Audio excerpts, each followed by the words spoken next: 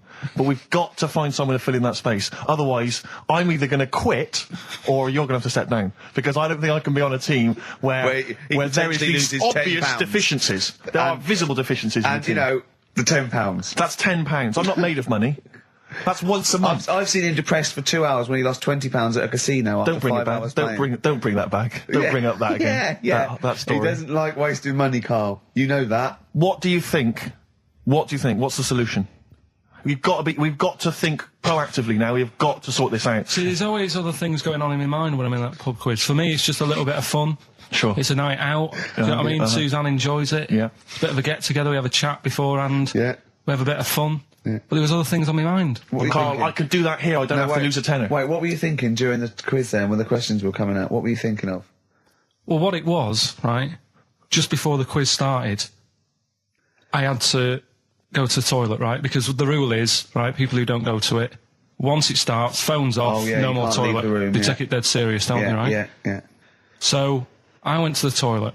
Now, I'm not being out of order here, it just got me thinking, right? I went to the toilet. The gay fella in there, right? There was a gay fella in there. Gay fella in the toilet. Now, how could you tell? How did you know? Just typical, everything about it, right? Everything about it, right, yeah. Oh. What, large handlebar moustache, leather cap. Butt plugs, amyl nitrate. Could I just say that these views do not reflect the views of the management of XFM or me and Steve. Or most of the people in this country. Go on, Carl. What's your problem? Yeah, but this is what I'm worried about, really. But this is why I only got Danny Minogue right. Right? Because this was floating around my mind. Went to the toilet. Gay icon, now, isn't she? Go into the toilet. They have like men's cubicle and they have women's cubicle. Yeah. Now, without sounding out of order, is it wrong for me to think gay men should have their own little cubicle? Go in. They should have their own. Well, not cubicle. You mean an actual toilet, I suppose. When I was at the urinal, normally, there's a fella there, and then you go, all right, and there's no pressure. But I couldn't go. I was thinking, should I wait? If I go into the toilet, it'll look obvious. Yeah. I had loads of pressure, and but this was going on. What were you worried about? I'm so sorry. What were you concerned about? Viewers? I'm so sorry. Well, it's like, right, listen, when I was a kid, right, and it's all right for you to go into women's toilets when you're a kid. It's like, oh, it's a bit cute, right? As long as you're not, like, over 15 or something, right? Right. But when I was a kid, I went into a toilet, and women, when they use their little cubicles, they don't shut the door. Some of them just sit down on the toilet, right? And you see everything. And, no, seriously, that's probably one of the first times I saw, like, a woman. Yeah. That, right? And my Auntie Nora when she was staying over. What happened with your Auntie Nora? She was, she's into wearing caftans. Into wearing what? Caftans. Oh, yeah. What are caftans? Big, bellowy sort of dresses. Right. And, I used to sit on the floor at home in front of the telly. Sure. She was on the chair behind. Yeah. She did a bit of a sort of a Sharon Stone scene. Oh, God. Yeah. Did you see it? There was no underwear. No. What age were you? What was it like? What age were you? It was like a ripped tennis ball. What? Right, we're off air. Either that or put us in for the Sonys. Right, competition time. Brand new competition we come up with. My favourite we've ever done, I'll be honest. And a great prize, The Sixth Sense. You get a clip of a great film, and then you get to keep the great film. Now, I'll just explain this competition. I think Carl is a little bit of a frustrated actor. And so, by the power of technology, Carl takes the role in a film. And there's a question about it afterwards. This is a scene starring Karl Pilkington from The Sixth Sense.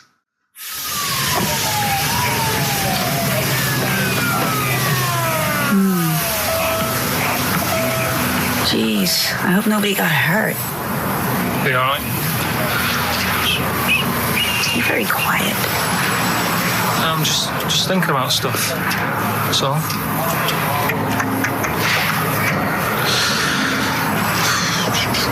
You're mad I missed the play, aren't you? A little bit annoyed, to be honest.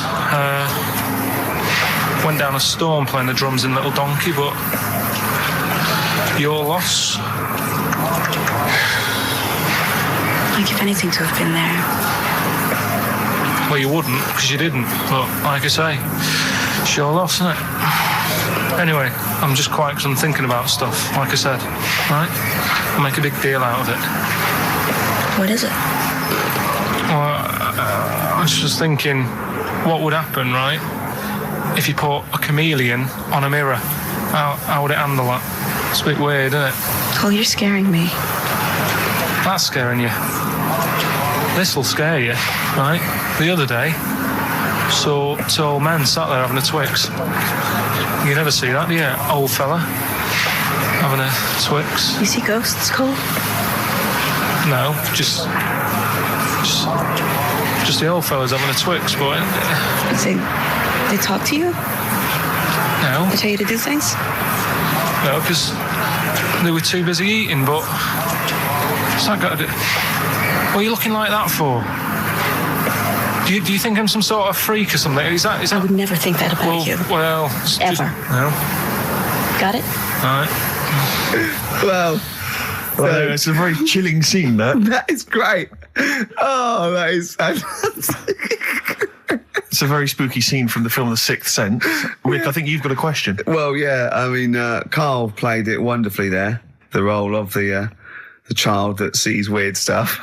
But who played the original role? What was the name of the child actor who played the original role? It's email only, ricky.gervais@xfm.co.uk. You can win a copy of The Sixth Sense. It's time for the newest quiz in town. This is where Karl inserts himself into a seminal film. Last week, he was the little kid in Sixth Sense. You remember? To great acclaim. The critics loved it. They said a triumph. This week, he's fiddled with The Graduate. This is the scene where, of course, he goes upstairs to the hotel room, and it's on the cards. She's a dead cert, Mrs. Robinson. Well, Here we go then. So, are you ready for it? I've brought some condoms from home that Suzanne got for Christmas. Benjamin, What? will you bring me a hanger? A what? A hanger.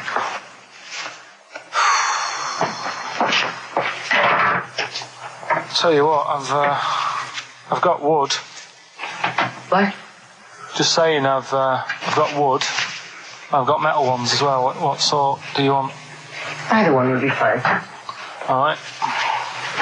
There you go.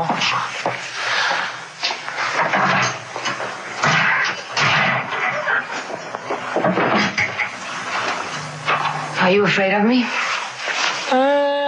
No. No, I've seen weirder things than you. Have I ever told you about the two lads I went to school with who had big heads? Webbed fingers as well. Not related and weren't mates, but both had the same thing, which is a bit weird. Yeah, I'd never found out what was wrong with them. Can I ask you a personal question? As long as it's not about my head being round, because Ricky's always going on about that. He's saying I've got a round head. Well, you can admit that, can't you? No, it's. I'd say it's a normal sort of shape. It's just round. It is, isn't it? Yeah, but what do you mean? So is yours. Heads should be round. It's nothing to be ashamed of. I'm not ashamed. It's just a normal shape. Mm-hmm.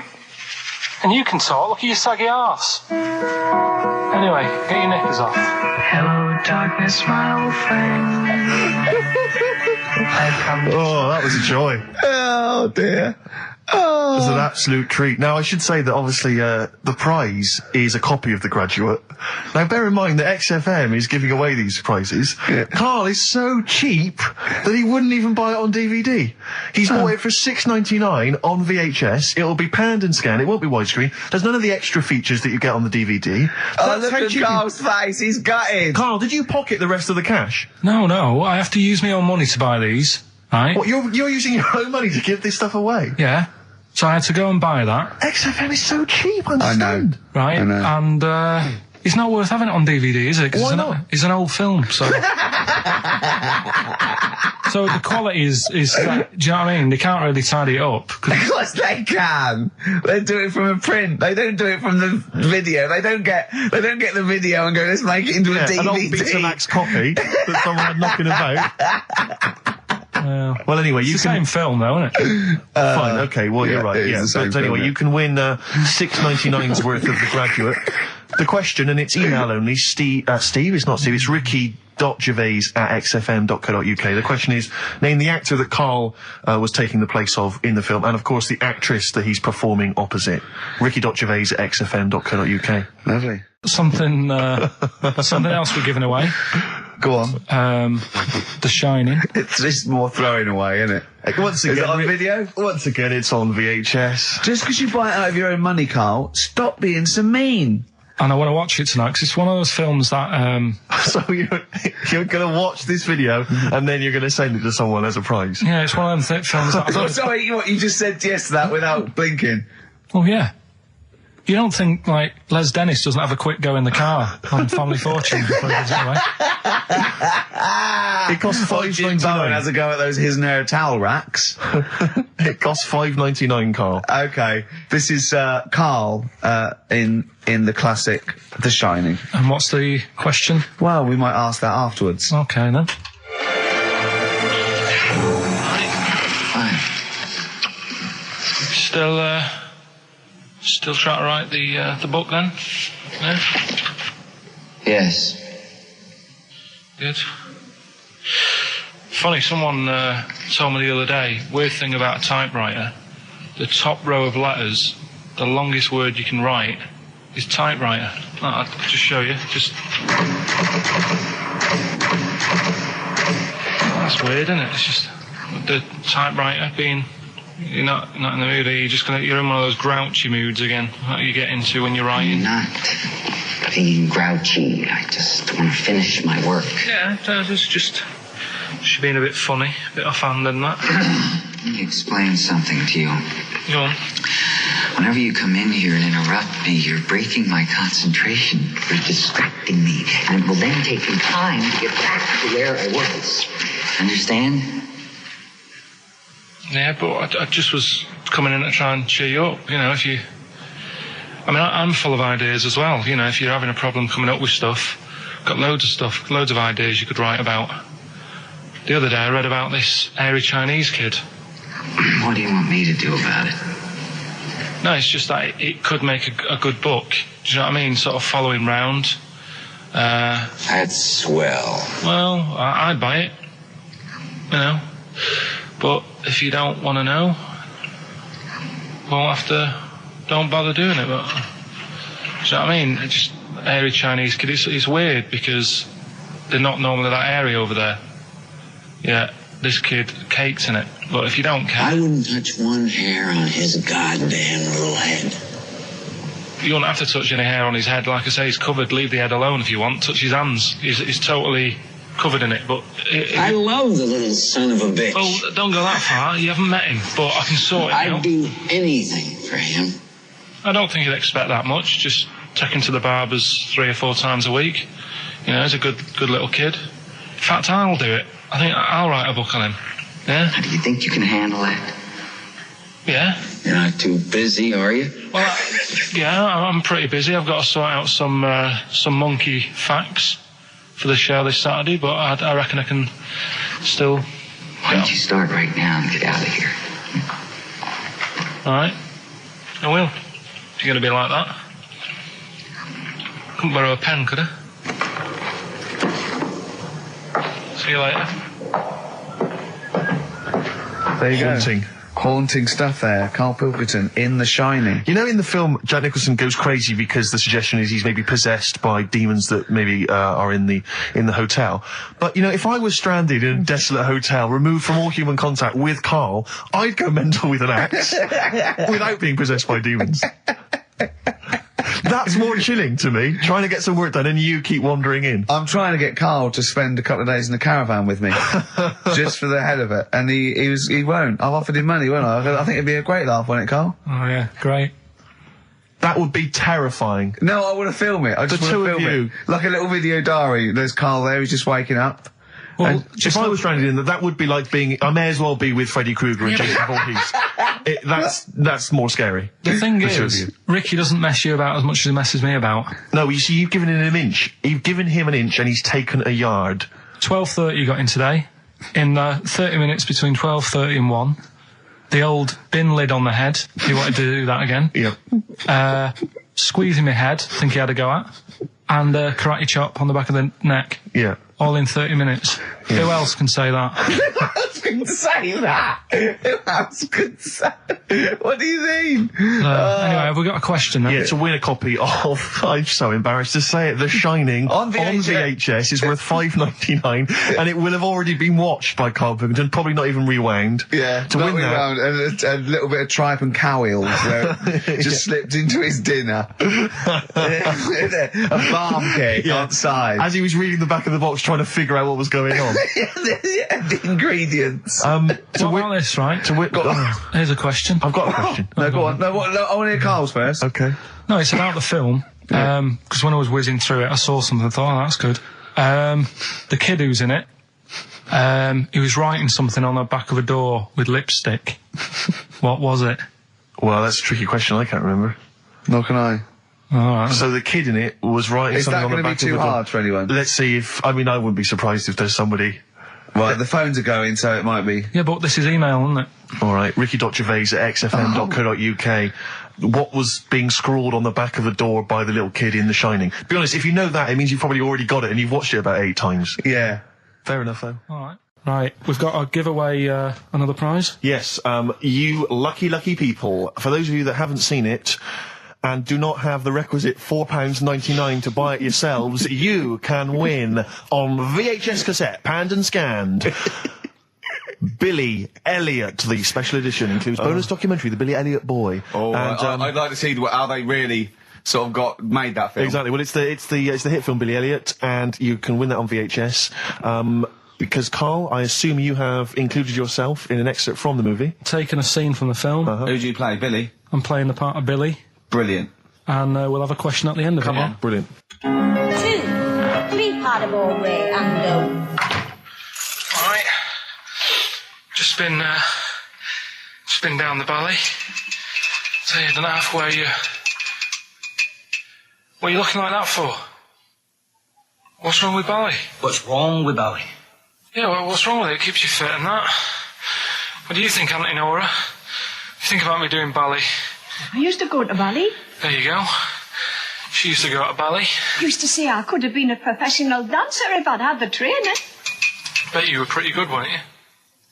Wasn't the time you had wind for 5 minutes, was it? But you well glided across. Will you shut up? What's wrong with ballet, anyway? For girls, not for lads, Billy. Lads do football or... Well, I've done that, yeah. Boxing or... Did that for a couple of weeks, so... Wrestling? Wrestling? Yeah, wrestling, yeah. Oh, brilliant. Ballet. Well... Don't worry about it, anyway.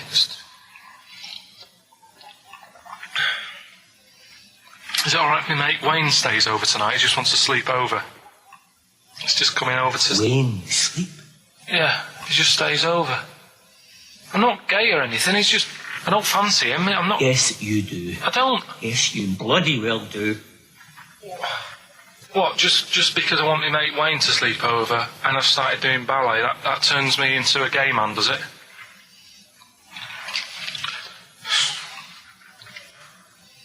You haven't seen my Village People album lying around. You're asking for a hiding. Just joking. Just having a laugh. Just didn't mean. I've had enough in here. I'm going out. No, from now on, you stay here. You look after your nana. Got it? Yeah. Yeah. All right.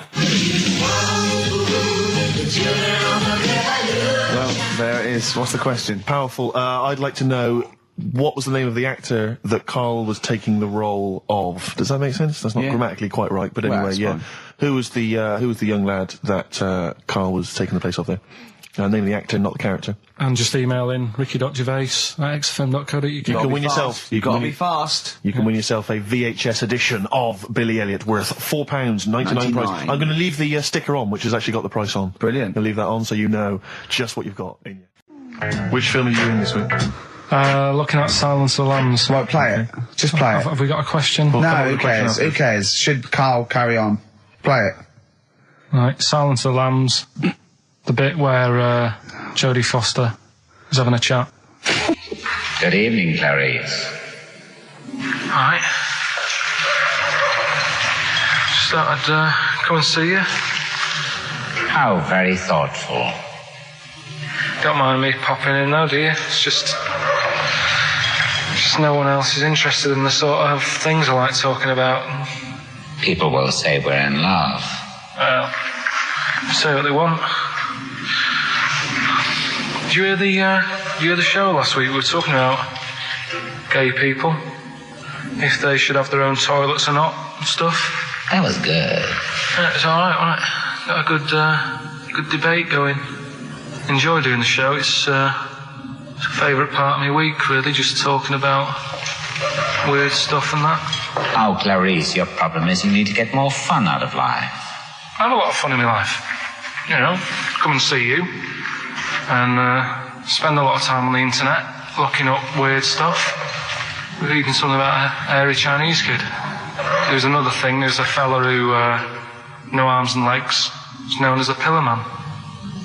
Everything you need to find him is right there in those pages. Bizarre magazine. Yeah, I get this.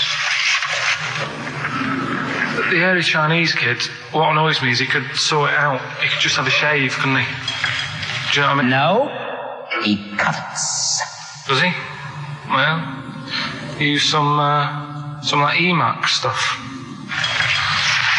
Yeah, don't be getting funny with me, just because you're in a bit of a mood, right? You know you shouldn't eat people. Your eyes are bigger than your belly, I've always said that, so I'll see you later. Interesting. Atmospheric, moody, and the question is... okay, here I have it this. How many films have been made featuring the character Hannibal Lecter? How many films They have haven't been got made? time to phone in now, have they? No, they can email in, they'll have time. Do you care? I don't care. No, exactly. ricky.gervais@xfm.co.uk if you can be bothered. If you're interested in what, and you want a $4.99 copy on VHS of Silence of the He's Lambs. dissing that as well, Karl. What do you think of that? Bit annoying, but that's it for this week. Huh? But remember what happened when... No, it's not. It's 9 minutes to 3. Don't How can this. that... Tell him, Steve. No. How can that be it? It's 9 minutes to 3. What's he doing? Is he playing a record? Carl, what can I do to get back on your quiz team? You're not. Right. Songbird Oasis, right. Send Karl a little present. Send him some essential oils or something, or, a little lavender pillow, or just a little message. Send him a little message. Tell him it's all worth it. He's getting all grumpy, aren't you? I just get sick of it, that's all. It's not worth for going through the stress for 30 quid every Saturday.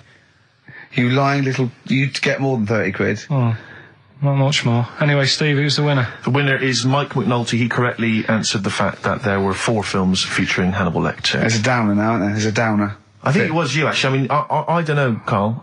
It's not like I'm just trying to win myself a place on your team, but I actually felt that Ricky was really out of order this I week. gave him grapes. I thought Ricky was discourteous, if that's a word. I thought he was rude, aggressive, unpleasant. As one person emailed in, a dickhead. So, someone also said you were fat and talentless. So, I don't like those emailers who do that sort of thing, but one of them said you were really, really annoying. Well, cheers for that, but you're still not on the they didn't team. like what you were wearing. So, back next week. What did you say? He went, cheers for that. Right, come on then, Karl. Right, so the film is Kes. You got to listen to it properly. At the end, there'll be a question about what's happened in there, so you got to listen, take it all I in. love the fact that in pole position, in positions 1 and 2 of his favourite films of all time, is The Elephant Man and Kes. Yeah. That's brilliant. Yeah. Go on. All right. Am I leaving the mics open a bit when this is going out? or what? Yeah, let's have a listen. Yeah? All right. So don't talk then, right? Just put that hot dog down, Rick. And this is the bit in Kes where it's the teacher and he gets up and he has to Glover. talk. What's his name? Is it Brian Glover? No, it's What's the other teacher. The other one. Anyway. All right, go on. All right, so here we go. Things that had actually happened. I've got another one. What about you, Casper? Casper! All right. All right? All right. You haven't been listening to a word I've said, have you? Yeah, I heard some of it. Yeah, you Some of it? just... Stand up. Always somebody, isn't there, eh? Right, now you're going to tell us a story about yourself. What sort of story? I want you to think of an incident that happened to you sometime in the past that is true and that you think will interest the rest of the class. All right? All right. What about I work on a radio show at the weekend. Well, are you going to tell us about it? I'll just do. It's 2 hours, and it's with Ricky Gervais and Stephen Merchant, and just sort of play music and tell stories and stuff. What kind of stories? Well, whatever. Like last week, it was science. We were talking about this lad who was growing a knob on his arm. So it's weird. It's tricky, sir, because like with Ricky, he gets bored quick and he won't listen to the stories, and he'll start squeezing my head. All right. I'm not interested in what he does. But that isn't normal, is it, sir? That. I mean, it sure is a bit gay. Is he? Just messes about, though. Do you know what I mean? I try and like come up with good stuff, like monkey news and like quizzes and stuff. But then he'll just, Ricky will just mess about. I mean, on Saturday he did it again. He squoze me head. How do you spell that? Squoze. S-Q. Oh, you're going to show us off the wall. This is a new word to me. Squoze is S-Q-U-O-Z-E. Now tell us what it is. It's when he gets me head and he puts one hand on the back of it, right? And he puts the other hand on the front of it and he just sort of swivels it. Swivel, right down the front. Oh, swivel's not it's spelled S-W-I-D-R. How many times a day? How many times a day does he swells it? It depends what time he gets in. If he gets in about 12:30, he could get a good 3 in. But I think, I don't really want to talk about. Don't you? Well done, Billy. Big round of applause. That is the effort. Yeah. Wow. That's the best thing you've ever done, Carl. So that's Kes, right? Yeah. Got some good prizes there. Not bad, yeah, good stuff. Question is, how many times did I say Ricky can get? How many head squeezes can he get in before the start of the show? Right. So if you were listening properly. The answer's in there, right? And got some good stuff there. Got some DVDs in there, and some CDs, including some Jimi Hendrix stuff and other odds and ends. Good stuff. Brilliant. Right. And just text in 83 XFM. All right? I'm excited, Steve. It's that time. It's that time of the week. Go on. Well, Carl's in a little film. Oh, that's what you're excited about? Yeah. Sorry, I thought you meant the show's almost over. Right? Yeah, no. Come on in, Carl. Right, so... yeah, I'm in One Flew Over the Cuckoo's Nest. Yeah. Took a scene from it. Yeah. Got to listen carefully in that. At the end, there'll be a question on, like, the clip that you've just heard. It's sort of like what they do in the Krypton Factor and stuff. So do you want to read out the prizes? Or just yeah, there's the usual things. It's a couple of rock and roll albums. We got the... Why is it called One Flew Over the Cuckoo's Nest? I can't remember. I think it's explained in the book, but I don't remember. I haven't read it for many years. If someone knows, just a quick email would do. I'd like to know that. ricky.gervais@xfm.co.uk. You can win yourself, if you get the question right, the League of Gentlemen Series 3. We've got that Rock and Roll Legends again, the Best of Blondie, a Nature Programme, and the Old Grey Whistle Test, Volume 3. So if you're over so 50, you'll enjoy that. Yeah. And just, if you haven't seen the film, it's just about, like a... What would you call it? Well, it's a guy who thinks he's going to get away with prison by going into a mental institution. It was a new experiment, but he finds out he can't get out and he's sort of trapped. And well, people know it. Everyone knows what. Just play it. I saw it last week, so just play it. All right. Well, I've been observing you here now for the last 4 weeks, and I don't see any evidence of mental illness at all. Yeah, no, I'm not mental. I never said I was. I mean, all right, I got an E in history, but that isn't why I'm in here. I'm in here because I had to get away from the outside world. It was doing me head in. I've been working too hard. I'm stressed out. I've been working like loads of hours Monday to Friday. I've been working on a Saturday with Ricky and Steve. Right, that's been doing me head in. People think that's a laugh when it isn't. You're right? busy right now, are you? You got something to do right now? See, this is why I'm here today, Doctor, because he's doing me head in. What do you mean, sir? Well, he's doing me head in. I came here to get away from Ricky. He is just as bad. I'm smarter than him, ain't I? No, you're an idiot, right? You're just... we're just good friends. No, we're not friends. And if you were a friend, you wouldn't be doing that to me, Ed. How do you mean that? Well, don't ask... Come on, I'll show you. Yes, Look what you've done. Get him out of here. Get him off me! Get him off! Now, just hold it right there. All right. You get off! Doctor, will you tell him? Don't hurt you, does it? Of course it does. That's it. Now hold on to it. Not too hard. You'll crush all the air out of it. We're gonna... You normally do... Get off! You normally does it harder than this, but... No, just warming up. Warming up. What's wrong with you? All right, baby.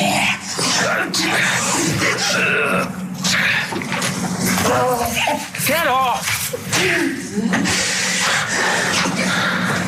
See what I mean, Doctor? That's what he's doing every day.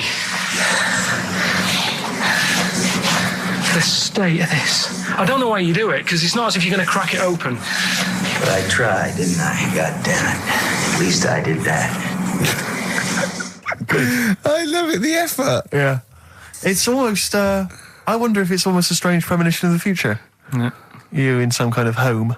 All right, well... What's the question? Little question then. What result did I get in history? Good. All right. Yeah, well, tricky one that. ricky.gervais@xfm.co.uk. Oh, text. Will we take text? I can't really bother to check the texts. All right, then. Email. Thanks for that, Rick. Sneezy. Yeah. All right, I'll play... Prince Brothers, yeah, it's a lovely tune from their album, what's it called? Yours, Mine and Ours. Blinded by the Stars. Right, redeem yourself. Have you got the film thing you're in? Right, yeah, I'm in a film. It's Pulp Fiction this week. Right. Right. Changed it a little bit, tweaked the storyline a little bit. Okay. It's just... To make it better, yeah. It's just do you know how I've talked about Suzanne's hair and that? Yeah. About when she got it cut, didn't like it and that. Yeah. So it's sort of about that. Listen to it. There'll be a question at the end. You can win some good stuff. Yeah, well... Right? So, and this is the scene where they're in the restaurant, do you know, when they're about to do the robbery? Yeah, play So it. it's not a restaurant, I've changed that, it's a barber's. Right. All right? Okay. All right. God. There you go then. Is there going to be a question after this? Yeah. Okay. All right. Girlfriend came in here earlier. Had a haircut, I'm not happy with it. Look at the state of that. Well, don't laugh. Yeah? I mean, I don't want to cause any fuss, but just want you to sort it out. Afraid I can't do that. Well, you can do that, because it looks a mess. Look, my friend, this is just where you and I differ.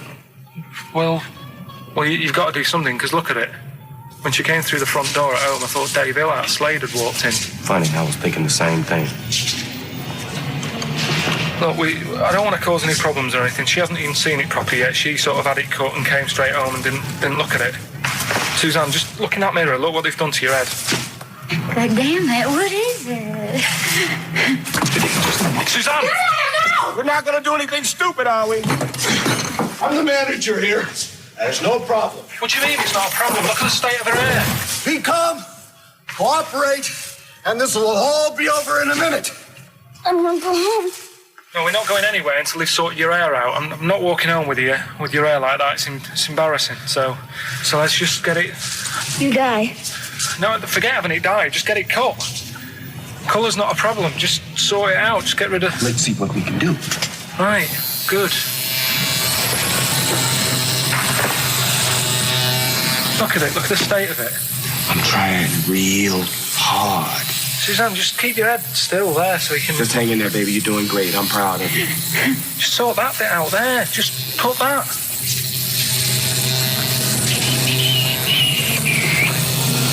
My barber says I've got the hair of a Chinaman. Have you heard that before?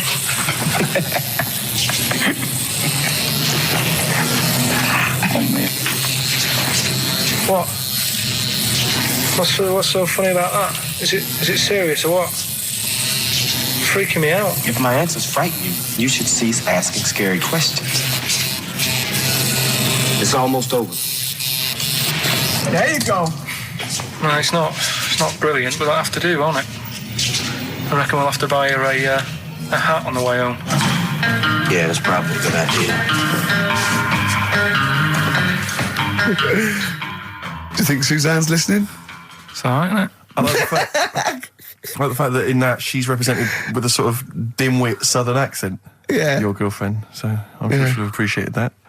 All right, It was nice, yeah. It was a nice... I don't know what kind of copyright infringements that has made. Yeah. But, Right, well, the question is, what did I say is odd about my hair?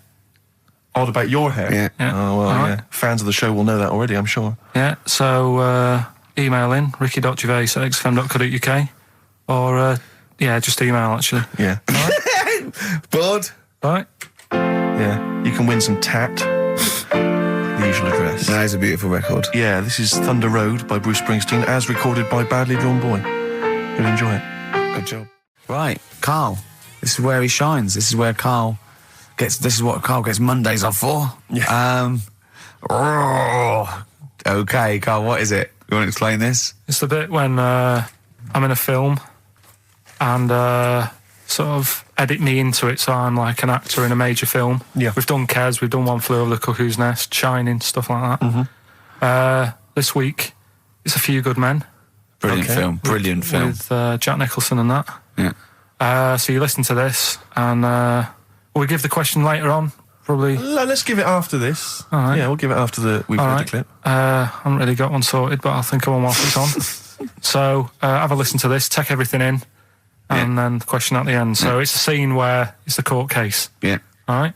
All right. All rise. Call your witness. Yeah, he's just coming now. All right, Jack. Colonel. What? I'd appreciate if he would address me as Colonel or Sir. I believe I've earned it. Defense counsel will address the witness as Colonel or Sir. All right. All right, Colonel. Bit smart today with all the army stuff on. You ever served in an infantry unit, son? Nah. Brother did. He was in the army. Got kicked out though because he went for a packet of fags in a tank. Weird that, isn't it? No, it's not. It's tragic. I wouldn't say it's tragic. I'll show you something tragic. I always carry this book around with me. I always show it to people. It's got like the top 50 weird people in the world in it. Right? It's all sorts of weird stuff in it. Look at this one here. It's a fella, right? He's got 2 heads. And the weird thing is, right, is the top 50 weird people in the world. He's at number 50, he's got 2 heads. Right? Makes you wonder what's going to be at number 1, doesn't it? Are these really the questions that I was called here to answer? No, but look at it. Imagine if you were his mate. You wouldn't get a word in edgeways, would you? If you maybe didn't have any friends. Probably right, they say, don't they? They say 2's company, 3's a crowd, so... Please tell me that you have something more, Lieutenant. Yeah, I got loads more. For this fella at number 36, look at him. 3 legs. Little fella with 3 legs, right? Guess what his job is? My answer is I don't have the first damn clue. Well, I'll tell you. He's a juggler. I beg your pardon? He's a juggler. This is ridiculous. I know it's ridiculous. You're probably thinking what I'm thinking. Why wasn't he a footballer? Be great at keepy uppies and that. I'll answer the question. You want answers? It's just that I'd like to know the truth. Because you can't handle the truth! Gentlemen. Well, I've paid for the book, so I think I'm entitled to know why I don't give a damn what you think you are entitled to. You better get somewhere fast with this, Lieutenant. What about this one, then? This lad here, he's 12 years old, he looks 48. What do you think? No. Why not, though? You said you didn't want to know any more about the juggler. You didn't say you didn't want to know I know what more I about said. I don't have to have it read back to me like All right. Lieutenant, do you have anything further for this witness? Well, just wanted to know if you thought Mr. Webfoot at number 42 should have took up swimming, but... Absolutely. Yeah, you'd say that now, wouldn't you? Forget it. Well, I don't know what to say, really. That's Karl Pilkington in the film A Few Good Men with Jack Nicholson, acting alongside Jack, and I have to say, giving him a run for his money. I think Karl is a really good actor. I genuinely think that. Should we put him in something? Yeah, definitely. Okay. Right, what's the question? What's his forte, do you think? Just sort of playing that sort of stuff. Okay. Deep stuff. Yeah, okay. Yeah, so we can sort that out. Think of a question there out of that little lot. You've not got one? Well, I've got...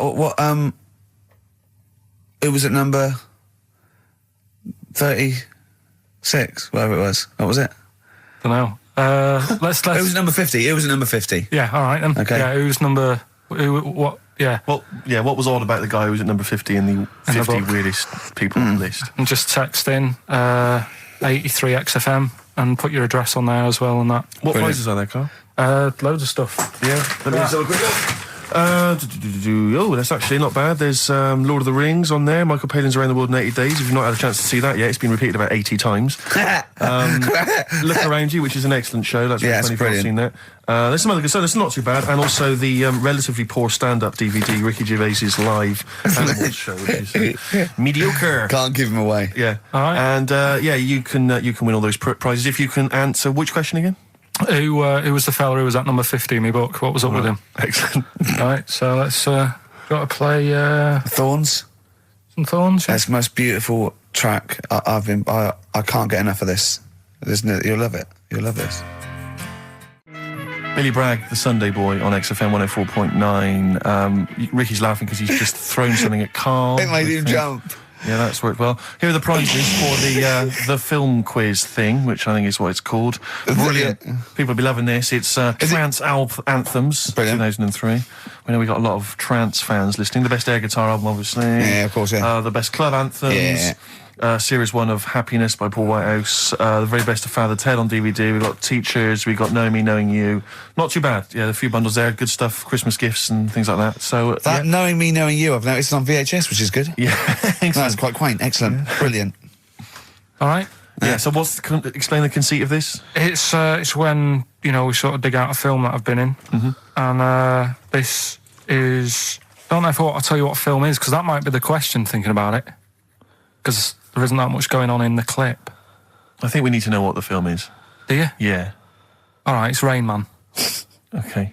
Why is he called Rain Man? Is that going to be the question? Yeah, I know the answer, Carl. Don't worry. Don't look at me like that. I do. Oh, well done. Yeah, you watched the film. Yeah, you should. Right, so it's you, Karl, in the film Rain Man. Yeah, it's the bit when Tom Cruise is in the doctors with the ill man. All right. There we go. You ready? Well, I'm not a psychiatrist, but I do know that his brain doesn't work like other people. Wait, I am sat here. Don't go talking about me like I'm some sort of div kid. Got a good brain. Works well. It stores all sorts of information and stuff, doesn't it, Tom? He remembers things, little things sometimes. Well, don't say like that, little things, as if it's stuff that isn't important. Are you good with numbers? The doctor's asking you a question. Yeah, I know. I'm just thinking. Good with numbers. It depends. Not that good at maths, but I remember facts that have got numbers in them. Like I know that 1 person in 2 billion will live to be 116 or over. Right? Weird thing is a lot of them are Chinese, so, sort of makes you wonder if they're lying. I'm afraid I don't understand what you're talking about. What do you mean you don't understand? It's not... All right, here's an easier one for you then. Goldfish have better memories than people think. He's right. He's right? Yeah. See? There you go. Goldfish related. Oldest goldfish in the world was 41. No. Yeah. Funny thing is there, if it was a goldfish with a dodgy memory, could have been older, could have been, pushing 45. So. That's amazing. I mean, that is amazing. He should work for NASA or something like that. Well, didn't go that far. They're the sort of things that I like reading about. I've got that big book there. It's full of sort Did you read all this? Yeah, don't... You read all these stories that are in this book. Don't bother touching it. Maybe you better put it back. Give it back.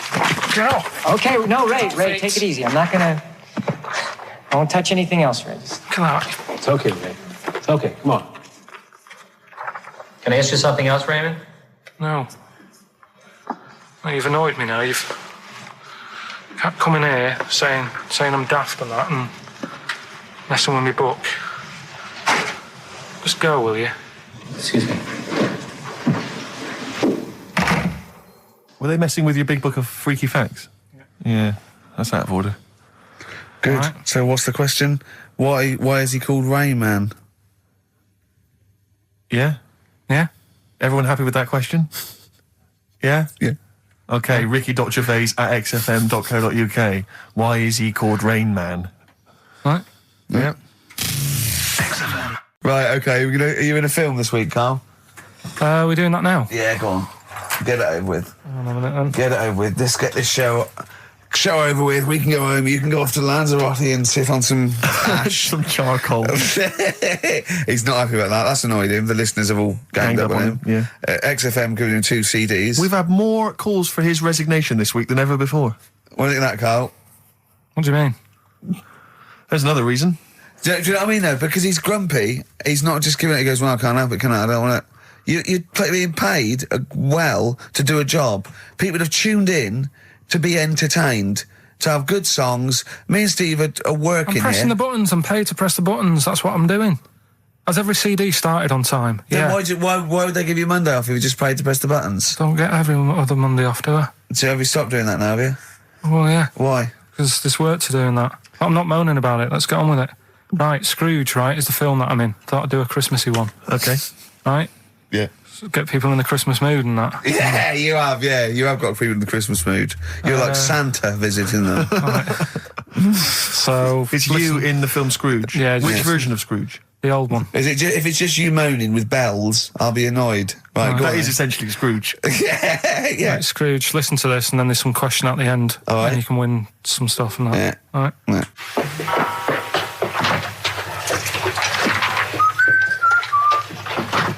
You're late.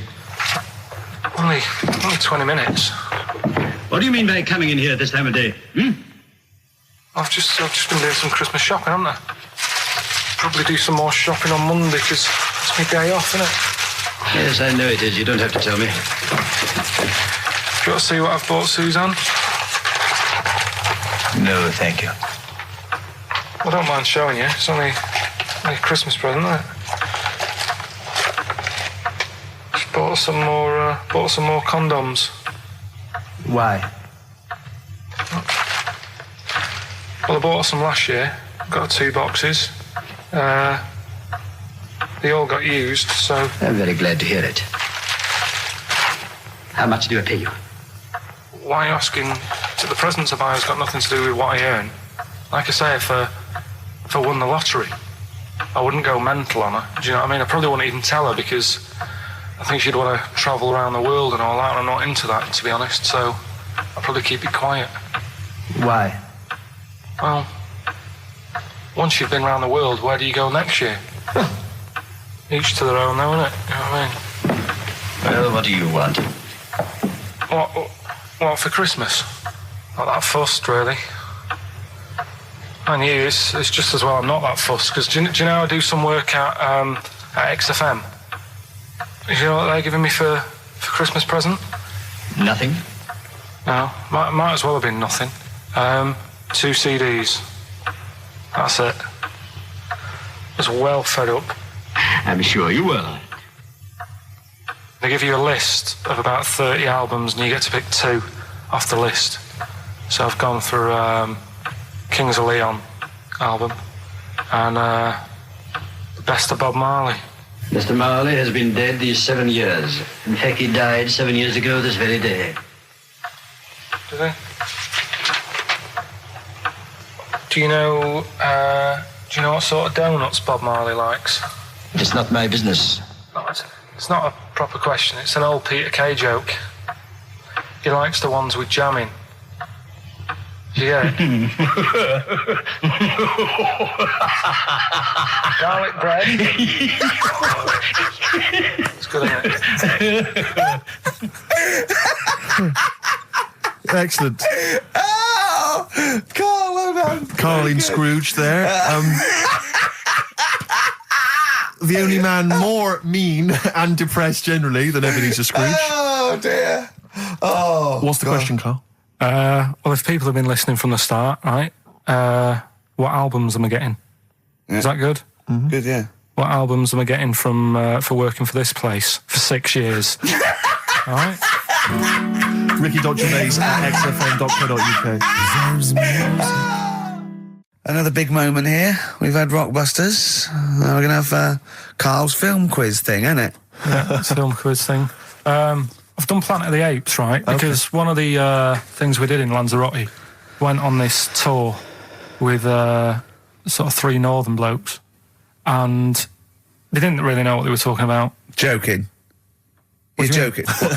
Northerners not knowing what they're talking about. You're having a laugh. No, they'd obviously sort of not had much luck here, right? And thought, let's go over to Lanzarote, buy some vans, right? Get people in it. We'll do a tour of the island. And whenever someone asks the question like, what year did the volcano happen? They go, oh, we'll take you to the visitor centres. You can read about it there. So they never actually answered anything, right?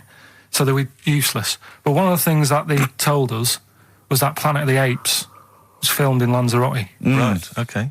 Right? That makes sense. A bit of it. Well, does it? Does it make sense? Well, what do you mean? Well, maybe it was, maybe it wasn't. Okay, anyway.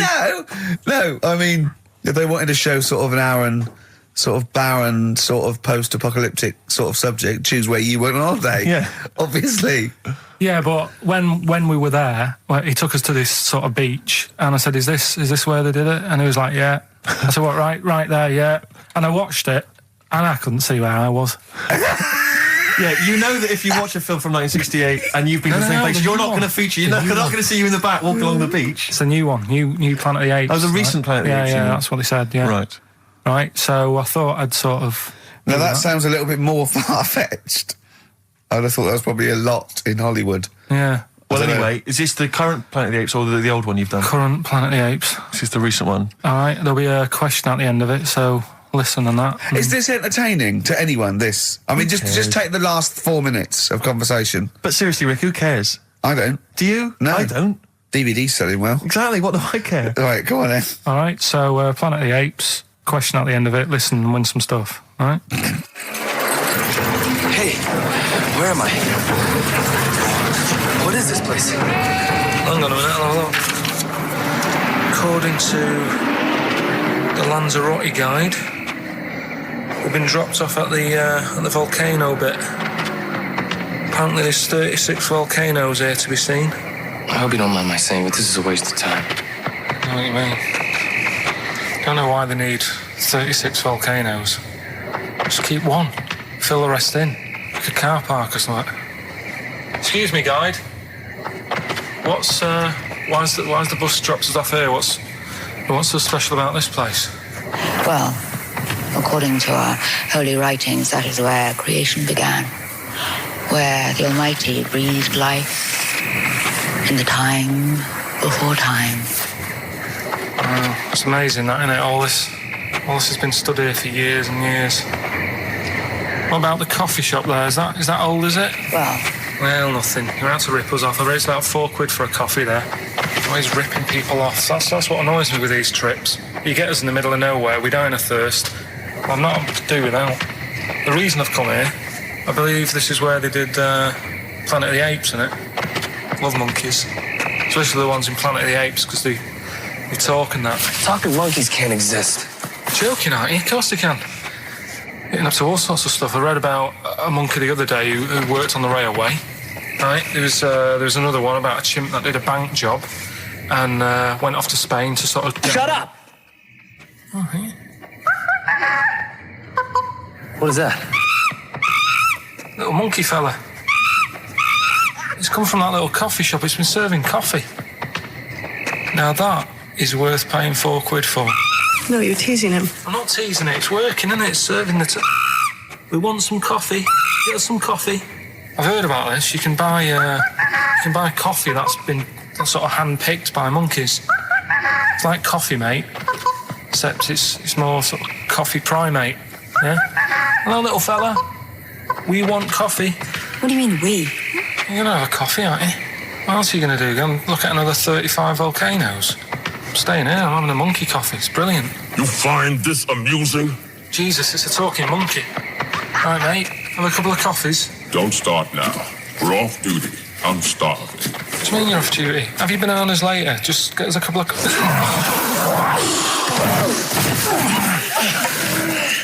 Right. Understand that you're tired and you've probably been on your hands all day. Just forget the coffee. You go and get some lunch. After you've got some coach, you lazy ass. You damn human!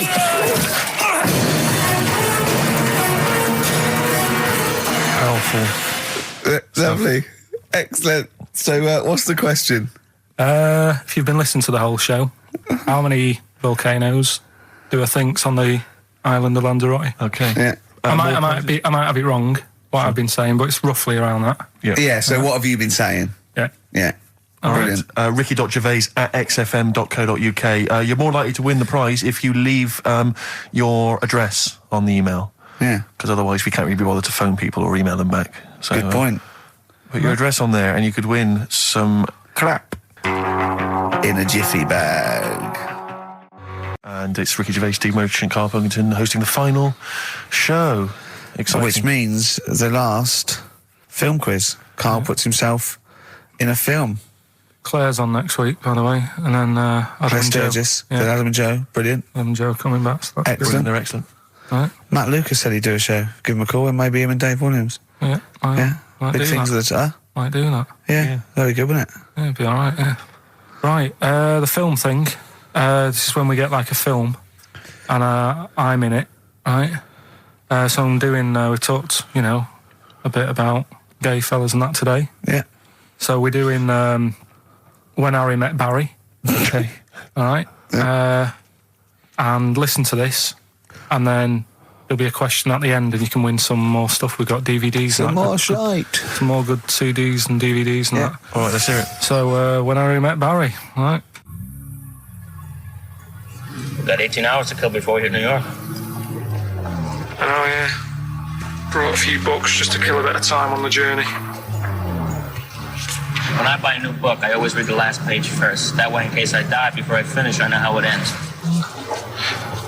I read a book like that once. Not on purpose, though. It's just that all the chapters have been put in the wrong order, so it's a bit annoying. Got to chapter 1 before I realised. Are you finished now? Yeah, I bought another copy of it and read it in Lanzarote. It was all right. Good read. Listen, we're only staying in New York for a couple of days, aren't we? Because the place does me head in a bit. Oh, really? Yeah, it stinks, doesn't it? It's a really dirty city. It's noisy. It's funny, the people who live there call it the city that never sleeps. I'm not surprised with all the noise. I couldn't agree more. Listen, I know you're gay in that, right? What is the attraction with New York for you lot? Because it is like the gay capital, isn't it? They all love it. Even that Rod Stewart song, that Killing of Georgie, that was set in New York, wasn't it? Yes, it was. Yeah, well, that song was about a gay fellow, wasn't it, who moved to New York and ended up getting beaten up. Not a great advert for the place. You keep going there. Weird. Actually, I know why you like it. It's because it's a city that never sleeps, isn't it? You lot like going out late. You sort of run your life at a different timetable to everyone else. Are you finished now? No, I'm not being funny. I'm just saying. I just don't think you should live your life like that. Why not? Don't start getting angry. I think I'm entitled to throw a little anger your way. Especially when I'm being told how to live my life. Yeah, you're right. It is your life. And that's what I'm saying. Don't be dragging me into it. What? Well, you know I'm not gay, so why did you buy me a butt plug for my birthday? I'm not going to use it. What do you want me to do about it? I take it back, okay? I take it back. Right. Want to spend the night in a motel? No. Why not? Because you're gay and I'm straight, that's why. Why aren't you seeing anyone? Well, I'm seeing Suzanne again. We only split up for a few weeks when she had that funny haircut that made her look like David out of Slade. It's grown again now. She looked weird, didn't she? Well, but forget that. Anyway, don't want to share a bed with you again, not after last time. Oh, geez, what are we supposed to do? Well, this isn't normal, mate. Pull over, forget it. All right, Forget don't it. you... I don't want to talk about How it. is that Pull possible? over. Just pull over here. Fine, but let's just... There's nothing, eh? Get a B&B. And by that, I mean bed and breakfast. Not bum and bollocks, as you call it. Yeah, right? one thing straight. Not interested. See ya. Oh dear. Excellent. Oh, little Karl Pilkington. When Harry Met Barry. It's a classic film. What's the what? What song was I talking about? That, you know... yeah, we that know. New York What song? and stuff. Yeah, what song? Yeah, okay. Artist will do, or the song title, whatever. Yeah, okay. Email only ricky.gervais@xfm.co.uk. We can squeeze in a tune, and then I hope... Oh, the Monkey final News. Monkey News. Oh, what tune have we got? How long is it? 3 minutes. It's a nice one, though. Brilliant. Bit of Amy Man. Fantastic. Iggy Pop on board on XFM 104.9. I'm Ricky Gervais. Steve Merchant here as well. Yeah, little Karl Pilkington. Well, to reintroduce or introduce people for the first time to Karl, I think we should have a... Yeah, maybe sort of a quick Q&A, Karl, and we don't need sort of lengthy answers from you. We don't need lots of detail. You know, it can be just a couple of sentences. Just to get to a answer flavour his of who question. you are. Yeah, so firstly, name obviously Karl Pilkington. Age, Karl? I'll be 30 next month. Really? This month? No, next. Where are we? I don't think we need to ask any more questions. I think we've done it. That's it. I think we've done it. Welcome to the world of Karl Pilkington. I think that, I thought it would take 3 or 4 I thought it questions was going to be at least, to really explain that was the Karl first was question. about. Absolutely God. incredible. But you know, we can't really leave it there because we haven't got enough else to do to fill up the 2 hours. So let's pursue this line of inquiry. Yeah. Age? What was the age, Karl? In a couple of months. When were you born? I'll be 72. Right. What month? What day? I'm on the cusp. You're on the cusp of the day. Well, 23rd of September. Okay. 72. So anyway. Okay, right, good. You were talking there about, obviously, your star sign where you're on the cusp. Yeah. You believe in that, do you? No. You don't believe in star signs? No, not really. But you do believe in ghosts, I understand. No, because paranormal. but the star sign thing, you've got how many different star signs are they? 12, innit? Right, and then you've got, like, loads of people. Yeah. So you do the math. So they're saying that, you know, there's only 12 different sorts of people in the world. Exactly. That's exactly right. It's made up. It's made up nonsense. It's non-science. It's pseudoscience. It's hairy man and dyed hair woman science. Yes. Isn't it? All right. Yeah. Have you ever done anything in a play, Pilk? We know this, Karl. You've performed. Just did the talent show, didn't I? Yeah. Oh, the talent show. Yeah. Remind us of the talent show. That's when I did Walk Like an Egyptian, dressed up as a woman. Yeah, yeah. And did me magic trick. Oh, that's that. Is it an egg? The egg one. Yeah. What was the egg one again? When actually I've ruined it now saying the egg one, but I went on stage with like an hanky. Yeah. And I said, at this point I was dressed up as a caretaker in it. Sure. Don't know why, can't remember. No. I was stood there with this hanky over my hand. Yeah. And I said, right, you're going to love this one. Yeah. I said, I'm going to make a bird appear in front of your eyes, right? Yeah. And I'm like, oh God, what's he going to do? So I'm stood there. Yeah, I'm sure I did. Pulled the hanky off. It was an egg. Had an egg, and I said, oh, it hasn't been born yet. That's brilliant. They loved it. Yeah. Went wild for it, did they? Round of applause. Yeah. How old were you? Was that you were like 17? Was that apart from your paper round? Was that the high point of your life so far? Is that the what's the no? best? I didn't really. I'd like to see you take that on the road, or maybe at least up to the Edinburgh Festival next year. We're going to play a song now, right? One of my great track, "Watch That Man" off one of my favourite albums, "A Love Insane" by David Bowie. But during that, can you think of a couple of things for me? What's the best thing that's ever happened to you? Can you think about that for 3 minutes? Me and Steve will leave you alone. Just the best thing that's ever happened to you. Remember and think that is amazing. Yeah, can you do that? Play the record. I tell you what. What? You've just reminded me. What? Weird stuff going on in the world. But it wasn't a baby, was it? Maybe it was a baby. Maybe it was a baby, but it had water on it, everything. Well, listen, right, this was a kid with a big head, as far as I'm concerned. He wasn't a baby. But we know what he's got, everything's sorted. But other things, right, that are weird in the world, yeah, you know, you're Carl. always like, you're going on about, there's no ghosts and stuff. Yeah. Right? How do you answer this one? Yeah. someone here who I work with, right, I'm not going to say the house, it doesn't matter, but they were eating space cake, right? What do you mean by that, Carl? Explain. What's a space cake? For people who... It's some sort of druggy cake, isn't it? Yeah. Right? A dope brownie or whatever, yeah. Right. So something with cannabis in it, is that what you're saying? I think it's something stronger than that, isn't it? I don't know. But anyway, he was having this space cake, and... You better give me the name now, Carl, because I've got to report him. No, listen. It's only... No. It really doesn't matter. No. Is he Sturgis? Was it Claire Sturgis? Yeah, she wouldn't bother with. She's gone on the hardest. She doesn't bother with those. She just doesn't do anything to her now. Straight to the vein, yeah. So listen, right? So he's at a party, right, with his mates, and they're listening to the Star Sailor album, right? Right. And he's sat there, and he's had some of this cake, right? And he's listening to the album, and his mate's sat across the way talking to someone else, right? That's weird. The album's on, and he thinks to himself, this track's going on a bit. Yeah. And his mate across the way, who's talking to someone else, heard him say it, and he goes, yeah, isn't it? Yeah. So he goes, oh. Right. And he goes... See, usually at this point, I say, had this bloke taken drugs, but you started the story with this bloke no. had done some drugs, right, Rick? No, if he was here now, right, he would say, yeah, I know it sounds mental, yeah, but it happened. And it wasn't just a one question. It wasn't just like, oh, this track's a bit long, innit? Yeah, it is. He had a whole conversation. A whole conversation with the guy. And sorry, I just want to clarify. You mean he had the whole conversation telepathically? Yeah. Right.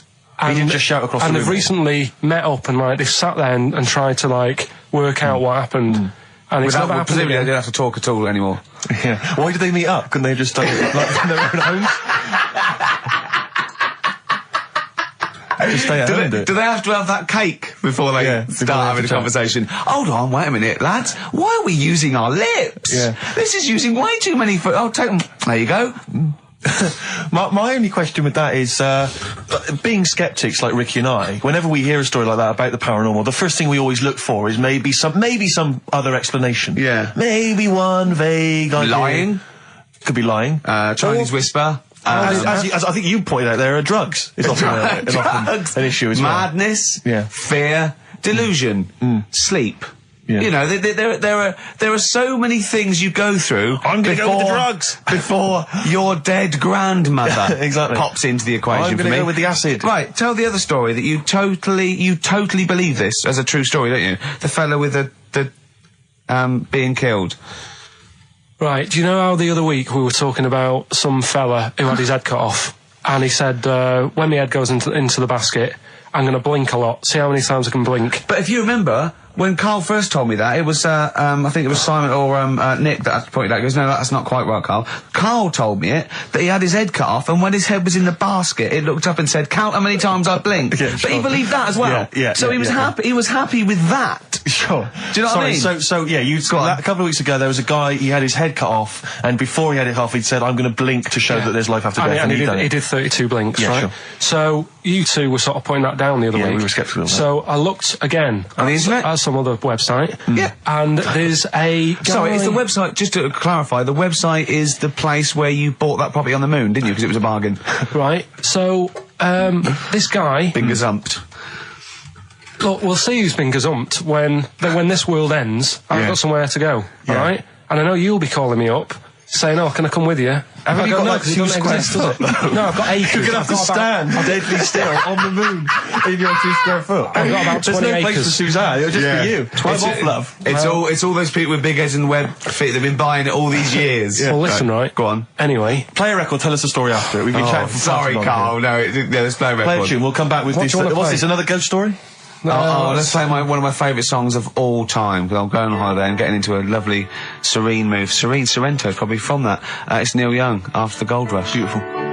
Still to come, that competition as well. Look forward to that. Carl's quiz. Yeah. What an amazing track that is. Tune, yeah. Neil Young, Dynamite. After the Gold Rush. So go on, Carl. Sorry. Go on, Carl. So take us back a few steps, Carl. What's the story? Right, so I did some research, Right. Let's just recap again. There was a guy you read about who had his head chopped off. He was guillotined. Yeah. He had said to the people around him, I am going to blink once I've had my head cut off to show the brain can still... Or the brain can continue to work after death. Okay, so we queried that. So you weren't having any of it? Well, no, possibly for a few seconds till the oxygen stops being fed to the cells because the blood has drained away. But, nothing spectacular. So go on. Well, along the similar sort of lines, right? This is quite a few years ago.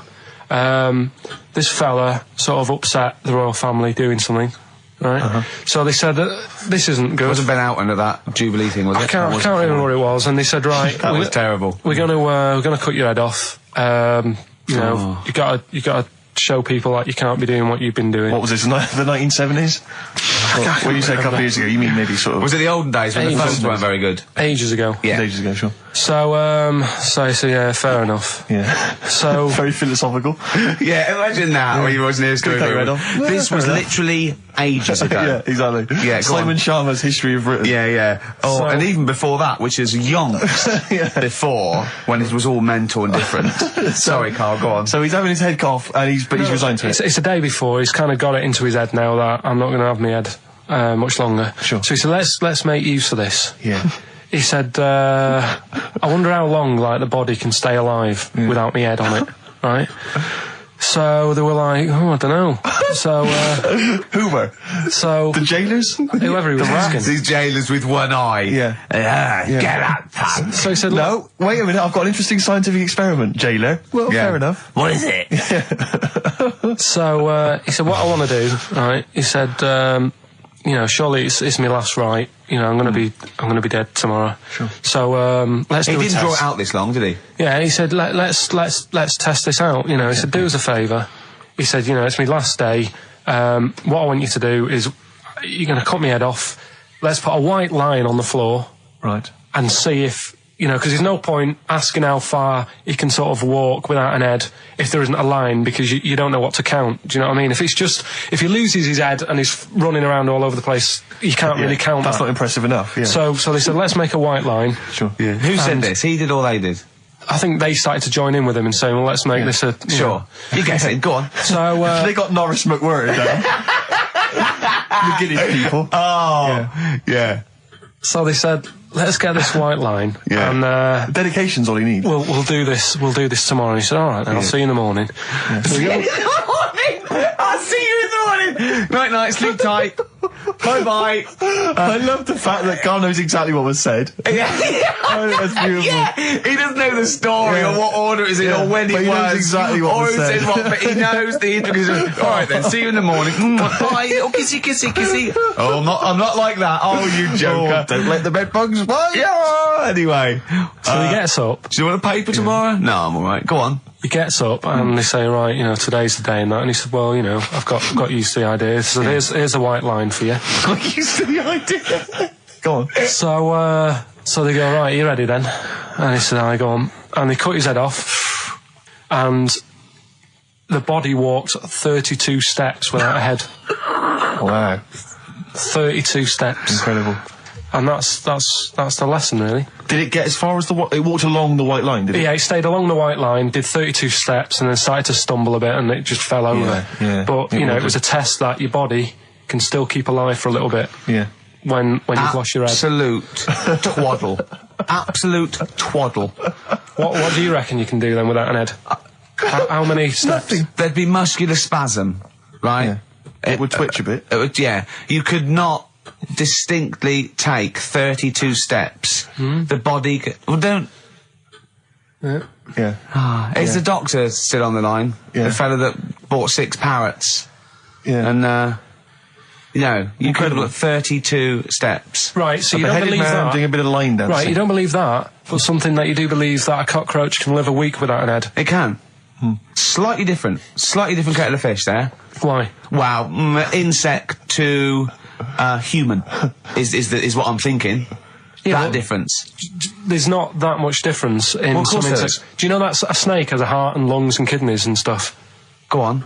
No, well, I'm just saying. So? You're making out as if they're a totally different, species.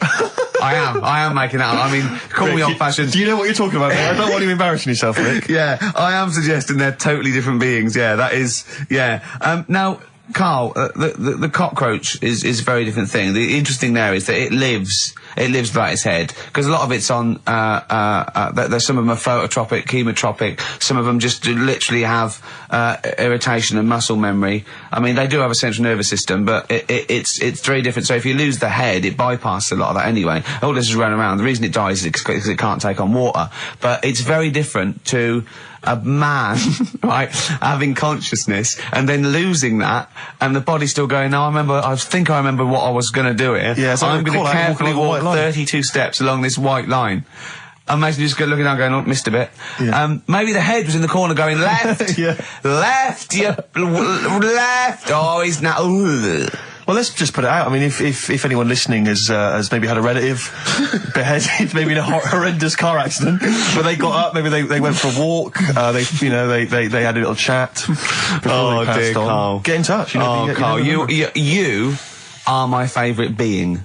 You are my favourite species. Now, you, Karl, may not be particularly different genetically from a cockroach.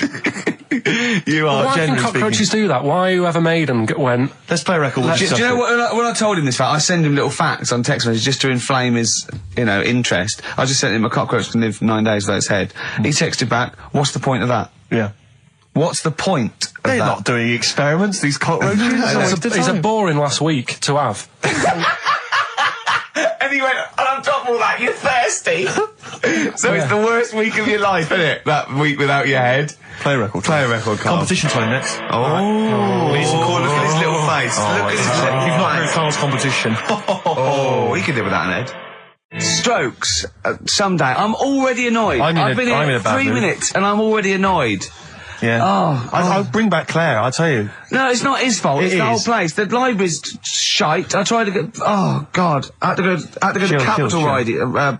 Fancy that. I had to go to Capitol Library to get a couple of records I wanted. Right? Place is falling apart. The email's not working. It's so shoddy. He's had 2 weeks off. I'm on holiday. I mean, they might as well bulldoze this, honestly, because for all the, It is ludicrous. And we get paid peanuts. You get paid, do you?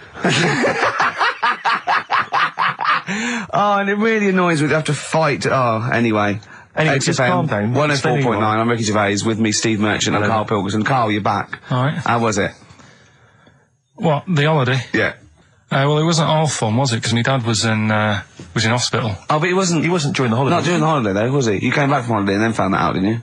Yeah, but it happened when I was on holiday. Did you know that, though, when you're on holiday? No, because I didn't take my phone with me. Well, the weird thing is, I got a feeling when I was sat there, because it normally happens. It wasn't a nudie speech, was it? When I first went away, you saw that old fellow with his packet out. When I went to Ibiza, right, I had a feeling, and I called home. My dad had punctured a lung. When you say you had a feeling, what do you mean a feeling? Just like, I should call home. There's something not right. But this time, very specific feeling. How did that manifest itself? How did you get that? What kind of feeling? Is that tingling thing? I'm getting a bit of a lung feeling. Yeah. A bit of a dad lung feeling. That feels like a punctured lung. Hold on. Well, anyway. No, but anyway, the holiday was good. We talked about it last week. Well, let's probe Karl about his holiday, because that's the sort of thing that audiences will stay tuned for, Rick, I'm pretty certain. Sure. Find out about you know more about this radio business than me. You hooked them already. Indeed, yeah. Well, also I'm thinking we've got nothing. So we may as well save that. No, I resent it. I used to put a lot of work in, but no, I think of the money, which is, for me, pretty shoddy. Well, you know what I mean? I don't usually get out of an bed awful lot of cash. Well, exactly, yeah. And, the whole thing is the whole setup. It was raining today. I thought I should have a cabin. And then the sun came out, so I walked in again. Dear. How are you? So where did you go, Karl? What was the story? It was my birthday, right? Went home after working with you a couple of Saturdays ago, right? Girlfriend was like, open your card, and I said, no, it's my birthday on Monday, I'll open it. You obey by the rules, certainly on birthdays, birthday rules. Well, there's no point. Well, exactly, chaos leads that way. Yeah, right, so, not an anarchist, never has been. So anyway, she was kept going on, and it was doing me head in, so I said, alright, I'll open it. Yeah. So I opened it, ticket fell out, surprise holiday to one of the Canary Islands. So... And what was your reaction? I mean... First one was, we haven't got enough money. Right. For this, but I didn't want to ruin it, so no. So I didn't go on about that, and I said, it'd be great, so I can't wait. So, did you say it in that tone of voice?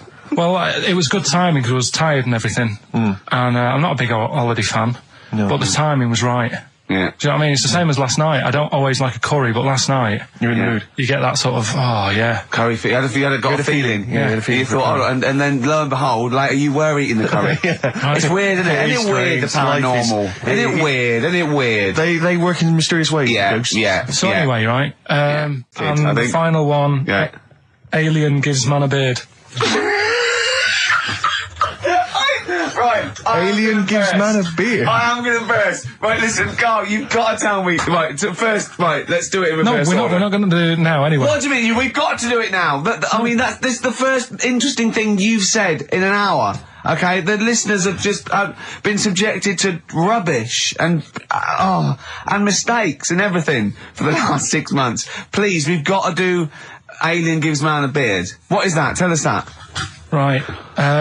Sorry, this is just you telling me something, is it? This feature is you telling me something. I'm teaching you something. Educating Ricky. Huh? So are we playing it now? We're already into this feature. Well into this feature, are we? Yeah, I suppose we are, yeah. Should there not be a jingle or something? Yeah, can we have a jingle? There's no point, because look, I come up with ideas and you dismiss them straight away, so I'm not wasting my time making stuff. Right. If you don't like okay, let's play Educating Ricky. Right. Brilliant. Go. Right. Ding-a-ling-a-ling-a-ling. Educating Ricky. Right, what are we going for then? Hanging the bacon, airy Chinese kid, alien gives man a beard. I think alien gives man a beard. I'd like to do that. Right, there's this fella, I think it happened in America, and he saw a bright light in the sky.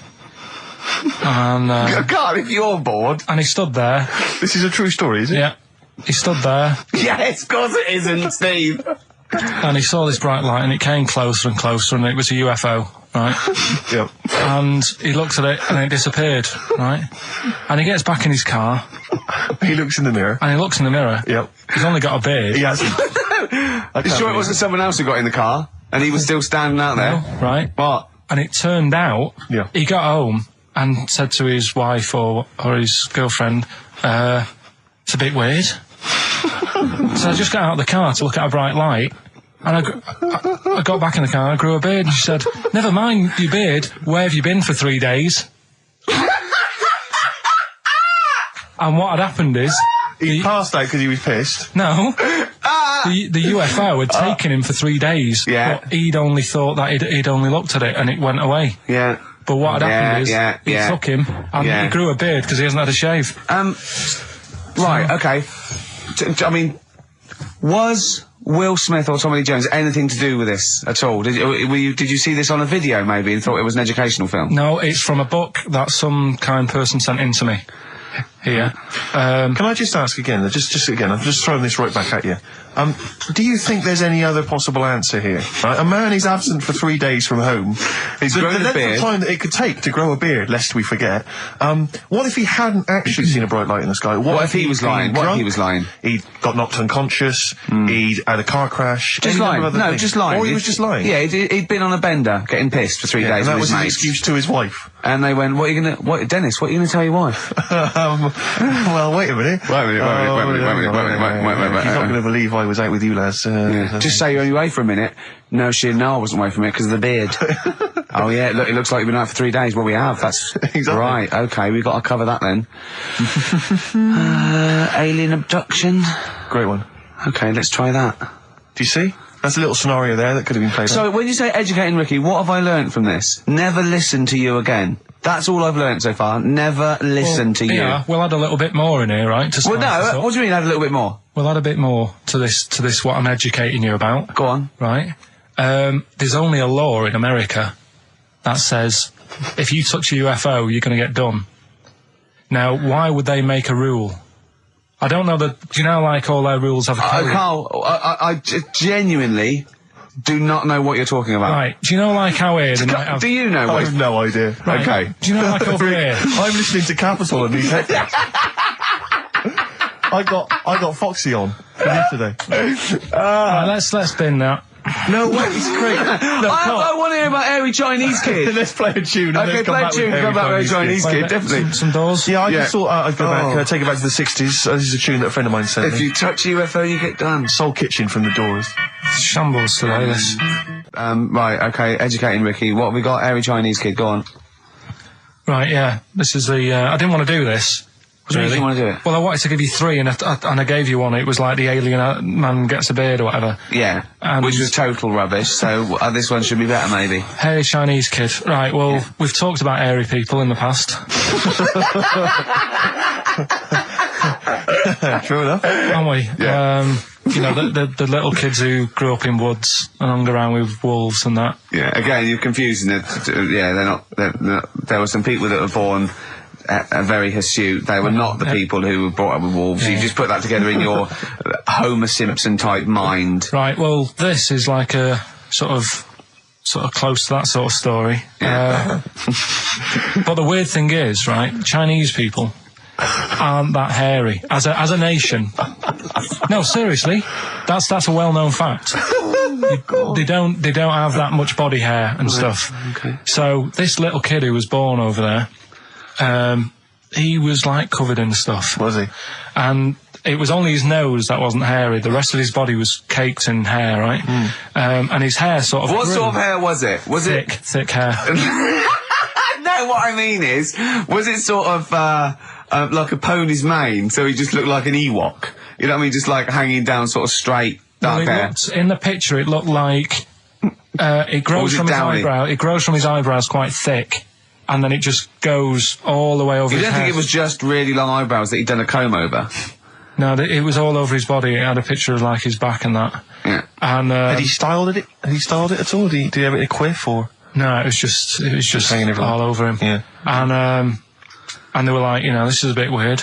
Happening in China, where we're not normally that hairy. That was the scientist speaking there. Yeah. And the local press and that were getting him down, calling him Monkey Boy and all this. Oh. And thinking Chinese press. But the doctor, yeah. Oh, they're cruel, aren't they? It's like those game shows. Well, that's Japanese, isn't it? Yeah. That's what. Yeah. And the doctor said, I was talking through all that time while we were just like talking to each other then. Because I turned round and I still saw he was talking. Go on. So anyway, the local press came in to see the hairy boy, the monkey boy. Yeah, and they were like being tight, taking the mickey out of him, and the doctor said... throwing him nuts. Said he's only hairy. Said he's a healthy young kid. The only faults he's got is he's got a little bit of eczema and a boil. And he said everybody should just treat him the same, and I think he grew up a healthy kid. Yeah, so that's the end of the story. That's not a story. Why? But I've got nothing. I don't know what to say to that. So someone in China was born slightly hairier than the rest, and he was normal apart from eczema and a boil. That to me isn't a story. But if it is, I've got a million. I mean, it's sort of like bloke from Manchester went a bit bolder than the rest, got a job on radio. He was normal. I mean, that's not a story, is it? Do you know what I mean? All right, then. You know, I won't be telling anyone the bloke got in the car and he had a full-face beard. Why has his car been towed away? Because it was a quiet road. It wasn't in the way. So. Are you filling in the blanks again? That wasn't in the book, was it, that you read? See, that's the thing. Sometimes I think you make up bits of the story as though they were fact. That doesn't seem right. Well, that's all you can do, innit? So that's educating Ricky. Will we? Brilliant. Do that next week. That is brilliant. No, I think that was good. I did. I mean, I enjoyed that. I learned something from that. I mean, I want to get. I mean, this is all from one book, is it? Yeah. That's an interesting book. With the, I don't want to dwell on it, but with the hairy Chinese kid, what did they say about that? What was the, I mean, was it once there was born a kid who was slightly more hairy than everyone else, but yeah, it's all right. He only had a boil. Oh, how did they word it? How did this capture your imagination? It was a picture that grabbed me first of all. Yeah. Sure. And it was like, God, what's up with him? And that's when I read it. Did you see the boil and the eczema or just the hair? No, you see, because his face is like, just under his eyes is sort of nice and smooth, and his nose is sticking out, and that's not hairy. But the rest of him, it looked like he had the sort of a balaclava on or something. And then I read on, and it's like, this was a hairy kid in China. Yeah. Yeah. So. Yeah. Okay, good. Anything else in there? Because, I mean, I like that. No, we'll do more of that next week. How is that alongside, hanging bacon, alien abduction, a hairy Chinese kid, and, a little interesting fact about the derivation of a phrase? What do you mean? He didn't understand a word of that. I knew the word derivation was going to cause problems. I thought derivation shouldn't have come out. I wasn't disputing. He's all smug because he just had a phone call. That was Beck, lost cause. Go on, tell him why you're all smug. Because Adrian just called up. Yeah. After hearing the story about the Chinese kid. Yeah. And he said, yeah, that's true. He said that there was a TV programme on it. Yeah. He had a chromosome defect. Yeah. And it made him hairy. And his mum and dad used to have to shave him. That wasn't in the book. But, thinking about it, that's not a good move anyway, is it? Because they say that for women, if you get a few hairs on your top lip, don't shave it because it'll grow back thicker and faster. So they should just let him. They should have just said, well, let's see how bad it gets. But if they went in there straight away if he came out as a baby and a little bit hairy, they should have left it for a little bit. But Adrian called up and said, yeah, he was hairy, he was all right. We weren't disputing there was a Chinese kid born slightly hairier than the rest. We were disputing the fact that you didn't actually tell us a story. You just told us a And what we are selection of disputing is that man was abducted by aliens for 3 days and grew a beard. Yeah. That's definitely not true. No. We don't know about chewing the fat, but it sounds quite viable. Yeah. You see, the difference is between me and Steve and you is that what we believe isn't random. Do you know what I mean? It's not random. The things we don't believe stuff just because it's interesting. It's not every other thing we believe and every other thing we don't. I think Carl believes stuff if it's interesting. Yeah, I know. Yeah. If he thinks, intriguing. Fact. I'll tell you something I do know. Go on. Right. But I can't really get a question out of it. Go on, just tell us. There's a shadow somewhere. It's already good, isn't it? I'm loving it already. No, right. There's a shadow. I think it was in America. Yeah. And it's on a quiet road. I'm guessing somewhere like Boston. That's what I imagine. Okay. Right? No. Somewhere like Boston. And people at night used to see this shadow moving about. And they'd go, what's that? Right? And it got known, the little local town got known for this shadow, but it didn't cause any problems. What are you talking about? Well, it was like, you lost me. What are you talking about? Do you know, like, some places get famous, like Scotland's got the Loch Ness Monster and that, but it doesn't cause any. Yeah. But it doesn't cause any problems. It doesn't exist. Go on. Right. So there's this shadow walking about on the road. What do you mean? No. What's he again? Rubbish. Right. So it's nonsense. Walking about, where did you read this? Where did you see this? About, this was on the internet, and I'm sure. Sorry, sorry. Right. I thought it was shite. I didn't know it was on the internet. Right, so this shadow is moving about and... independently of an object. Yeah, and the local mayor and that is like, yeah, it's a bit weird, but it's not harming anyone. The mayor involved! Was he elected to that post? Hey, mayor, we got a problem down here. Seems like a shadow. Well, it's not causing any... No, it's just causing any problems. Yeah, but that's the thing. It was left for years, and then it did start causing problems. I see, that's it. If you leave these shadows to go unchecked, Rick, they go crazy. Yeah. You let them run amok in the city. Yeah. You've got to stand What did it do? What did the shadow do? It was pushing people off the bikes. It was what? It was pushing people off the bikes. I'll find out more for that next week. Right, that'll tease them. You're a maniac! We'll do more on that. We haven't had time for educating. Please never have children. Right, listen. Just promise me now you'll never have kids. We haven't got time. Okay, listen, alright, DJ Shadow, have we got time to give these tickets away? Yeah, if they just call up, we'll... No, I'll tell you what, I've got a question, right? Go on. Where does Carl think this may have taken place? If you've been listening to the show, where do you think this evil shadow has been running amok? Let us know. The number, Carl? Good question. 08700 800 1234. So, but that's it. We are actually out of time. We are indeed. Have I got time for a song for the ladies? It's a bit tight. I was told to finish now. I know, but we've got to get finished early today, so... Why? Just because we have, and we're wasting more time talking about why we have to. Oh, this is pathetic. So, they call up... where did they see the ghost? Yeah. And you've got to pick the tickets up from reception. You can go tonight, see DJ Shadow. Shoddy, this is shoddy. Right, see you then.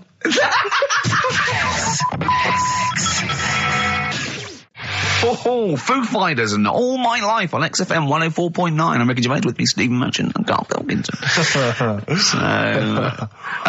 just before we do educating Ricky, this is where Karl thinks he can give me something of interest and teach me something to take away. Last week I found out that somewhere in a strange land people thought tomatoes were poisonous because they ate them with lead. Things like that. What was the other one you told me? What else was it last week? Bit of worms. Cut me off. Yeah. Oh, I sent him a text message. I was on the train, a bit bored, and I read in, I think it was Metro, scientists have found out that worms get stressed, and they found out that the fat ones didn't live as long. And when they checked the thin ones that lived longer, they found out they had a gene for de-stressing them. Right? Carl, do you remember what you said? No. He went, well, that's stupid, isn't it? He said, did these other ones die of natural causes? I went, yeah. He went, all right. Because it could be that the fat ones couldn't get off the pavement quick enough and got squashed. So maybe the scientists go, yeah, we didn't... yeah, they come to think of it, they were flat as well as fat. I think the reason that the worms are getting stressed is because people like Karl are cutting them in half to try and make 2 snakes. Yeah. Two worms. Well, yeah. well. That's the concern. He said they can't even commit suicide if they're stressed by cutting their throat. I also sent what I thought was quite interesting, that the scientists have found that the elephant hasn't got the best memory. The sea lion has, based on they've got a sea lion, and they got it back into the old laboratory 10 years after it taught it a simple trick, and it could still do the trick. What did you say to that, Carl? I'd say they don't get up to much anyway, so if you do teach it something, it is going to remember it. Sure. Because it's got nothing else to do. Yeah. And then it also, I mean, I like sea lions, they look nice and everything, but what do they do? What was that? Sea lions? Yeah, what are they here for? It's another jellyfish, as far as I'm concerned. It's like, it's there and people know about them, but what do they do? Yeah. What do we do? What do we do, Carl? Well, what do we do? A cat, first, Steve said, is good for your heart. So why is it all geared to what's good for us? Well. Anyway. Educating Ricky. Good, we've settled that then. Go on. The titles that are meant to sort of pull you in. Yeah. We've got, what was it? Stocking, Aitken and Waterman. Yeah. You've got It's Not His Vault. And Get a Load with This. Get a load with this. So which pun do I pick first? I think I'll go for Get a Load with This. Get a lobe of this. Yeah, get a lobe of this, yeah. Well, that's a story about a girl who, she was deaf, right, for 4 years. And, it happened quite a bit back this. What year? Or was it, I think it was ages ago, was it? Yeah, quite a bit back. She was deaf for about 4 years. Having an argument with her mum, it said, which I didn't quite understand. Because I don't know how they do that. Yeah. But she was having an argument, and a man pushed her against the wall, and she banged her head, and her hearing came back. Okay. Was she wearing a Walkman, and it fell out? And she'd realised, there's no explanation. There's no explanation? Well, why is that teaching me something then? So I knew you'd say this, right? So I thought, right, I'll stick something on it. Do you know that bees are deaf? No, you can't just, no. If you ask someone something they don't know the answer to, they don't tell you something else. Just, I'll tell you something else then. I can't answer that, I'll tell you something else. Imagine that, if you asked a teacher. Look, how do birds fly? Wow, if you're going to do that, tallest building is, I mean, what? Well, that was the equivalent, Carl, of running away when we asked you a question. Yeah, the intellectual equivalent. Look over there, there's a monster. Yeah. Listen. What do you mean? What she? Okay, so her hearing. There's no explanation. Back. There's no explanation, or you don't know. Well, there isn't one, is there? Really? It's a bit weird. But did the doctors not look into it? No, I think they just said, "Oh, that's good." So again, I don't. Where did this information go? Is that if you read this on the net? Is that all they put on the net? There was once a deaf woman who hit her head and she could hear. Came back. It was bizarre things about being deaf. Was there three Was there I've got that book. Yeah, it's a good book. That was there three more pages. You just couldn't be bothered to read off. Yeah. No, it was just a little bit. And it was there a little picture, a cartoon picture? No pictures. I just read it. Ow! Look, ow! If you don't want to know, if you don't want to learn, you know. Yeah. Okay. It's not his fault. Let me have It's Not His Fault. You got to save this. This has got to teach me something. It'll be an interesting story. Right. It's not his fault. This fella. Yeah. What year? Ages ago? Olden times? I'd say in the 70s. Okay. Would you? Any evidence for that? Does he wear flares in the story? Right. Is that your reason? No, it's a bit like Yuri Geller, this fella, right? Where he's electric. He's electric. And, if he walks past the telly would fizz. If he walked past the radio, it all goes like that. Ooh. His hair stuck up all the time. And he'd be having a bath and everything would be all right, and then the power would sort of switch on in his body, and the electric in his body made him jump out of the bath. So... What do you mean, so? What is that so? What does that so mean? You've given us nothing. You've given us nothing. You'd have to at least give us the scientific explanation. Yeah. Electric eels have 400 volts in them. Oh, is this the running away again? What was that one called? Yeah, but but it's not his vault. But there's a reason not his vault. It's not his vault. I thought it was going to be something about. I think we should do these the other way round. I think you should tell us the story and then we'll hear the pun. It's not his fault. It's not his fault. Right, let's leave it. Play a tune. Forget it. Educating Ricky. Doing it. We're not doing it. No, we are. A text message today from Ross Noble. You know Ross Noble, the comedian, who's on. Have I got news for you? Right. He says, ask Carl if he woke up with ladies' boobs, would he just put a dress on and live as a lady, or would he just be a man but with these boobs? Carl, it's a good question. I know that happened to Ross, so he's throwing that one out at you. It did in a way, because he ate pizzas for a year, didn't he? He did, yeah. And he got a lovely pair of breasts. Yeah. Go on. Probably just find a loose-fitting jumper, go to the doctor's. What would you say to the doctor? How would you explain this phenomenon to the doctor? So you'd be happy with this because you believe in shite, like no. Go on. But it can happen, because I told you a couple of weeks ago how that can happen. How you can wake up with breasts if you're a fella. I told you. Go on. Haven't you remembered? No, it's funny that, isn't it? Go on. Have you, Steve? No, I don't remember this. Did you tell us on air? Yeah. It can happen if you go to Argentina and have a steak. You can wake up with breasts. Because I'm sure I'd have remembered that. Pull the other one. Look, he likes that. Is that what you've come up with, Ben, this week? That joke? Yeah. Brilliant. Play a record. It's going to be a dynamite show. Listen, look, I'm going to play some classic tunes today. I'm going to educate the youngsters, Steve. Right, now, you've all heard of Lou Reed, you've all heard of Velvet Underground, but, have you heard of Venus in Furs, Carl? Shiny, shiny, shiny boots of leather. Do you know, like, I've talked about ghosts, and we had that good discussion the other week walking to Piccadilly Circus Station, and I was telling you about ghosts, and you were saying, Carl, don't be an idiot, and all that. Spoke to a woman in the week, done a little interview with her. You've done a little interview? Done Brilliant. A little interview, 2 minutes or so, with a woman who's got ghosts in her house. So, I look forward to hearing that later. That sounds brilliant. Coming up later. Well, I'm going to play a classic tune now. I've just gone straight for it. I've gone for the jugular. This is Ziggy Stardust by David Bowie. Well, I teased you with it before. You're going to get it out again? I'm always like trying to get you, thinking, opening your mind up a bit to ghosts and stuff. Yes. So, this woman who I know, she said she'd come in and I could interview her to try and sort of, get the belief out there. Okay. Because there's not enough belief in the occult and rubbish out there. So does she think she has a ghost? She has, yeah. She's had a few. She has, no, it's fact. Yeah, she has. So I thought maybe it's a new feature we could try for a couple of weeks, see how it goes down. You know Parkinson? What about Pilkington?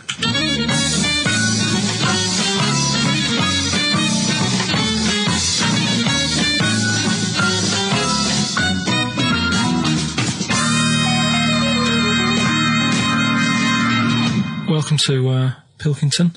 Thank you. My guest today is Taryn. She's a plugger. You're still a plugger, aren't you? No, I do co-management. Right, now. she does co-management, but she was a plugger. She looked after Therapy, Raging Speedhorn, Slash, all the big names, yeah? But we're not here to talk about music today. We do a lot of that on XFM. Today we're talking ghosts. Now, Ricky and Steve, who I do the show with, they're not having any of it. So I said, well, I know someone who, gets on with ghosts. There's a lot of them. So I thought I'd get you in today, have a little chat for a couple of minutes, just to sum up the story so they get an idea of what happened. You had a horse, yeah? You had it in some stables. Yeah. He hasn't there to speak yet. You went to, look after it and that, play around with it, take it for a ride and that. Riding. Yeah. 2 of your mates were in the stable where your horse is. Not my stable, in the opposite stable. In the opposite stable. And I heard them giggling and they're messing about and that, yeah. You heard them having a laugh. So you thought, right, what are they up to? So you go in and they're messing about with a Ouija board. Yeah. Right.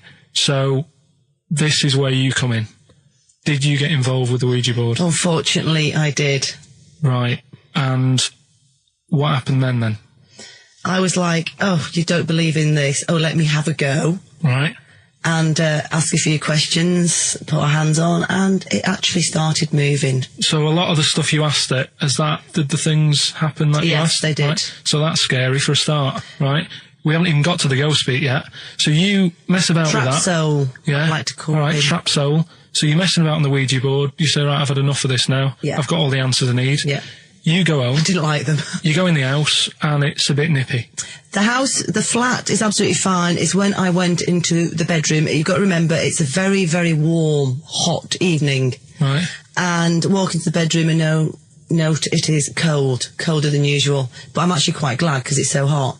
Right, okay. Completely ignored the fact that the windows were all shut, but the curtains were blowing. Didn't sleep well at all. Right. Next evening, same again. Freezing. Yeah, very, very noticeably cold. Curtains blowing. Yeah, I'm fast asleep, get woken up, the wardrobe's opening. So at this point, this is where we clear up. You're not on crack. You're not. Oh, never touched drugs in my entire life. You're not a drinker. No. I will have the odd glass of red wine. Yeah, right. That's all right. They recommend that anyway. They say it's good for your heart. What started happening was, as the week progressed, I also felt the bed covers at one point at night fold over, double bed, the bed covers fold over, and it was like someone was getting in the bed next to me. But you've got to remember, when you're in a deep sleep, you're not quite thinking, and you're thinking, I'm losing it. I was getting more and more tired, more and more a little stressed. I'm really thinking I was having a breakdown. The final straw was when the clothes on the end of my bed that I just throw hit me. How come you were going back home at night? Because I was sceptical. In fact, 6 months ago, I just said, I don't want to go there. People will think I'm mad. But you know what? I don't care. Yeah. I know there's more out there. Well, brilliant. Well, cheers for that. And thanks for being a guest on Pilkington.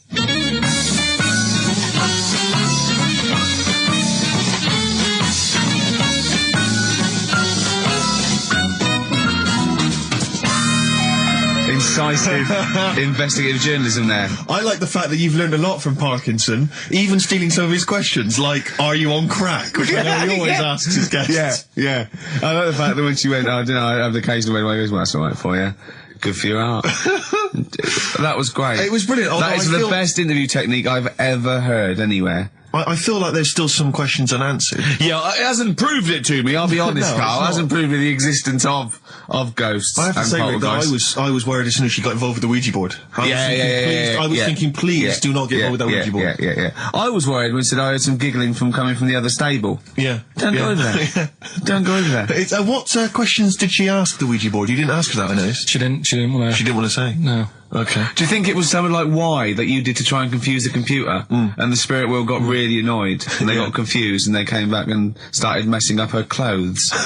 But what do you think then? What do you mean? What do you mean? What do I think? What do you think?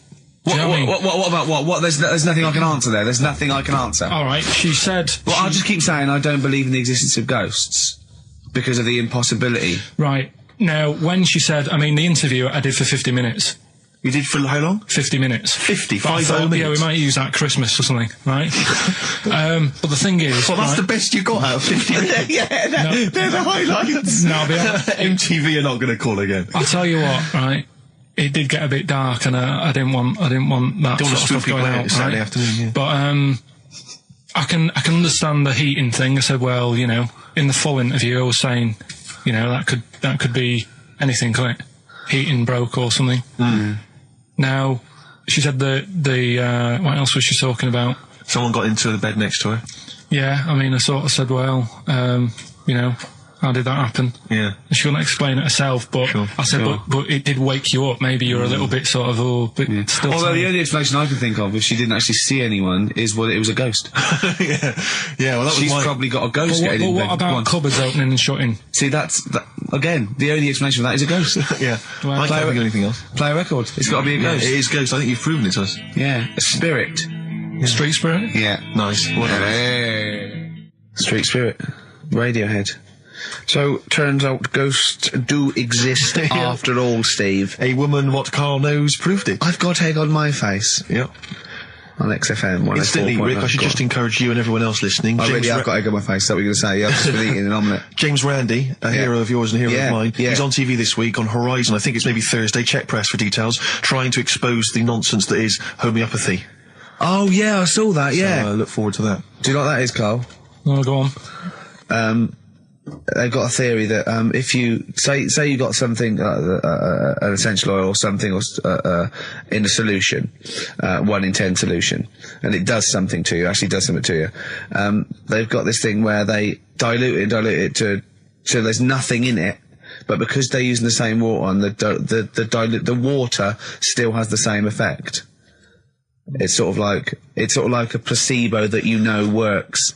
You know, that's the sort of theory of it. What time's that on?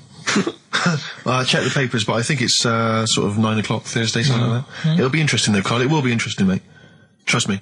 And a boxer that is in peak, with basically, you've seen the ones, they just look, like Bruce Lee. Yeah. They're 8% fat. So, is that good for you? Well, I don't think it's that bad for you. I mean, you need a bit of fat. Bruce Lee supposedly, there's so many rumours, I'm sure you're fascinated by them, Carl, conspiracy theories surrounding Bruce Lee's death. Yeah. One of which is that his body was at the peak of physical perfection. He had an aspirin because of a headache. And it reacted with his, because just the impurities in the aspirin killed him. Yeah. Yeah, because it's sort of like quite interesting and a bit weird. Yeah. Yes, that's fact. He'll have Well, are you aware of the fact that supposedly he actually cheated death, he actually faked his own death so he could work undercover for the Hong Kong police? Are you aware of that? Yeah. Do you believe that as well? Not so convinced. Dunno. Do you believe he could kill a man by putting all his energy into a trembling hand and touching him and every blood vessel burst? Well, it's just another form of trickery, isn't it? I mean, you met up with Darren, didn't you? Met up with Darren Brown, yeah. Darren Brown. Yeah, he's incredible. Yeah, he's probably the Britain's best illusionist, if you don't mind me saying. Yeah. You can put that on a poster if you want. Tell you what, though, right? Changing the subject a bit. We were talking about a fly getting in that pod. Yeah. Read in the week when I was searching for stuff to educate, the Educate Ricky section, which we will be. Do you want to answer that phone, because it's annoying me? Who's phoning? I don't know. It's obviously someone who doesn't know that you're talking at the moment, so leave it. Let him finish your point. It could be. Leave it. It could be the head of. Leave it. Yeah, go on. Could be the head of XFM. Yeah. Oh, I'm so scared. No.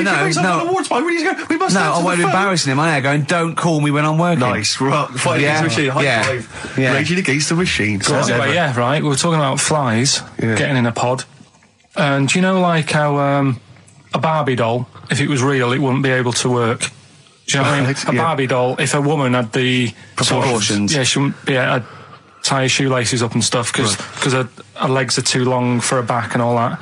Flies, scientists can't work out how they fly. It's a bee. It's a bee, not a fly. No, a fly as well. No. A fly apparently its body is like too big for its wings, and they still can't work it out. Yeah. How which in your mind says what? Something spooky going on? They have worked out that it's the fact that what they do, the wing actually beats a ridiculous about 150 times a second, so it displaces air. Yeah. So they have. I know what you mean. It's incredible that it can fly because it's got such small wings. Yeah. All right. And it's a bee, not a fly. So, yeah, but other than that, good point. Bowie. Another classic. Be My Wife off the Low album, David Bowie. Carl, you don't feel depressed, mate. Don't feel low. You can't be right about everything. So, 3 stories. Don't rub it too hard, you'll get a rasher. Enough is anus. And we'll have that one then. That one? Yeah. Right, well, do you believe in palm reading and stuff? No. Yes. Sorry, yes. Yeah, of course. Sorry, I forgot. Yes, of course we do. Mm-hmm. Right, well, there's a fella who, he used to do palm reading. Oh, yeah. But a lot of people, he found that when he went up to him in the street and said, do you want your palm reading? He was like, a lot of them were like, I'm a bit ashamed of my nails and stuff because they're a labourer or they're a cleaner or something like that. I know a lot of labourers are slightly embarrassed by their nails. Yeah. No, but... Yeah. So he found look at my bloody hands, Reg. Well... That's that hod carrying. Did I ever tell you that? Did I ever tell you that I got picked at school to make tea and serve biscuits to old people because I've got good nails? No, go on. Is there any more to the story? Well, that's about it. I mean, we used to do, like, I think the head teacher must have been getting something, maybe getting his mum in there for free or something in this old people's home. So he offered the kids at the school, he said, right, all sit at your desk and put your hands on the table. And everyone did. And he walked past me and he said, not bad, not bad. And he said, you've got the afternoon off, you can go and serve biscuits and tea to the old people. What did you say? I said, all right then. Was that? Yeah. Good afternoon. But anyway, so these... Yeah, what did he do? He just sort of walked around and went, you all right, do you want bourbons or digest?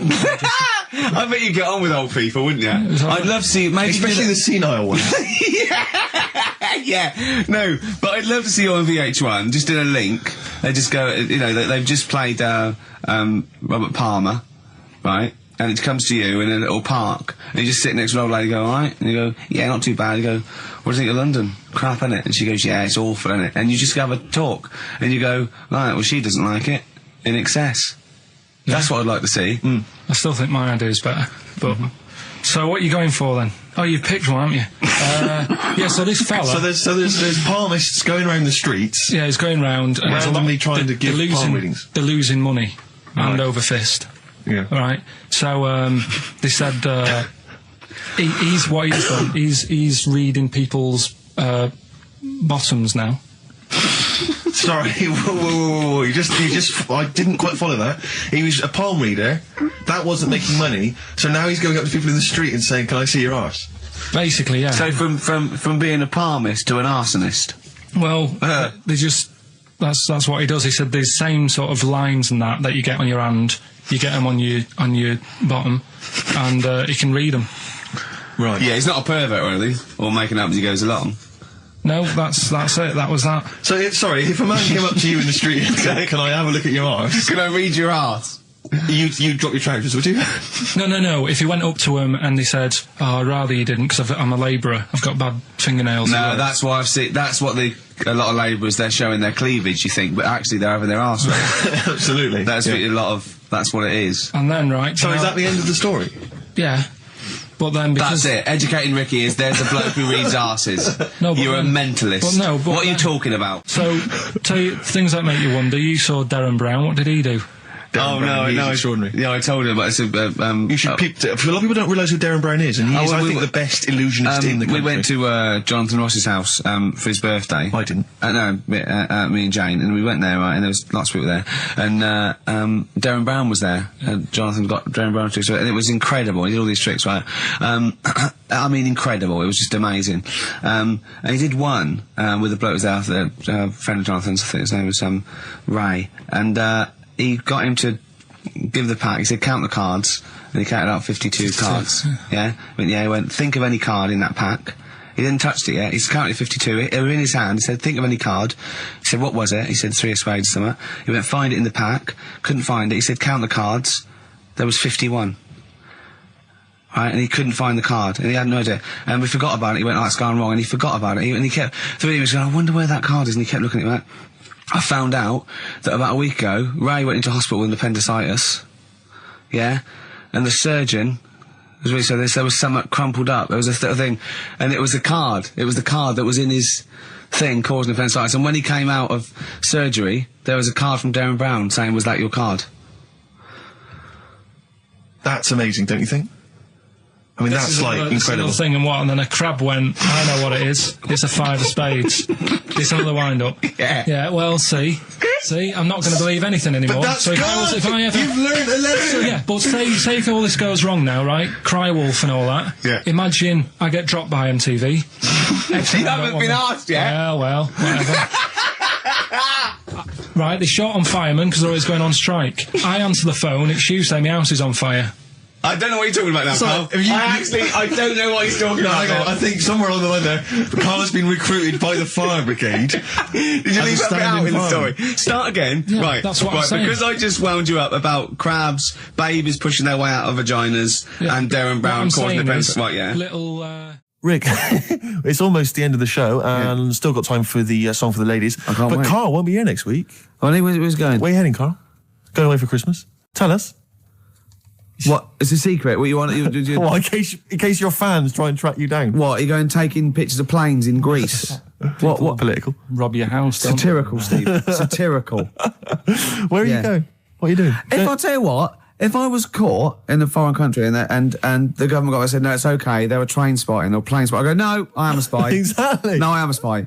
No, it's all right, you were train spotting. I wasn't spying, please. I saw you at the Doctor Who convention as well. No, probably an assassin or something. Yeah. I'm probably an assassin. Carl, where are you going, mate? Tell us, come on, we haven't got time. To say when... What's that here? What? People rob your house. Yeah, we didn't say tell us your address, tell us where you leave the key, and then tell us you're going on holiday. We said where are you going on holiday? Barbados. Are you? Ooh, showing off. Yeah. Boasting. I'll tell you what, Steve, what I'd like to see, and a lot of the listeners right there too, pop round there now, touch him for Christmas. Shall I touch him for Christmas? Touch him any way you like for Christmas. Can I just introduce the song for the ladies before? Well, love him for Christmas, though. Can I just say... yes, but as long as you love and touch him. We're going to leave you with the excellent Tim Buckley, of course, father of Jeff. I'm just going to be watching, but love him. Look at his little face. Also on that CD that my friend Dave sent me earlier, so if you don't like it, blame him. While he's been arrested by the copyright police. And it's called Buzzin' Fly. Let me touch you, Carl. Don't, Steve. Go on. A man for Christmas. I'm not coming back. Kissing a man. Licking a man for Christmas. Look in touch with your feminine side at all. I can put you in touch with your feminine side and my feminine I'm liking it. So I can't look, I'm busy. Look, I'm busy. You have a good Christmas? Yeah, you? Yep. Carl? Yeah, it's alright. Lovely. Okay, let's crack on. Good. I went on holiday after Christmas, and so did our mutual friend Phil Balker. Yeah, good man. He was in Lanzarote and he told me one of the funny. I don't know if I can tell this on the radio. I'll have to say the C word. I'll just go. It's in a sentence, so I just go you see when it comes, and you'll know that he's saying the terrible word. Didn't want to ruin the anecdote. Anyway, they're walking along one evening in Lanzarote, and there's lots of Brits there apparently, and Phil overhears a sort of married couple arguing. They're having to go home a bit early, and she's saying to him, she went, "For Christ's sake, every time we come out drinking, you always shit yourself." Right? Wow. Always, not once. So he's going, I've told you, he said, it's not the drink, it's the weather. She went, the weather. You'll be blaming the food next, you see. I don't think they should have got married. Wow. Or when did you think the shooting itself started? Must have been after the marriage, because if you're courting, and you go, went out with Derek again, did you last night? Yeah, how was it? The evening was lovely, the meal was nice, but he shot himself. Again. That's 5 dates, 5 different heaps of shit. But I think I can change him. I think I can change him, yeah. It must have happened after the marrying. Or you just might think, oh God, or he's got to that age where I think, look, I'll just empty it when I get home. Yeah. I'm not going to keep going up and going to the toilet, you know. It's the ice that does it. Yeah, Carl is right, I think. It is the ice. What do you mean? People forget, they say, don't drink the water when you're on holiday, and they don't. They drink, they buy Evian and stuff. Oh, I see. They forget about the ice. The ice cubes, you're right, in a bar. Made from tap water. And that can do it, can it? Yeah. But she said every time you're drinking, didn't she? I assume that she wasn't drinking ice then.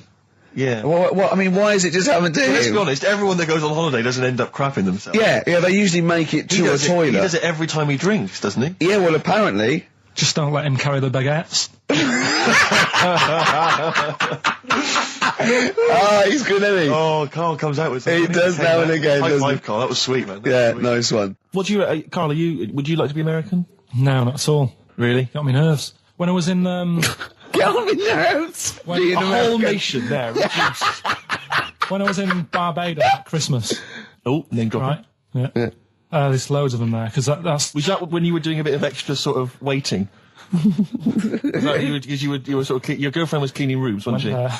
Went there for Christmas, and there's loads of them there, because that's like really close to America. That's like Blackpool is to Manchester type. It's exactly like that. Yep. So that's the analogy a lot of Americans use. So, but I think they call it the tropical Blackpool.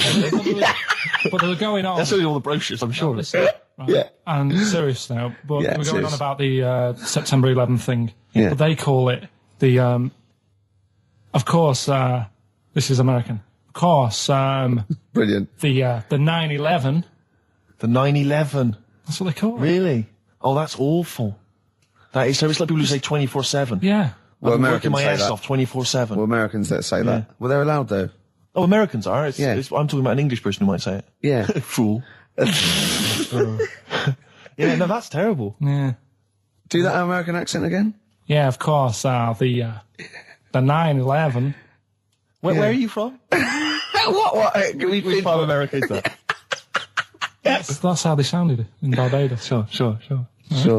But Can you do any other impression? But Carl doesn't. I very much doubt that Carl likes newfangled countries like America. Yeah. He doesn't like London. No, true. So he's not going to. Have you been to America? Yeah.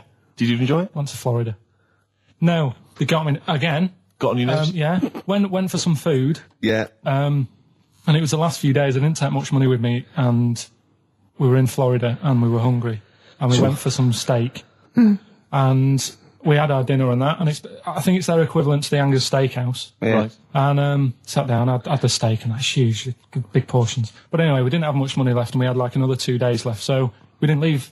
We didn't have much money for a tip. Do you know over there they expect it? Yeah, a big tip, yeah. So we left what we could, and I don't know what it was. It might have only been the equivalent to 60 pence. Yeah. But he didn't have to do that much. We didn't have loads of courses because we didn't have much money. So he brought us like the main course and I don't know, a couple of Diet Cokes. And anyway, left him the 60p. Yeah. On the way out, and he comes running over. Excuse me, sir, you can have this back. Because it wasn't enough. I mean... Yeah. It's outrageous. What did you say? I said, all right then. Well, I needed it. I mean, I thought it was nice to leave them something, but obviously it wasn't enough, so he got us a couple of more. Is it good fun with you on holiday? I mean, do you enjoy yourself?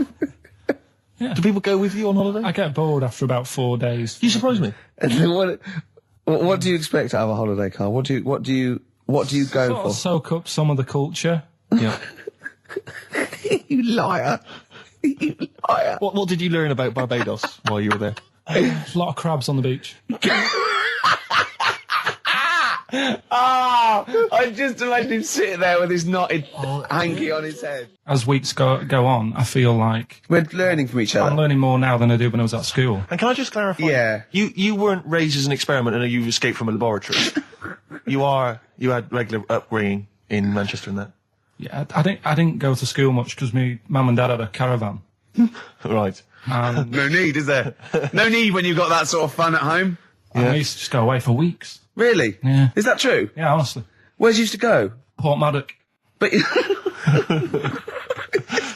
and so you didn't go to school much? No, I did, but not as much as everyone else. Yeah. How many holidays were your parents having? What was their income that they could... No, my dad used to work nights, and he used to travel back, because to Manchester from Wales, it wasn't that far. And Manchester to Wales? He used to do 4 on and 4 off, so me and my mum were, like, loving it. But what Port Meredith? Port Maddock. Port Maddock. Just down the road from Port Merion, where they filmed The Prisoner. Right. Oh, so that's cleared up for me. Yeah, location-wise. So what did you do then? You were in this little 2-berth caravan on the back of a Cortina estate. Right. Well, what was it? What was the car? What was it? Ford Granada. Ford Granada. What are we talking? 1980? Yeah, 82, 83, right? 84, 85. Okay. And you in the car down there, park up. Yeah. What was it? What was Port Meredith? Port Maddock. Port Maddock. I remember Ruth. It's just, it's just a holiday camp. Yeah. And had an arcade and a beach. I was loving it. Yeah. But, so of the 52 weeks of the year, let's assume, I don't know how many weeks you take off normally for holidays anyway. Let's just say, I don't know, you go to school 45 weeks of the year maybe? Generally, most kids? No. Bit less. Bit less than that? 42. How many weeks would you say you actually spent in school? Well, how many weeks do you have off for summer? Well, we'll work that out. That's what about 6 off for summer, about 3 for Easter, about 3 for Christmas. Put it this way, I'm surprised I'm not Welsh, to be honest. Right. So there was there more than was in Manchester. Did the school authority not come and check you out? No, they didn't. Didn't get Manchester, I suppose they didn't care, did they? Not really. Yeah. They're lucky you turned up at all. What did you just turn up for the last day when you could take in your best toy? Did you know that when you could take in any game? Just play with everyone else's. Why, I break my stuff. Sure. Yeah. Yeah. No, Well, this answers a lot. This does answer a lot. The fact that you spent most of your time on the beach as a kid. Teachers were no good at my school. We were talking about it yesterday. About So you were teaching them a lesson by going off for the summer? Yeah. Anyway. And did you go to university? No. No. Did you go to sixth form or college? No. When did you leave school? When I was about 15. Right. What, you just went on holiday and didn't come back? I just got a job early, didn't I? Where was it? Portmaddock? Get in there. No, I was a printer. BM Print in Trafford Park. Well, that's great. That's a little interview there. Yeah, little next I'll be interviewing Steve Merchant. What are we playing next? Bit of Elbow. Oh, this is fantastic. This is Elbow. Bread. Make It With You. Great track, isn't it? It is a good track. You can't argue with that. I think Bread defy slightly my test, don't they? The ladies and gentlemen, please welcome to the stage. Because Bread is a pretty awful name, and yet obviously they were very successful. They're pretty big. I think they. You're not confusing it with the sitcom. I'm afraid I often Joey. do. I always associate the two, and that's never a good thing. Yeah. Game's getting hard because someone's dealing you a losing card. Was that recorded by Bread? I think so. The cast of, I think so. Yeah. Right. Win it. So the game's going. Yeah. Something like that. Yeah. Bread. Bread. Look at his face lighting up. Did you like Bread? You tell him an Aesop fable, he's not interested. You sing the theme to Bread. Yeah, little manx like the scally sort of scouse sort of ways. Manx don't like the Scousers. Why not?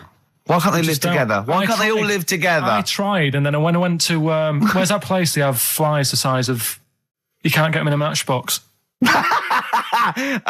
Well, most newsagents don't put flies in matchboxes. What do you mean you can't get them in a matchbox? You mean buy them at a tobacconist? No, I remember being there and thinking, God, the flies are big here.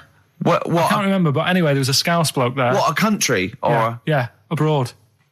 Right, okay. Flies are massive. And there was a Scouse bloke there, and I was quite happy to let things, we don't get on, but I was like, I'm on holiday, we're in the same town, let's get on. Yeah. And he couldn't stand me. Name was Alan. I think he lives in London now. Couldn't be doing with him. What did he do? He just was like, I bet you like Man United. And it's like, well, yeah. And he's like, they're rubbish. And going on about my town's dark. He's like, well, when did you go? If it was the winter, it would have been. Yeah. He's an idiot. I'm glad you got that off your chest. I've never seen Carl like this. He was annoyed there. I tell you, Alan, if you're listening, you really wild Carl. You do not want to get on the wrong side of Pilkington. Anyway, that's pretty much it, isn't it, for this week? That's a lot. It is indeed. What's your song? Yeah, song for the ladies this week, taking on from your Bread, really. Same kind of low, acoustics kind of sound. It's Kings of Convenience, Toxic Girl, beautiful track. Just got time for this. Bye-bye. See you later. See you next time. Yeah. My favourite suede track of all time there. Well, we're that's nearly it, Carl. Right, what's your last Room 101? Oh, God. It was holidays. Holidays? Well, you want to put holidays in Room 101? People who are sort of annoying on holiday. Oh, yeah. Do you know when you go away? Oh, yeah. It's sort of touched on this before. Is this going to be the Scouse guy? Yeah. Go on. Oh, it's so long, though. I mean, it was a holiday when we went to Tunisia. And the Scouser pissed you off, surprise, surprise. Yeah. Yeah. But the annoying thing was, when you go on it was a cheap holiday, and like the lesson here is, if you want a good holiday, you got to spend some money. Yeah. And we didn't on this one. We spent about, 400 quid for two of us for a month or something ridiculous.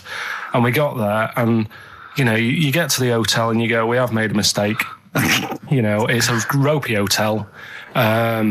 You can tell the blinds and stuff as you walk in, they're all dirty and stuff. And you think, well, let's make the most of it. Let's not get down about it. It's a holiday. It's for a rest. And you try and make the most of it. And we had to meet. You have one of those things where you get to your destination and the rep says, right, go and unpack your bags and that. Go and sort yourself out in the room.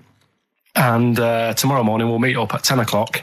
And I'll go through, the best sort of place to go for camel rides and, the best deals I can get you.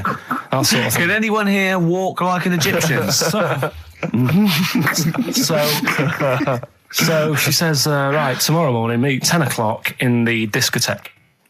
So we get up and we have breakfast, and it wasn't a good breakfast. The kitchen was, bit horrible. The food wasn't good. And it was run by sort of midgets.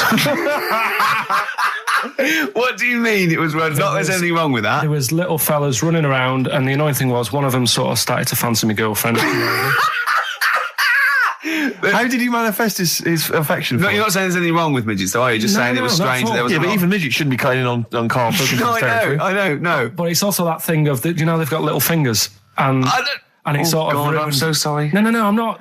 It is a bit of a phobia of mine. Okay. Do you know what I mean? They are nice people and that. Sure. Oh, God. But the annoying thing is... So what was he doing then? How did he... I don't understand how he was chatting up your girlfriend. Was he crawling under the table so you couldn't see? He just kept... Whispering to her from underneath there.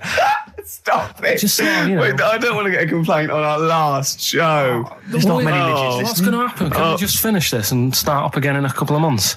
Oh, yeah. So if you want to know more about the midget theme restaurant, then we'll talk you in 3 months. Yeah. It's just... it's just... No, that's fair enough, actually. Oh, yeah, no, right, sorry Carl. about That's this. your producer's Listen, head on. we'll see you in about a really... it's been a pleasure, truly, and thank you for everyone that wrote letters. Have you really? I've got you both a present, right? Oh. I got Ricky, do you know, like, we've done fables and stuff? Right? Yeah. This is like Mr. Ben. Oh. This is brilliant. Yeah. Right, and it's like little fables that Mr. Ben goes on. Oh, fantastic. So I want you to learn something from that for when you come back. Okay, brilliant. That's lovely, I'll tell you Carl. one of the stories I read this morning. It's brilliant. In fact, when you've done with it, give it me. Yeah. Because I haven't finished reading that. Okay. Thank you, Carl. And for Steve, a little... chat-up lines. A little book of chat-up lines. That's fantastic. That's great, Carl. Well, we'll see you in 3 months. But carry on emailing Carl. Cherish Karl Pilkington. He sits in a little room by himself, so keep him in touch. And we'll see you in August. We're going to leave you with something that we all love. This is There Is a Light That Never Goes Out by the Smiths. Very apt, I think. Goodbye. See you later. Yeah, but anyway, he'll be back shortly, I'm sure. He phoned me. His dad's ill. His dad's in hospital, so Carl went back to sort of look after his mum. And he was so sweet. He said, "I'm back here just driving my mum around." And he said so unbegrudgingly. He just went, "It's like old times." And I said, sorry to hear that." And he went, "That's all right, yeah." I think he's going to be fine. And I said, "How was your holiday?" He went, "Yeah, it was good. Except it was a nudist beach, so he didn't tell me." Of course it was. I went, "What do you mean?" He went, "Well, sitting on the... I don't know why they have to do it. I don't know why they have to do it. Why do they have to do it?" He went, "Suzanne said they think there's nothing wrong with it, like being a transvestite." Right? I went, "I love the fact that your girlfriend has to tell you what's wrong and right in the world." And he went, "Well, we're walking along the beach, fella coming towards us with knob out." I went, "Oh, what's going on here?" Right? And he said, and because it wasn't all nude, he's walking round, he's stark naked, and he wants the freedom of that, but he's got a big rucksack on his back with his clothes on, so he has to get changed. He went, "So what's the point in that?" Right? And I went, "He should just carry the book." He went, "What, and covered it up?" When he went, "Oh yeah, good idea." See? He went, "But I wasn't happy." He says, and that was the first day, so we didn't go there again. I just imagine his little face. Yeah, just going, "All right, gobsmacked. That's out, that's out. What's that doing out? Why has he got his out?" I imagine Carl sort of dressed in a suit. In a sort of safari suit, done right up with a cravat. I'm not undressing. I don't want people seeing the flesh. That's for you, love, and no one else. But I love the fact that as this girl goes, "Carl, they don't think there's anything wrong with it. They're just happy that way." and he in his own mind just goes, "Like being a transvestite." He knows there's nothing wrong with that. I'm always a little bit suspect about people who like walking around nude. I think you meant transvestites. No, nudists. What? Hold on. Can you be a naked transvestite? What are you then? Yeah, I suppose you're a... When Eddie Izzard's naked, is he a naked transvestite? That's an interesting metaphysical question. Yeah. Yeah. On XFM 104.9. If you know the answer to that metaphysical question, or indeed any of the famous ones, if a tree falls in a forest and no one hears it, has it fallen over? Any of those. That's brilliant. Yeah, if you leave the room, Rick, does it get quieter? Yeah, what's the sound of one leg hopping? Exactly. What we got there, Claire? Do you want some music or I'd love to hear it. What you got? Chat? I've got the Vines, actually. Oh, play it. Strokes. Someday. I'm already annoyed. I've been here 3 minutes and I'm already annoyed. Yeah. I'll bring back Claire, I'll tell you. No, it's not his fault. It's the whole place. The library's shite. I tried to get... Oh, God. I had to go to Capitol Library. Fancy that. I had to go to Capitol Library to get a couple of records I wanted. Right? Place is falling apart. The email's not working. It's so shoddy. He's had 2 weeks off. On holiday. I mean, they might as well bulldoze this, honestly, because for all the, It is ludicrous. And we get paid peanuts. You get paid, do you? And it really annoys me to have to fight. Anyway, just calm down. 104.9, I'm Ricky Gervais, with me, Steve Merchant and Karl Pilkington. Carl, you're back. All right. How was it? What, the holiday? Yeah. Well, it wasn't all fun, was it? Because my dad was in hospital. Oh, but he wasn't during the holiday. Not during the holiday, though, was he? You came back from holiday and then found that out, didn't you? Yeah, but it happened when I was on holiday. Did you know that, though, when you're on holiday? No, because I didn't take my phone with me. Well, the weird thing is, I got a feeling when I was sat there, because it normally happens. It wasn't a nudie speech, was it? When I first went away, you saw that old fella with his packet out. When I went to Ibiza, right, I had a feeling, and I called home. My dad had punctured a lung. When you say you had a feeling, what do you mean a feeling? Just like, I should call home. There's something not right. But this time, very specific feeling. How did that manifest itself? How did you get that? What kind of feeling? Is that tingling thing? I'm getting a bit of a lung feeling. Yeah. A bit of a dad lung feeling. That feels like a punctured lung. Hold on. Well, anyway, the holiday was good. We talked about it last week. Well, let's probe Karl about his holiday, because that's the sort of thing that audiences will stay tuned for, Rick, I'm pretty certain. Yeah, sure. Find out about you know more about this radio business than me. You know, you've hooked them already. Indeed, yeah. Well, also, I'm thinking we've got nothing. Now. We may as well save that. No, I resent it. I used to put a lot of work in, but no, I think of the money, which is, for me, pretty shoddy. Well, you know what I mean?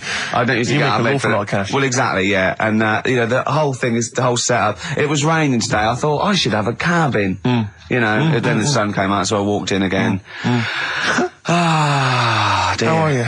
But, I'll tell you what, I got a bit criticised last week as well, that I only played ballads and same songs, so I'm going to rock out this week. I've been down to the Capitol Library to get some good tunes. And, what about a little bit of AC/DC? Oh. Took me all night long. Let's hear it. Well, that's cheered me up. In a better mood now? Yeah. Good. That's great. Should we rock out today? Yeah, well, yeah. Bit of Led Zeppelin, maybe Stones. Brilliant, yeah. Some other classics. Yeah. When are we going to talk about Karl? Have we run out of stuff already? Okay, let's go. Okay, now, yeah. So where did you go, Karl? What was the story? It was my birthday, right? Went home after working with you a couple of Saturdays ago, right? Girlfriend was like, open your card, and I said, no, it's my birthday on Monday, I'll open it. You obey by the rules, certainly on birthdays, birthday rules. Well, there's no point. Well, exactly, chaos leads that way. Yeah, right, so, not an anarchist, never has been. So anyway, she was kept going on, it was doing me head in, so I said, alright, I'll open it. Yeah. So I opened it, ticket fell out, surprise holiday to one of the Canary Islands. So... And what was your reaction? I mean... First one was, we haven't got enough money. Right. For this, but I didn't want to ruin it, so no. So I didn't go on about that, and I said, "Oh, it'd be great." So I can't wait. So, did you say it in that tone of voice? Well, it was good timing because I was tired and everything, and I'm not a big holiday fan, but the timing was right. Yeah. Do you know what I mean? It's the same as last night. I don't always like a curry, but last night you're in the mood. You get that sort of curry. You had a feeling. Yeah. You thought, and then lo and behold, later you were eating the curry. It's weird, isn't it? Isn't it weird, the paranormal? Isn't it weird? They work in mysterious ways. Yeah. So anyway, right? The island. If I was on Wish You Were Here, I'd probably say it's a bit barren. Okay. Not much there, but if you get a hotel, you guarantee good weather.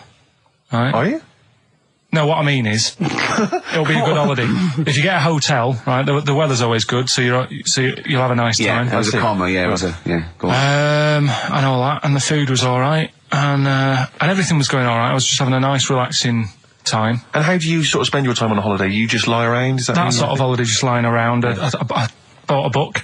You bought a book? Yeah. Okay, ghosts? No, it was short stories, right? About it was ghosts? it was about like special days in our time and time before me and stuff. Oh, yeah. And it was like, it was telling you about how I think it was 1814, the Thames frozen up. Yeah. And all these stories are told by eyewitnesses. Yeah. Right?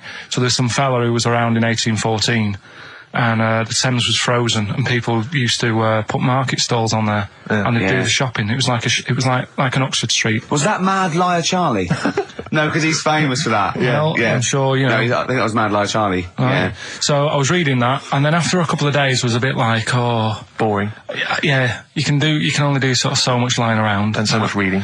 So, Suzanne said, let's go on the beach, have a walk. You ain't gone on the beach? Where had you been up to this point then? In your room? No, just like around the pool, just relaxing and having a swim and that. Yeah. So she said, let's go on the beach. I said, alright then, yeah. So, wandered down to the beach, and first impressions are, it's alright, it's clean. Your criteria is so basic, it's brilliant. Hotel, yes. Roof, good. Food, adequate. Beach, clean. Next. So I'm walking along and everything's good, and there's a woman feeding fish bread, which I thought that's different.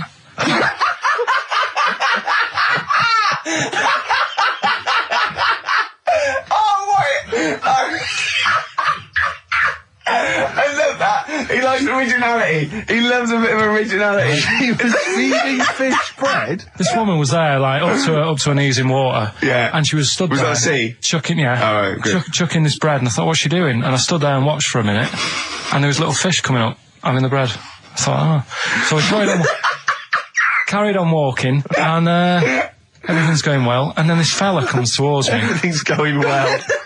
Yeah, that's I haven't fallen over. Clean feeding bread. 2 points for originality. Fella comes walking towards me. Oi, oi. He's only got no pants on. Oh. So I said, Suzanne, what's going on? Why did he turn to her? Like she knows more than him. So she said, oh, yeah, it's, she said, yeah, it's a nudity. Is this going to be a long story? Could you pour that coffee? Can you give me that coffee over? Sorry, this is really bad. Yeah, because he's poured... Thank you. Just amuse yourselves while we sort the coffee. Thank you very much. Dave, do you want I'll have a cup of coffee, Carl. Thanks, yeah, cheers. Cold. Right, good. Okay. So... Great. Thank you. So she said, yeah, it's a nudist beach. So I said, well, why, what? I said, we're all it's all mixed up. Normally on a nudist beach, it's a nudist beach and you don't go wandering on there when you get clothes on and that. So it annoyed me a bit, because there wasn't any signs. So this fella's getting closer. Well, the knob out was a sign. Yeah. Right, so he's getting closer. And he walked past me. It was an old fella. And he walked past and he had a hat on and a little pipe. And a big rucksack on his back. Right, so he got me thinking... Not strictly naked. I'm walking along and I'm thinking... Right, why do people want to do this? So straight away, I wasn't on holiday anymore, because most of the time when I'm on holiday, I don't think about anything. Right? Your mind's a blank. I just switch off. Right? But all of a sudden, this has got in my head now, and I turn around to look at him, and... Check out his eyes. And this bag, right, I swear, it was massive, right? What? You had a massive bag? The bag.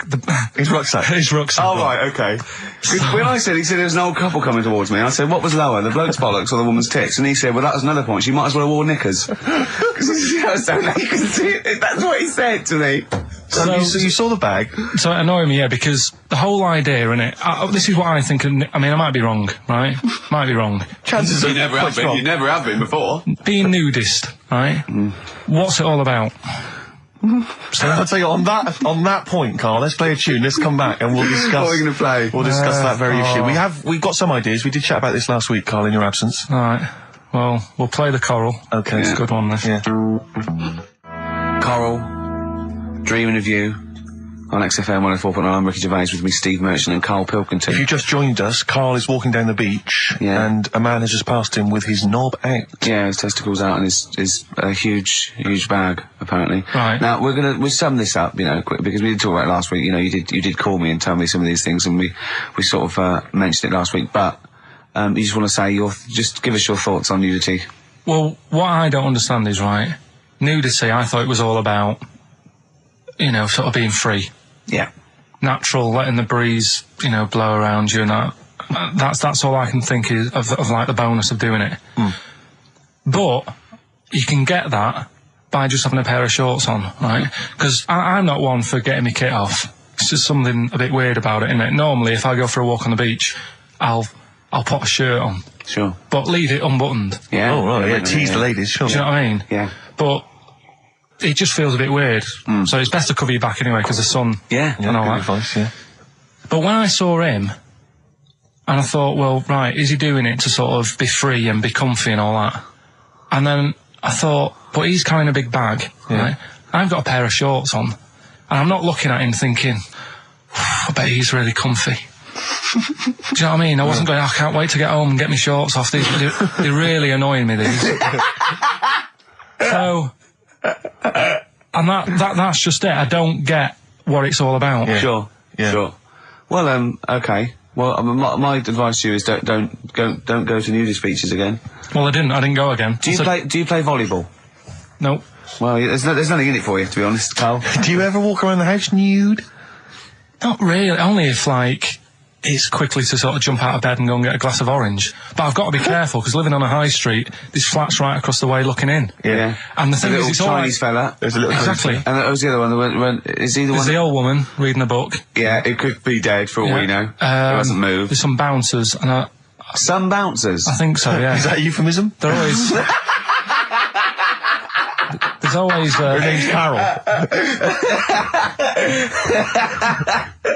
But, yeah, the only time, if I nip out, sort of get out of bed at night, go and get an orange, I've still got to be careful, because if they're awake and I open the fridge door... and the light illuminated, comes up, yeah. They'll sort of see the light. And the shadow. Turn round. And the weird, long, stretchy shadow. Yeah.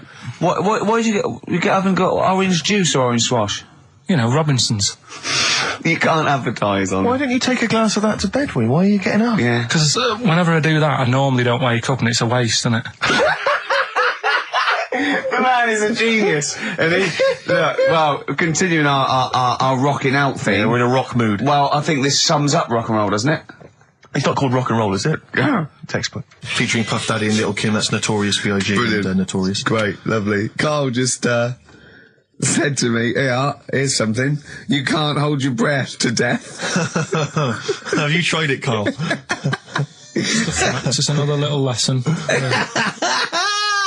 There's someone here who's in a really low ebb. They've been listening to the show, they were going to commit suicide. They just started holding their breath and they're like, oh, screw it. Well, what did you learn in the week, right? I'm always doing all the educating. I asked you were talking about watching a programme about jellyfish. Yeah. And I said, well, that'll be interesting. I'll try and find some stuff out, but I couldn't find anything that I didn't already know about them. It must be difficult for you to find anything you don't already know. So what did you learn about jellyfish? I agreed with you by the end of it, that they should be wiped off the face of the earth, because they're balls of water in membrane, right, that go around stinging people to death. Yeah. Let's lose them, Carl. Let's lose the jellyfish. Yeah? That's what I think. Because I was stung by one. You know? You got stung by one? Yeah, I was on holiday and got stung by one. Yeah. And I don't understand. No, I don't understand them. I'm not a fan of them. So that's that. Good. Well, that's sorted out the jellyfish conundrum. We've solved that particular worry. What are they again? Is the tip included? Yeah, go on that one. Right. In Turkey... Nice. It's not, actually. Mm-hmm. That's where I went, and there was them little fellas after Suzanne in the kitchen. What? What do you mean? We went to Turkey. You went to Turkey and there were some little fellas? Well, they had quite a few sort of midgets working in the kitchen. Why? Is it a theme? No, was it a theme holiday? I don't know. Might get them cheaper or something. Was it... So they were working, them cheaper? They were working in the kitchen, and one of them fancied Suzanne and kept sort of eyeing her up, and she was winding me up saying, oh... Not eyeing up and down, just eyeing her up. Yeah. Anyway, no, so what was she doing in the kitchen? No, it's like a pick what you want to eat type buffet, but you have people clearing the tables and that ready for you to come along. Are they low tables? And, you know, he was just keeping an eye on her. What did he say, though? Was he Turkish, so I don't know what he was saying. But he was a little fella, yeah. Did he? What do you mean a little fella? What do you mean little fella? Sort of dwarf-like. What do you mean dwarf-like? He had magic powers, or he was 4 foot? No, what do you mean, Carl? A little bloke, just like a normal bloke, but small. If you stood him in the desert, you wouldn't know. But he'd be hot and says, right, Carl. You should watch out for the monkeys. Yeah, underground. There's underground monkeys. Look, you can't just say there was a little midget fella who was eyeing up my girlfriend and then leave it. What do you mean? What was happening? This is a story to us. This is much more interesting to us than, and she was deaf, right, and she hit her head. That's much more interesting. I don't understand how it manifested itself. Did he come over and say something?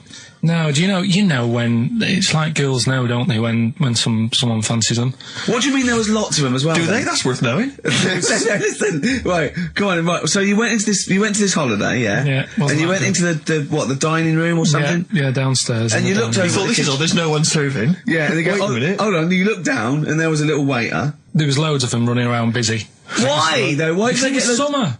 What do you mean? Because it was summer. They had more of them. They come out in summer. What do you mean they had more? What do you mean? Because it's busy, isn't it? Well, no, but they hibernate in the winter. Why were they all midgets?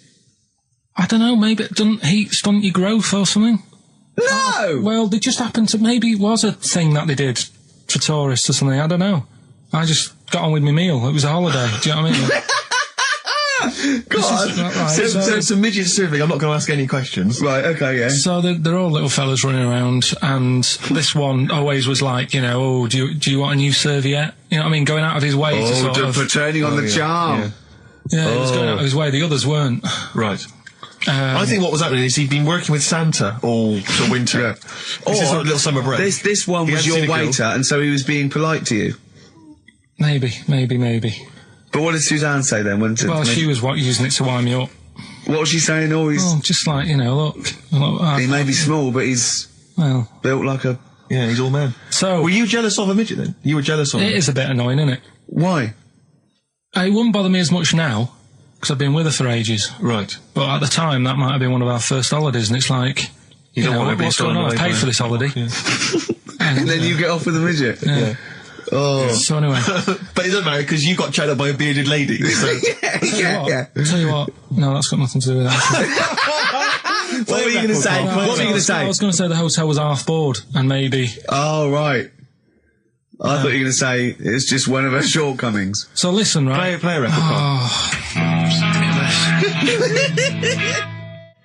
Right. Badly drawn boy, born again. Right, just get this educating Ricky out of the way. So, Turkey, yeah. So what is this again? This is educating Ricky. Is the tip included? Right. Apparently a fellow was on holiday in Turkey. He's just having a normal holiday. Weather's good. You know, he's having a good time. Waiters are all normal height. Yeah. He's having his meal.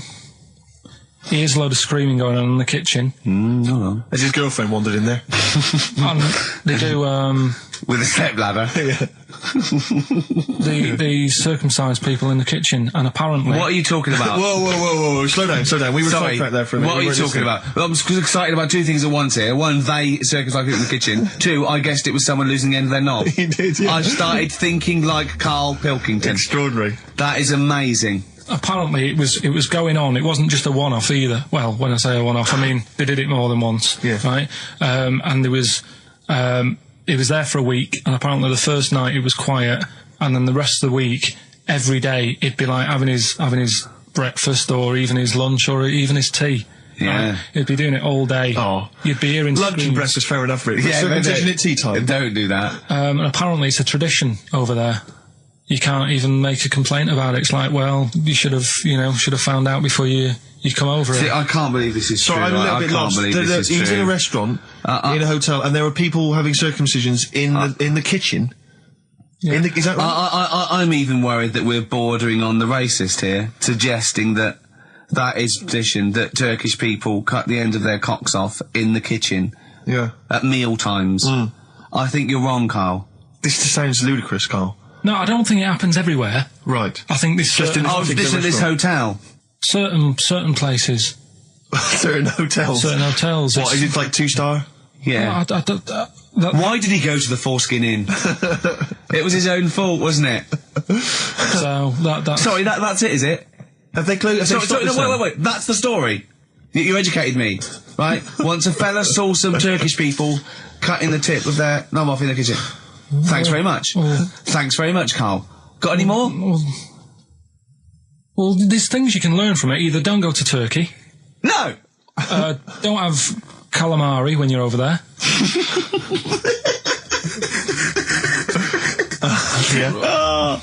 Karl, you've done it again. Well... Karl is our, sort of, I say producer, but he's the one that pressed the buttons because I was dog's body. Yeah, but I mean, it was just because I was too big to run the desk. Yeah. I used to have to do. Literally too big, you couldn't get there. Yeah, and then we discovered that, he looked a bit like a boring sort of, alright, yeah, but then when we sort of, poked him with a stick, he came up with, he doesn't realise, but some of the I think, some of the funniest extraordinary things I've ever heard. Say hello, Karl. Alright. Yeah. Well, classics, I think, so far, that have gone straight to the list include, have you ever used a Y front correctly? Yeah. Brilliant. You never see an old person eating a Twix. Eating a Twix. These are sort of things. He's back on his campaign to get rid of jellyfish. Why is that, Karl? Oh, did you see the paper yesterday? Go on. There's a jellyfish, right? It's about 15 foot long, about 5 foot wide, and there's a fella swimming next to it, and the paper's going, "Oh, look at this we've found. There's loads of them in Japan." Yeah. And it's because the water's getting hot, so it's making jellyfish really big. Oh dear. How's the campaign going to get jellyfish get rid of them? What was your point about jellyfish? They don't do anything. There's no point. They get in the way. It ruined me holiday because I got stung by one. Yeah. But you think the same thing about Liverpudlians, and we can't just go around, wiping out things that ruin your holiday. Well, let's do the jellyfish first. And then we'll move on to the Scousers. Yeah. Beautiful day. You too, to kick off the show, Steve. Absolutely. The Ricky Gervais Show with Steve Merchant. Hello there. And Claire Sturgis. Hello, boys. Carl's ill. Well, he's not here. I mean, I never believe people when they're ill. I think they're always malingering. I never take any days off work. I just think you can drag yourself in unless it's life-threatening or... To be fair, Rick, can I just stop you there? It's not so much that you take days off as you'll just suddenly decide around lunchtime that you've overeaten and need to go and lie down. But I'm my own with boss. a cold compress. Yeah, but I'm Swedish masseuse. I'm my own boss. Yeah. So it's not so much you take days off. It's not so much you take days off as you never actually do a full day's work. Yeah, you actually exactly. prevent that. I never take that hour and a half off a day. Exactly. XFM 104.9. So what's the story, Claire? Do you know anything about Carl? Do you know what his illness is? I think he's got this sort of cold virus that's going around. He phoned me yesterday. He did sound poorly in his defence. Poorly? A little bit croaky. Well, I'll tell you what. He coughed a bit. I'm not being funny. He better be in hospital. To miss this show. To miss this show. Flagship show of the week on XFM. Do you know, you are right, because, and you've been away, haven't you? Been away 2 weeks. We had the best of again. But let's put out the best of.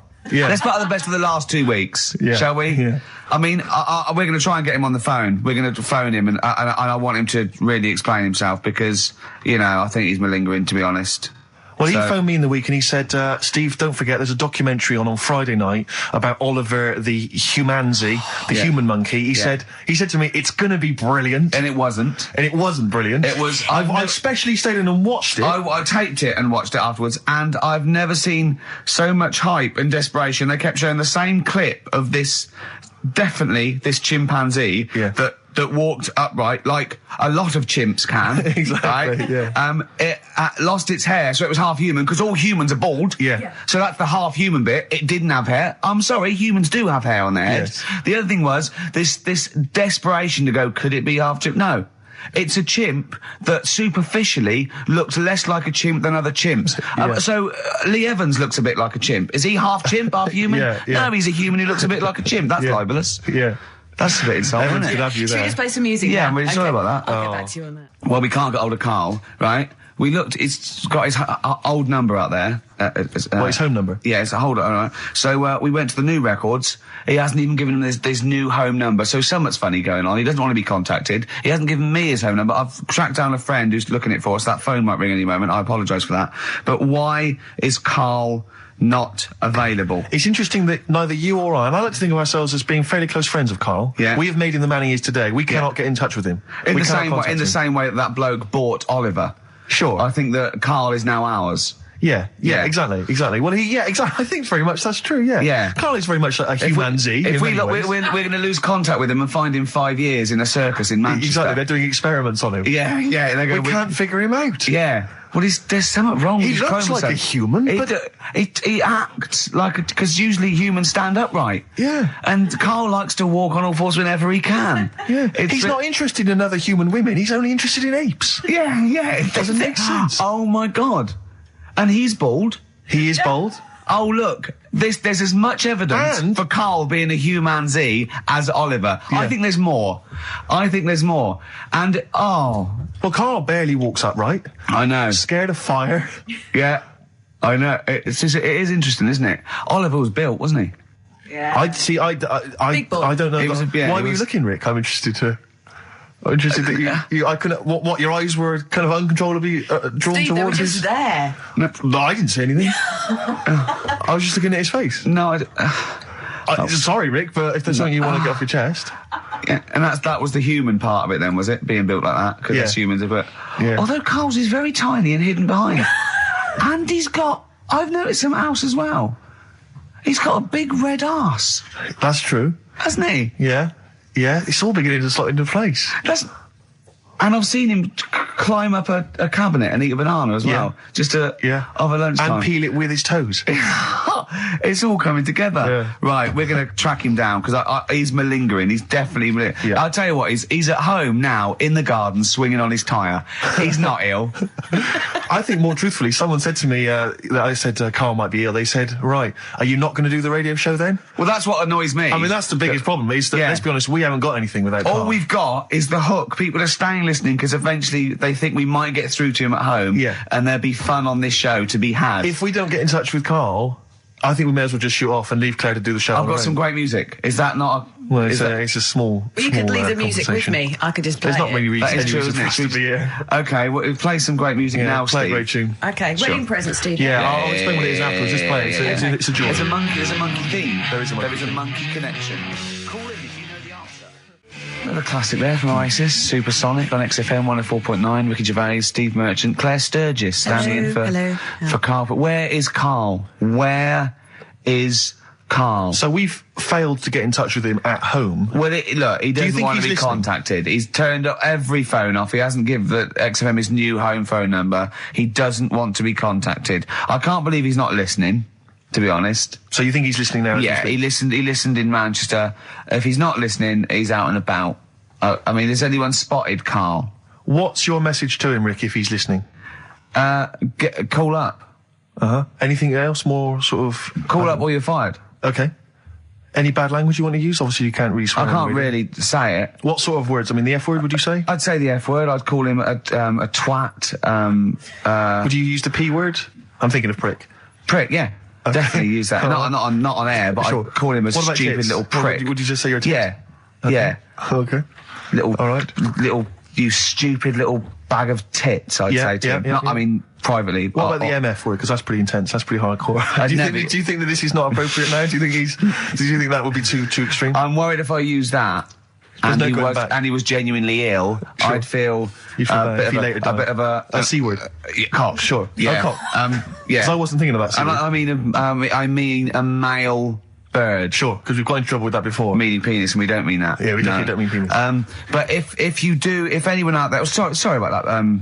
It was a discussion about bad language. We weren't actually using it. But if any of you out there do see the little twat, get him to call XFM immediately. Yeah, and likewise, if you're listening, Carl, you cheeky MF, well, you sexy MF, as Prince once said. Yeah. Then give us a ring because we'd love to talk to you. We just want to find out how you are. Just call in, and we know you're listening.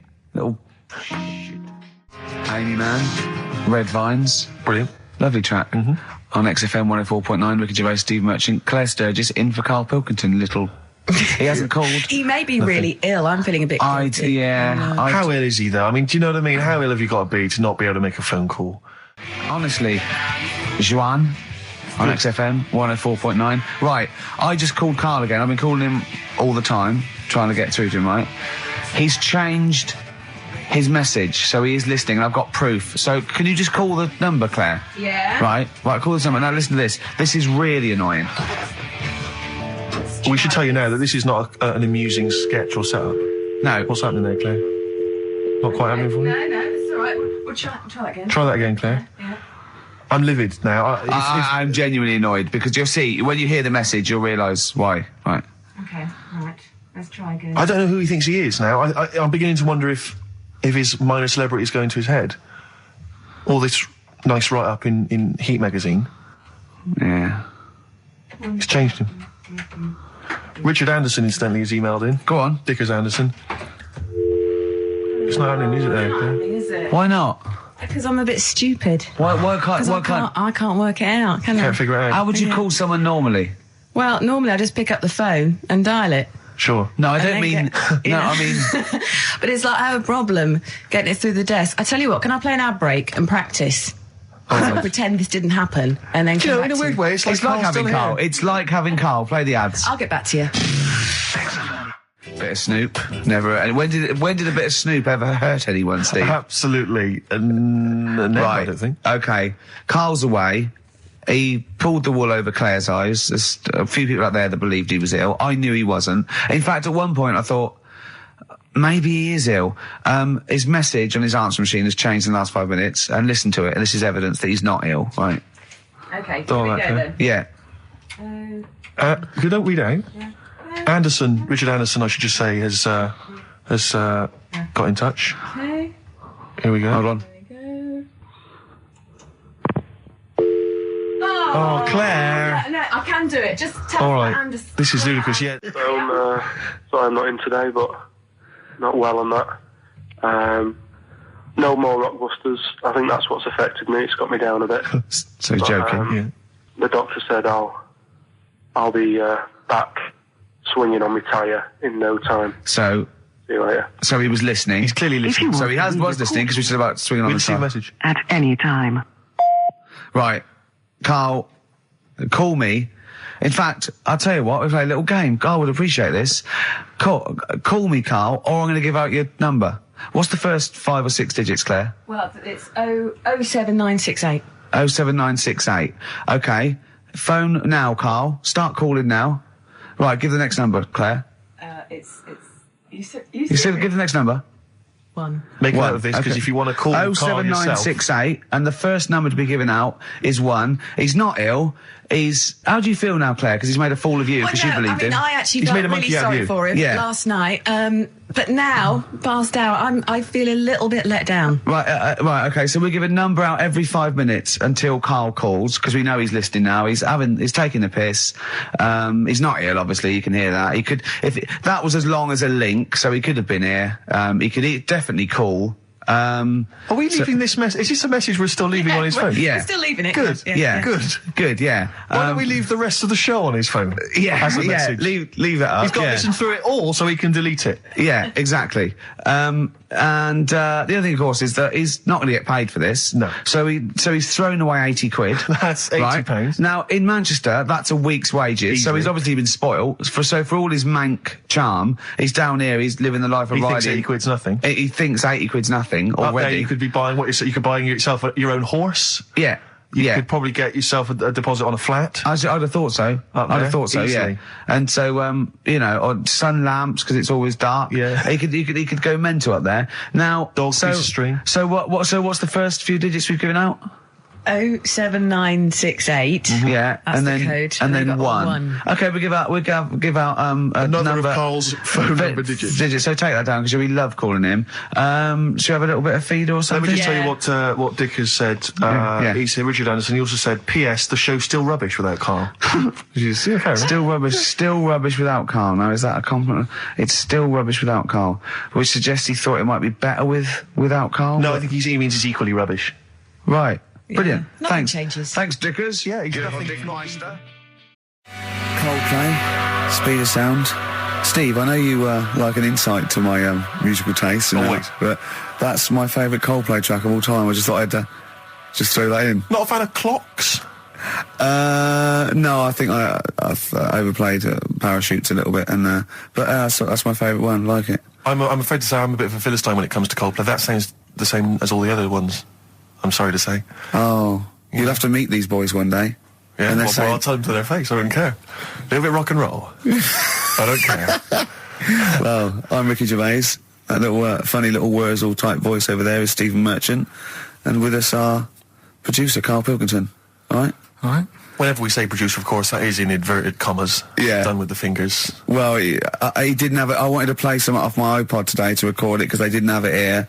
It's a great track called Anthony and the Johnsons. He didn't even have the lead. He went, right, it's difficult. And he went, is it any good? I went, yeah, it's really good. He went, well, why haven't we got it here already then? That's the paradigm, is it? If XFM hasn't got it, it's no good. Four Non-Blondes doing well, is it? That's still in the cupboard, is it? Unbelievable. We're a little bit annoyed today, aren't we, actually? I'm really annoyed. Yeah. All that stuff we did last week, Landauer sent us some sparkling wine, and we thought, right, you shamelessly plugged it. Yeah. How many times you mentioned it? I must have mentioned it about 20 times. The finale was hitting Carl on the head with a cork. That's on the website, by the way. Okay. RickyGervais.com. Go there and see Carl being hit in the head with a cork, right? Yeah. We said, look, send us free stuff. We'll talk about it. Nothing. The cupboard literally is nothing. empty. The cupboard is bare. No one has thought. I tell you what, there's those guys from The Office. Yeah. Let's be honest, Rick. We are taste makers. We're opinion formers, you and I. Yeah. And you'd have thought if anyone was going to send us some free stuff. Yeah. You know, it makes me unbelievable. fume. And do you know what it is? It's because people, PR people and that, they've realised no one's listening. But not only are we going against all our principles and losing our dignity just for some free stuff. And integrity. Yeah. We're going against XFM policy because obviously they would have got thousands of pounds for Landauer to be mentioned last week. 20 times. No, it wouldn't. It's 40 It's quid, isn't it? XFM, right? It's 40 quid for 40 quid for a 9-minute advert. Exactly. So advertise your quality stuff here. Yeah. Jeff's Garage. Cheaper than some other garages. Anyway, actually, if Did there we is play an advert once for a tattoo parlour? Yes! Do you remember that? I'm sure we played an advert for a tattoo parlour. What tattoo parlour can afford to advertise on a radio station? Unless it's a tin pot one like this. Oh, God! Oh, I've got some good music today, though, Steve. Oh, really? I hope so. I'll be the judge of that. Go on, what have you got? AC/DC. Oh. Have you got a bit of bare skin? You need colouring in? Come along to Ron's bike shop and tattoo parlour. He'll write Mum on your hand and give your Harley a tune-up while you wait. I can't believe no one wants to advertise with us. And that only costs, what, 20 quid? Yeah. And they play that I mean, endlessly. I turned down millions of pounds to do adverts because I think it's beneath me. And I thought last week I'll give it a little bit back. I'll excite all these people who want to get it. Nothing. All I'm thinking is, Steve, either our cachet's gone down, no one wants us anymore, right? Which is impossible, surely. I would have thought so. Or we're on a tin pot station that no one listens to. Now, Ding! Correct answer. Correct answer.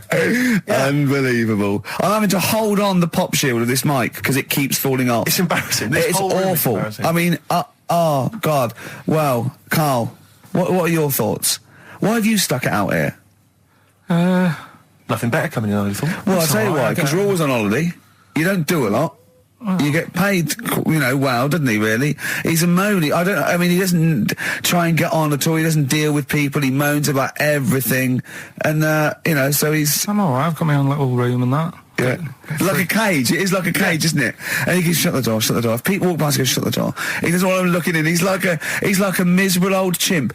We noticed today how much he's simian, isn't he? It's very strange, actually. We maybe should try and get a picture on the website because Carl's arms are particularly chimp-like. It's very, very strange. Because he's got that he's got long downy hair. It's and not the like long extended knuckles. Yeah, and his totally round face that sort of the chin goes back and the dome of his cranium. I think, quite seriously, I know we sort of share about 98.5% of our genetic material with bonobos and chimpanzees, but I think he's got a little bit more. Yeah. I honestly think he's a little bit of a throwback. Just his line, they just kept to this sort of really the ugliest one in the cave and the tree, and he really didn't come out of it. I'm not saying you are, I don't think you are. Yeah, you're chimp-like. No, it does annoy me.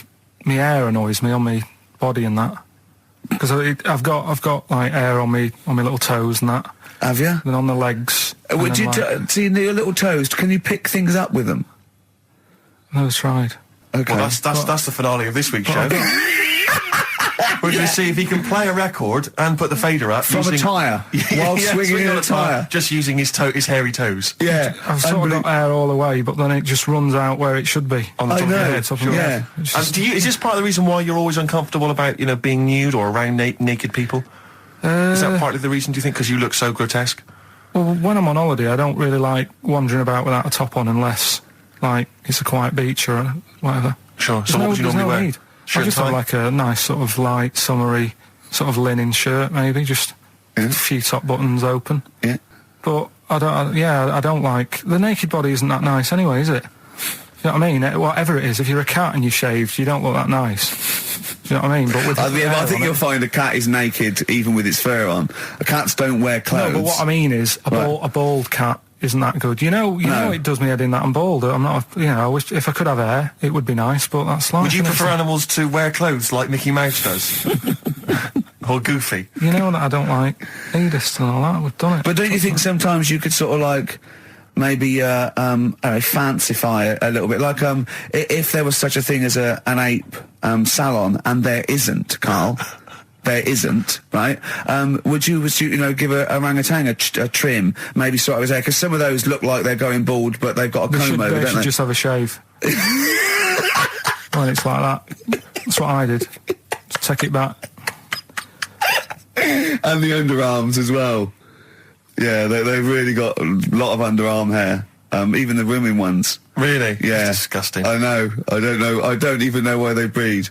I don't know how they laid some of those horrible old hairy ginger orangutans. Yeah, they are particularly grim, some of those. I know, yeah. The big ones. I know. Ginger ones. Yeah. You can't be happy, can they? What is that? Where did that happen, the ginger thing? Why do people give them, like, a hard time and that?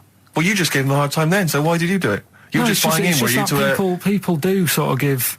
I don't understand why, but ginger people get quite a bit of stick, and I've never understood it. No, it's just, I don't know why. They do, though, don't they? I don't know, it might be historical, it might have been because...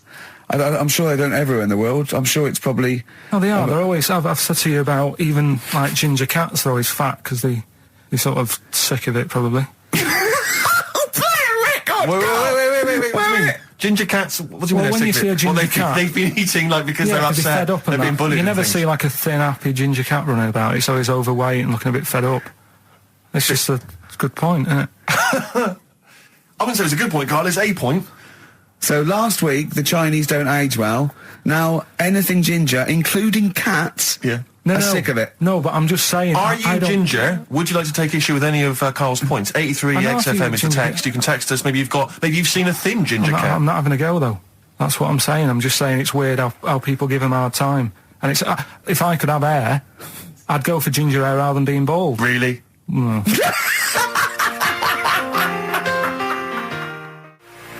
Landed from Ben Folds on XFM 104.9, Ricky Gervais, Steve Merchant, Karl Pilkington. Had a fax. Never mind champagne and freebies like that. Forget that. We're not doing that anymore. It didn't work, okay? But we are still in demand. Got a fax here, right? So a guy says, I produce a programme for the BAS scientists, right? Wintering in Antarctica. Now, what this bloke is saying is, there are scientists, right? Researching in Antarctica, and they're already locked away and sort of like out of touch because they can't get to them, right? But they're soon going to be living in 24-hour darkness because through the midsummer here, it's darkness for 24 hours for like 3 months, and they're totally cut off. And he's trying to get some stuff together, and he wants us to record a message. And it said every year they choose a celebrity to do something, a message of their choice. They had Rolf Harris, David Attenborough, Jonathan Ross. This year, Ricky is the popular choice. So I'm up there with Rolf Harris, David Attenborough and Jonathan Ross in terms of the vote amongst some scientists stuck in a hut in Antarctica for 3 months. I think they just got cabin fever. So that's another poll. So that's another poll I've won.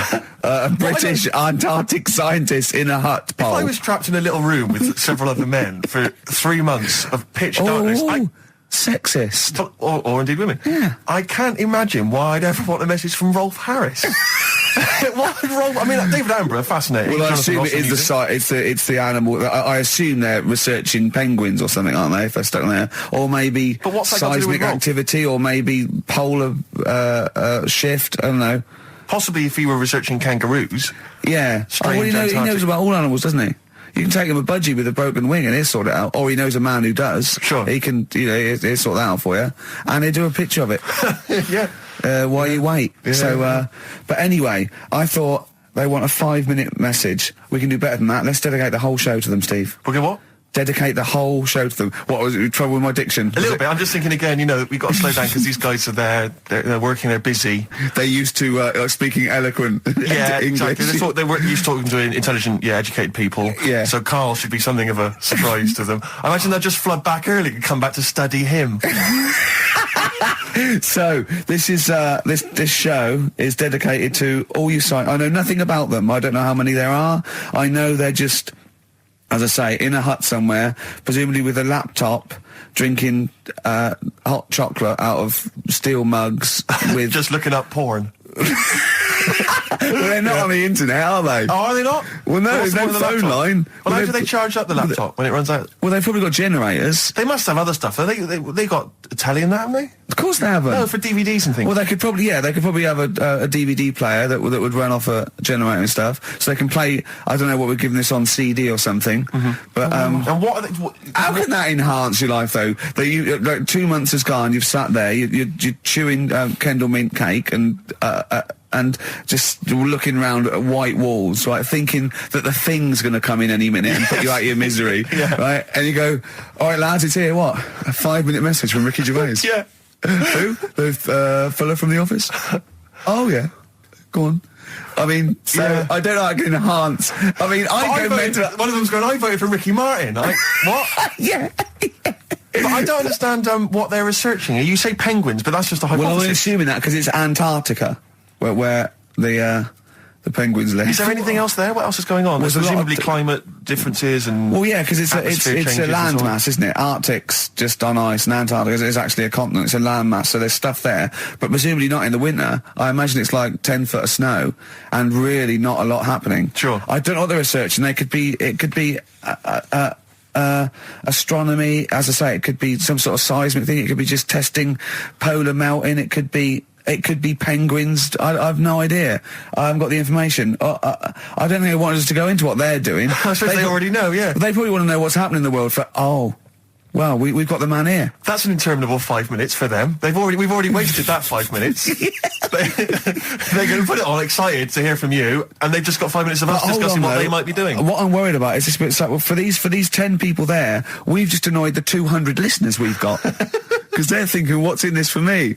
Well, we'll have fun along the way, and what I think we're doing, they've been stuck there, as I say, they're out of touch, they don't know what's happening, so Karl Pilkington is the man. We're going to have a break, we'll have a song, maybe some ad breaks, and then Karl is going to let these scientists who are stuck away in the darkness know what's been happening for the last couple of weeks. Is that all right, Karl? Well, I don't really follow the news, so they probably know more. I was going to ask them what's been going on.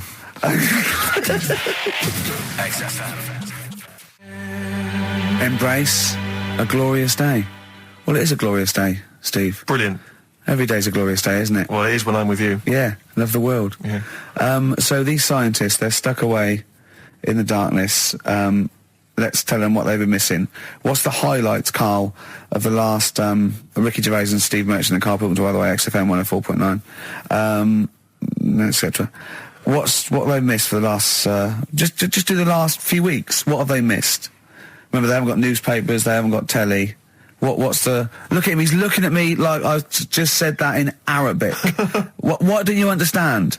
Think what's happened. Think what they haven't got that you know about. What have you seen and heard in the last couple of weeks that they couldn't have? Well, like on the news and that, what's gone on in the world and that? Yeah. Well, or just things you've done personally. I think that'll be of less interest. Yeah. Pope's dead. Okay. I like it. I imagine that. Imagine if that was them breaking it to them. Yeah. Like they're listening and you go, what's happened? The Pope's dead. Well, don't say it like that. Break it to us gently, Karl. Well, I think that's better than how they do it on the news normally, though, isn't it? They make a big deal out of it, and you panic a bit when it's just breaking news and you think, oh, there's a war on. Yeah. And you go, Pope's dead, and you go, well... So you've just used that short, sharp tactic. I said it softly, though, didn't I? I just said it softly, didn't I? Pope's dead. When you know all that coverage of the Pope with like those millions of people that had gathered in Rome and stuff, I was thinking about, you remember we talked about the Queen Mother, and they were queuing up to see the Pope. Yeah, like 4 hours to get a glimpse. And once again, I couldn't help but feel if they popped him on some kind of like dessert trolley and just wheeled him past everyone else, they could have got that done in about 3/4 of an hour. Yeah. Once again, people not thinking. They're not expanding their minds. Tell you what, logically. What, like students and Rag Week with a bed down Oxford Street? One of those novelty beds. They're all dressed in kind of cardinals gear. Yeah. Just, trundling them off and down the... Yes. But it's the way they also said they've now got a new Pope. He's hardly new, is he? Why didn't they learn from the last one? Sure. Keep taking on old people. Yeah. My dad couldn't even get a gig in B&Q. Oh, God! So, who have we offended? I mean, the thing is, it's clever because soon our offensiveness isn't going to be sort of like we're feeling about offending something. It's going to be like we're going to be living with Salman Rushdie. Yeah. Do you know what I mean? The things, that's pretty, don't have a go at the Pope, I'm not having a go at him. It's good that he can carry on working and what have you, but I thought everyone had to retire at like 60 or whatever. Like, bloody hell. But, whatever, if you can get away with it. Yeah, why couldn't your dad get a gig in B&Q? I mean, he goes there a lot, doesn't he? He goes there a lot. That's why. If you're just joining us for this one-off show because you're trapped in a bunker somewhere in the Antarctic, you should know this of Carl's dad. He's a thief. He steals things, and we've openly discussed this before. He steals this from other elderly ladies and elderly people. Perhaps. Oh, he's not like Raffles though. He doesn't go into their house. He's not a gentleman thief. No. Don't people put? Let's put this in context. You know, he's not a villain. But sometimes when people leave groceries lying around in a public telephone box. No, what it was, where they live now, they've retired, right? They've moved. I won't say where they are, but somewhere quiet, right? And it's so quiet. It's not a witness relocation protection scheme. But because there's only about 8 people live in this village, it's not worth like the like corner shop. There's only 8 people living in the village. It's quiet. The village of the damned. So anyway, rather than keep the shop open, you're meant to call up and go, all right, Harry, I need some milk today. Right. And they stick it in a phone box outside in the shop, and my dad found that out. So when he's been out, just stop off at the phone box, have a look at what's left lying around. Yeah. But of the 8, I mean, there's 8 people in the village. My attention would be instantly drawn to the dodgy Manc fella. Mm. I mean, do you know what I mean? It seems in Manchester you can probably get away with this. There's a lot of scum up there, but down in this little village, you know, you got a little Miss Marple type and a little, you know, country policeman. He's stopped doing it now. Has he? Stopped doing it. Yeah. Cleaned up his act. Yeah. Good. All right. So the Pope's dead. Any other big news? There was that thing I told you about last week. The foot-long spider eats chicken. What does this mean to them? They're going to think that the world's been taken over by them. It's not like there's no telling. We're not going back. There's a foot-long spider on the loose. Are these people bright, though? Well, let's have a look. Antarctic scientists. Yeah, they've probably got an O-level or two. They're looking at penguins all day. Yeah. So how bright have you got to be? What do you mean? Well, what are they doing? Well, I don't know, do I? But they've been chosen. There's probably cost millions of pounds to set them up there. Oh, Carl. I'd say this is like, for scientists, this is like Big Brother. Do you know what I mean? This is like a big dinner. Scientists there watching this, finding out what's going to go on. There's little challenges that they give them, little tasks. It's like Celebrity Love Island without the sun and slappers. Mm. Go on. I think what else has gone on? Well, while you're thinking, Carl, I should just tell you now, you threw that question out earlier, why are ginger people historically mocked? We've had a couple of responses on the text, 83XFM. Again, as ever with XFM listeners, don't believe what they say, don't trust what they say. But one of them... have we got any respect for anyone in the world? I'll get back to you. Pete in Tooting, now, again, I think this is nonsense. He claims that the reason ginger people are disliked is because Judas was ginger. From the Bible. I don't know where he's come up with this idea. No, I've heard that. But I mean, are there a great many people from, you know, the Middle East who are ginger? Well, that's probably why he stood out. Sure. And he was probably fed up, and he thought, I'll get him back. Yeah. Maybe... Unless he had his hair dyed ginger when he was on the witness protection scheme. Which presumably he had to go into after all came out in the book. What did he do? What did he do? He stitched him up, didn't he, to the Romans, didn't he, Judas? Did he do it for 40 pieces of silver or something? I'm not big on the Bible, but apparently... Incidentally, if you'd like us to stitch up any kind of messiahs for 40 pieces of silver, just get in touch, 83XFM. We're willing to do that for you as well. But that's one explanation. There's another one here, which is, again, I don't believe this for a moment. It says, ginger people get a lot of stick because in Elizabethan times, people with ginger hair were told that their mother had slept with the devil. And that was why their hair was ginger. So there's 2 options. Maybe if you've got some more, you can any more spurious thoughts, then get in touch. 83XFM. But yeah, I don't know. Carl. No, there might be truth for both of those. I mean, the point is that if either of those are true, they were already being picked on. If you know what I mean. Right. That's the point. It's sort of like maybe that's not the total root of it. Well, the Judas thing might be the root of it. The first big ginger to do something a little bit. So if he was bald, then old bald people would be like, yeah, get a hard time on that. Yeah. Well, we do mock you behind your back anyway, Carl. That's going on, don't worry. So play a record and think of something that's happened to tell these poor scientists what's going on in the world. All you've come up with so far is the Pope's dead and there's a big spider. What is that? That eats chicken.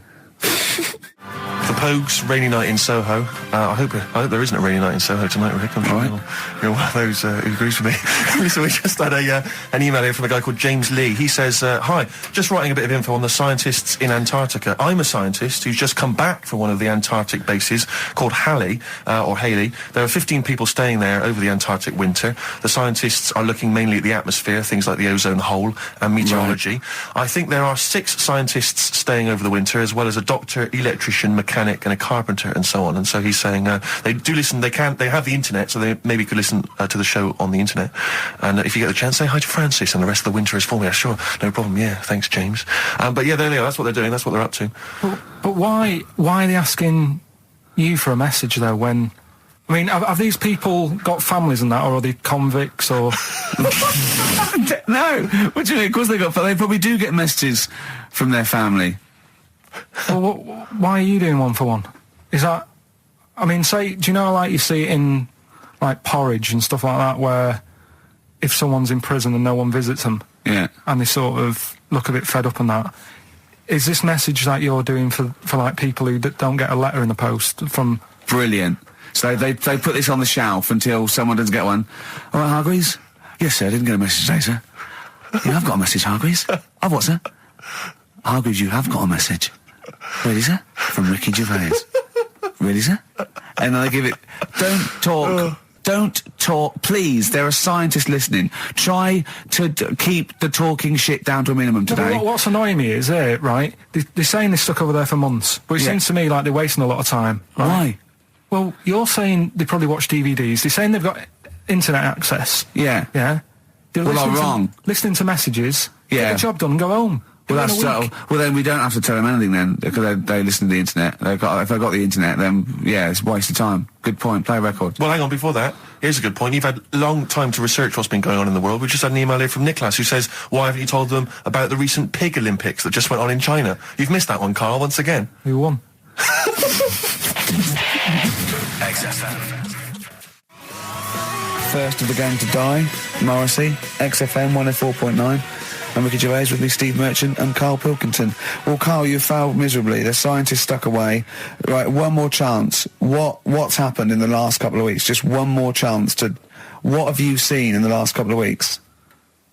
Well, like I say, I don't really watch the news and that, so I can't tell them about that. But in a way, I think they're better off not knowing. I think that's the only good thing about being out there, isn't it?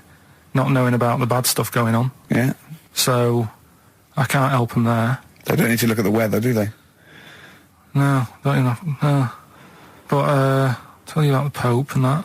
Yeah, it's pretty extensive. What about the EU Constitution and the no votes? What do you make of that? What are your views?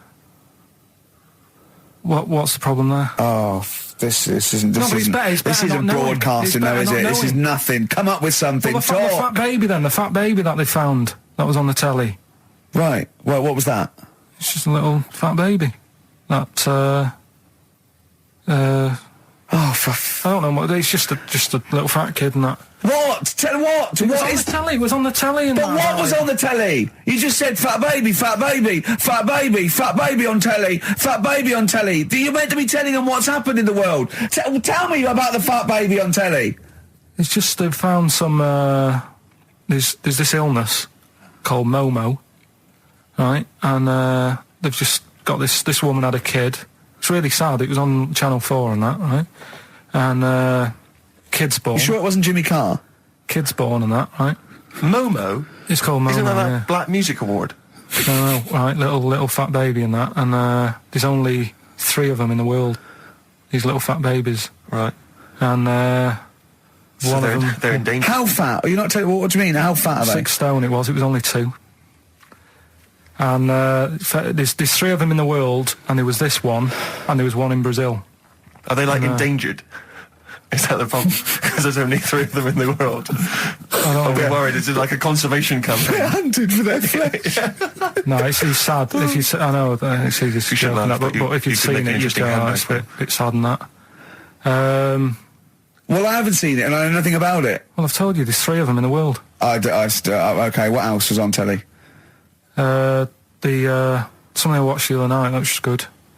Again, you know, I learn stuff from the telly. I don't watch the news. Yeah, well, you don't learn stuff from the telly. I'll tell you what, though. You told us there's a fat baby in the world. Forget about them. There's a spider eats chickens, and there was a fat kid. Forget them in Iceland, right? Yeah. We'll give them Rockbusters later to do, right? Iceland! But what's the name? I'll tell you what is interesting, Steve. I didn't know that much about it. Autism. Okay. Oh, good. With some more entertaining stuff on XFM 104.9. No. Just to cheer up people. Go on, then. What? Go on. No, right. Have you heard about it, Steve? What autism? It scares me to death when he comes up, when he touches on a serious subject. We've been talking about wheeling a dead pope round, the Chinese don't age well, and ginger people are hated. And now we're going to touch on a really... I mean, my heart's in my throat. Go on, Carl, then. Tell me your insights to autism. Right, well, there was this... Again, Channel 4 coming up with some good stuff at the moment, right? It might have been Channel 5. But what's the name? It's the attention span that I like. Oh. These people who they've got like this autism thing going on. Yeah. And they sort of take in a lot of information. They get sort of they get so into it that they know everything about that subject and what have you, right? And there was this lad who he knew everything, right, about EastEnders. Right. He sort of the cameraman was saying to him. So, you know, why EastEnders and that? And he said, I don't know, I just like it. And he said, I remember when I first watched it was a Thursday, it was 5 to 8, Pauline Fowler walked in, she had a pink jumper on, she said, all right, love. And he remembers everything from that moment on. Yeah. Right, and everything, which is great, but then the way the programme was making out, it was almost like they were saying it's a disability. Right. When in a way, it's more like a superpower. Sure, like Rain Man. But if you can take it's Rain Man. No, he has special autistic powers. Oh God! We must send for Rain Man. I don't know what to do. So I don't know what to do. So he would be a great contestant on Mastermind. Sort of autistic Mastermind. He'd be what I'm saying is, don't be watching EastEnders though. Sort of, why didn't they give him an encyclopedia and say, get into that? Sure. That'll be useful. Yeah. Keep him away from EastEnders. Wasting his time there. But I don't think it is a disability. No. Yeah, there are other things, and they're not. It's also autism is a matter of degrees. From what I know, and I'm sorry to have to do this, but I feel that I have to at least be the voice of reason, as ill-educated as I am on the subject. But I think there's degrees of autism. I think some are higher performance than others. There's other issues with it. It's not they're just got good memories. They don't go around doing tricks for people because they can remember stuff. There are other issues with it. Do you know what I mean? Well, I mean, they seemed a bit... But you watched the programme, what did you learn? That he knows when Pauline Fowler came in? Yeah, I mean, there was other bits where they couldn't control their emotions and stuff.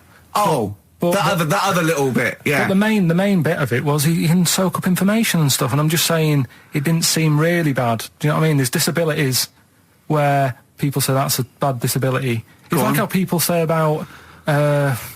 This is brilliant. This is just like this is amazing to be in a room with this man. It's incredible. You just wind him up and listen to what comes out. And I'm going to sit back now. I'm not going to defend you or explain anything. Just go on and tell me about the other disabilities that are worse. What I mean is how people can sometimes easily get mixed up. How people are scared of like a cyclop.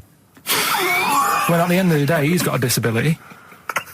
A bloke with Who's scared of a cyclop? No, it's apart just from Jason and his Argonauts. Where's this cyclop that you're scared of? No, I'm just saying in history and in books and that. No, not in history. History happened. Yeah.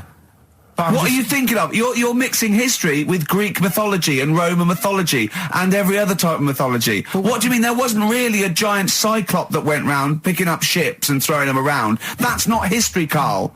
Do you think Batman's history? No, but it was ages ago, wasn't it, when we were sort of... No, I'm not saying it didn't happen ages ago. I'm saying it didn't happen.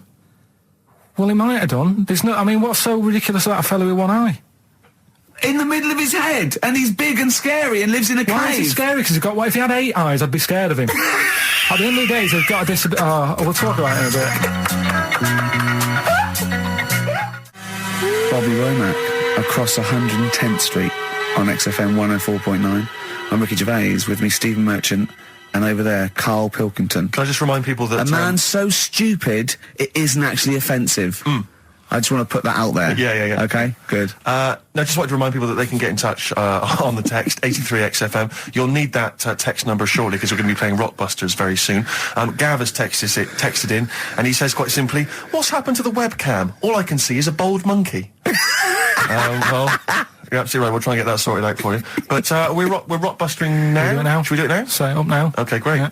So you should just remind people, Rick, particularly if they're trapped in Antarctica for the next 3 months, what this game is. Well, this is Blockbusters, just totally ripped off, and the clues are bands and artists. Carl says they're cryptic clues. They're not cryptic clues. They're more like, what word am I thinking of? They're tenuous. Some of them don't work at all. So it's really, are you in tune with a shaved monkey? I mean, it's nearly embarrassing to get the clue. I pride myself on that I don't really get them. And I'm sort of proud of that, because you shouldn't. Yeah. But anyway, I think I've given it a big sell. Yeah. Now, you do win Tat today, but the big prize is going forward to be in the draw in 5 weeks' time, when there's a signed Homer that I got Matt Groening to draw. If you go to rickygervais.com, you can see him drawing it. It's an original. Well, if they want to see it, they can go to xfm.co.uk/Ricky, and it's actually... Just click on it, you can have a look at it. Oh, you can see all the pictures there, can't you? There's also a signed Nigel Tufnell poster, and us three as Flanimals. But there's a little actually video clip. I was on rickygervais.com. You can actually see Matt Groening drawing it. Well, those prizes are the ones the big prizes you can win in 5 weeks' time if you get to the grand final. In the meantime, it's the usual selection of mediocre gifts which will be given away. That we found in a drawer that people have sent us to give away. First up, we've got I think most people agree, the mediocre John Travolta film Ladder 49, which I think barely made it into cinemas over here. No. We've also got on DVD. And we're giving that away. We're giving that away. Brilliant. On DVD, the TV series Grumpy Old Men, which I think is repeated every single night on BBC Two. Oh, and that's free as well, is it? Yeah, that's free as well. Okay. Right. We've got the complete third series of Alias. Great gift, only if you've seen the previous 2 seasons. So, is that the one I'm in? I don't know, possibly. French and Saunders at the Movies, a collection of all their hilarious movie spoofs. Again, on television, I think, every Friday. And the TV series Operation Good Guys. Fine series, but you could see that on UK Gold most nights. So once again, an excellent selection. But if you win all those and take them straight down to Record and Tape Exchange, you will be able to get 2 albums that you actually like. That's exactly right. So... people send us them, so they sort of get bigged up on the radio, so that's done. We don't need to worry about that. Angry. So, anyway then, three clues. Well, hang on, let's play the jingle. No, I haven't got one. You not got a jingle for Rockbusters? No. Well, do one quickly now. Okay. Rockbusters. Brilliant. All right, so we got 3 of them. Cryptic clue and the initials. The band, it could be a band or an artist. We've done all, haven't we? Yeah. All right, first one. The fella let his wife know how he got the bruise on his leg. Right? Give us that again. The fella let his wife know how he got the bruise on the leg. He got a little bruise. Yeah, it's all, imagine that in the Times crossword. You read it again, it's slightly different. Every time I look back at this crossword, it's slightly different. All the words change. It can't be cryptic. The initials there, CL. Right? CL. Fella got a bruise on his leg. He let his wife know how he got it. What's going on? Right, second one.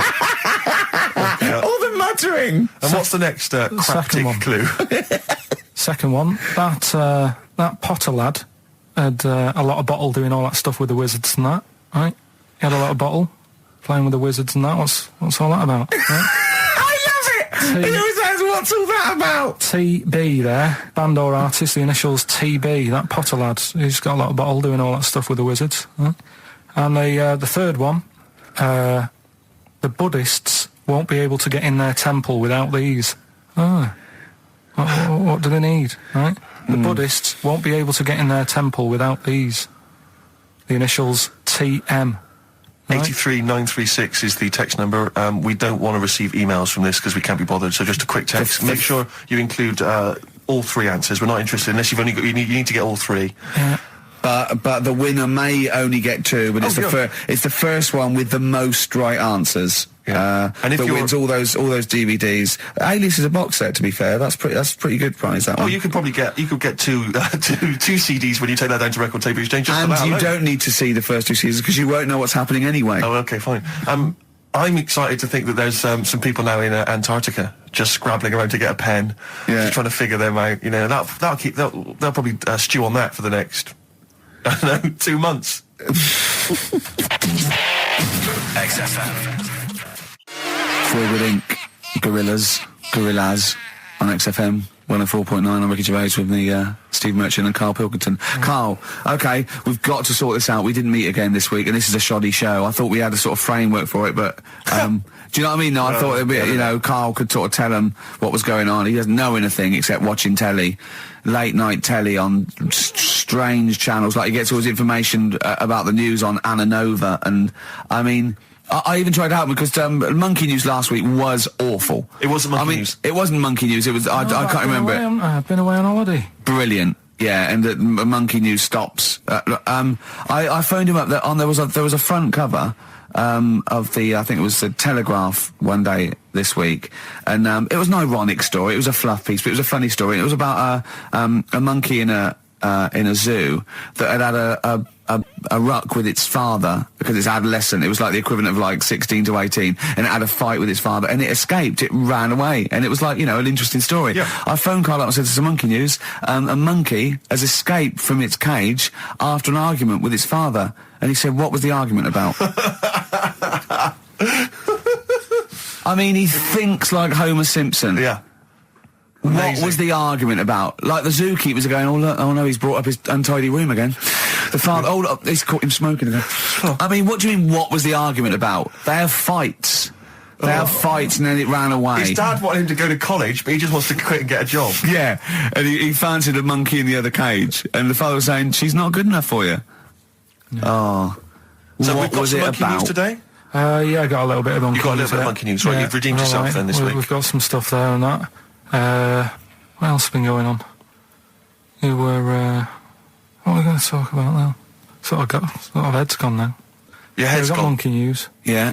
And, why is your brain? Why is it? It seems like since we've come back on air, you have become dimmer.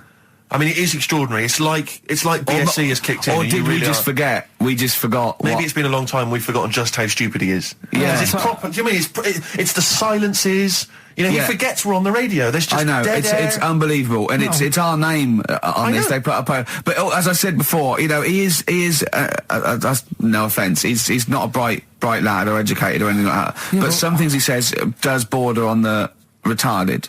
I've been trying to take in too much information though. That's the problem recently. Well, I've said to you last week, I've been like reading more books and what have you, and trying to take in too much. But the problem is, like, even watching telly and that now, Suzanne said to me, you know, stop doing that. Stop watching telly late at night and going to bed, because it's making your brain too active. And I'm sort of... Heaven forbid. And, you know, I'm trying to get to sleep and I can't. And then when I wake up, she had a go at me the other day, right? Because it was the night after watching The Fat Baby, right? Woke up in the morning and she had a go at me because as soon as I woke up, I said it was something like, "How can you freeze time?"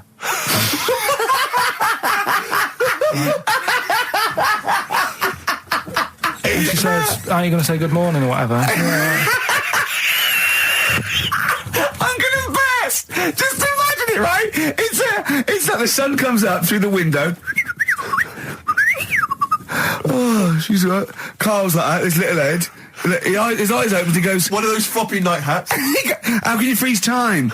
Oh, God. Well, it's because, like, whatever, the night before I might have heard that on the news or whatever, and it's just been sort of whizzing around my head. Sure. And, you know, it was a big debate. I think have they found a way of doing it or something? What are you talking about? They've done something about freezing time and all that. See, this isn't information. This is nothing. That is nothing, that. They've done something about freezing time. Imagine Jeremy Paxman coming on, going, "Well, the issues tonight said something about freezing time." It's you think before you talk. No, but I don't worry about how to do it. I just think about what effects that will. Oh, they haven't asked you to get involved? Well, this is what I'm saying, though. You can explain it. It's a tough thing, isn't it? But what's the point in me worrying? It's not a question. Do you know what he said to me the other day? This is unbelievable. This is one of the most stupid, incredible things I've ever heard. He was talking, and he suddenly stopped, and he was thinking about it, and he went, "Oh," I went, "What?" He went, "You'd never see a black ghost." Extraordinary. True, though, isn't it? I've never seen a ghost, full stop. There are no ghosts. There aren't ghosts. No, I mean when you just see them in, like, magazines and that. Play a record! Anthony and the Johnsons. Isn't that beautiful? Interesting. Hope There's Someone on XFM 104.9.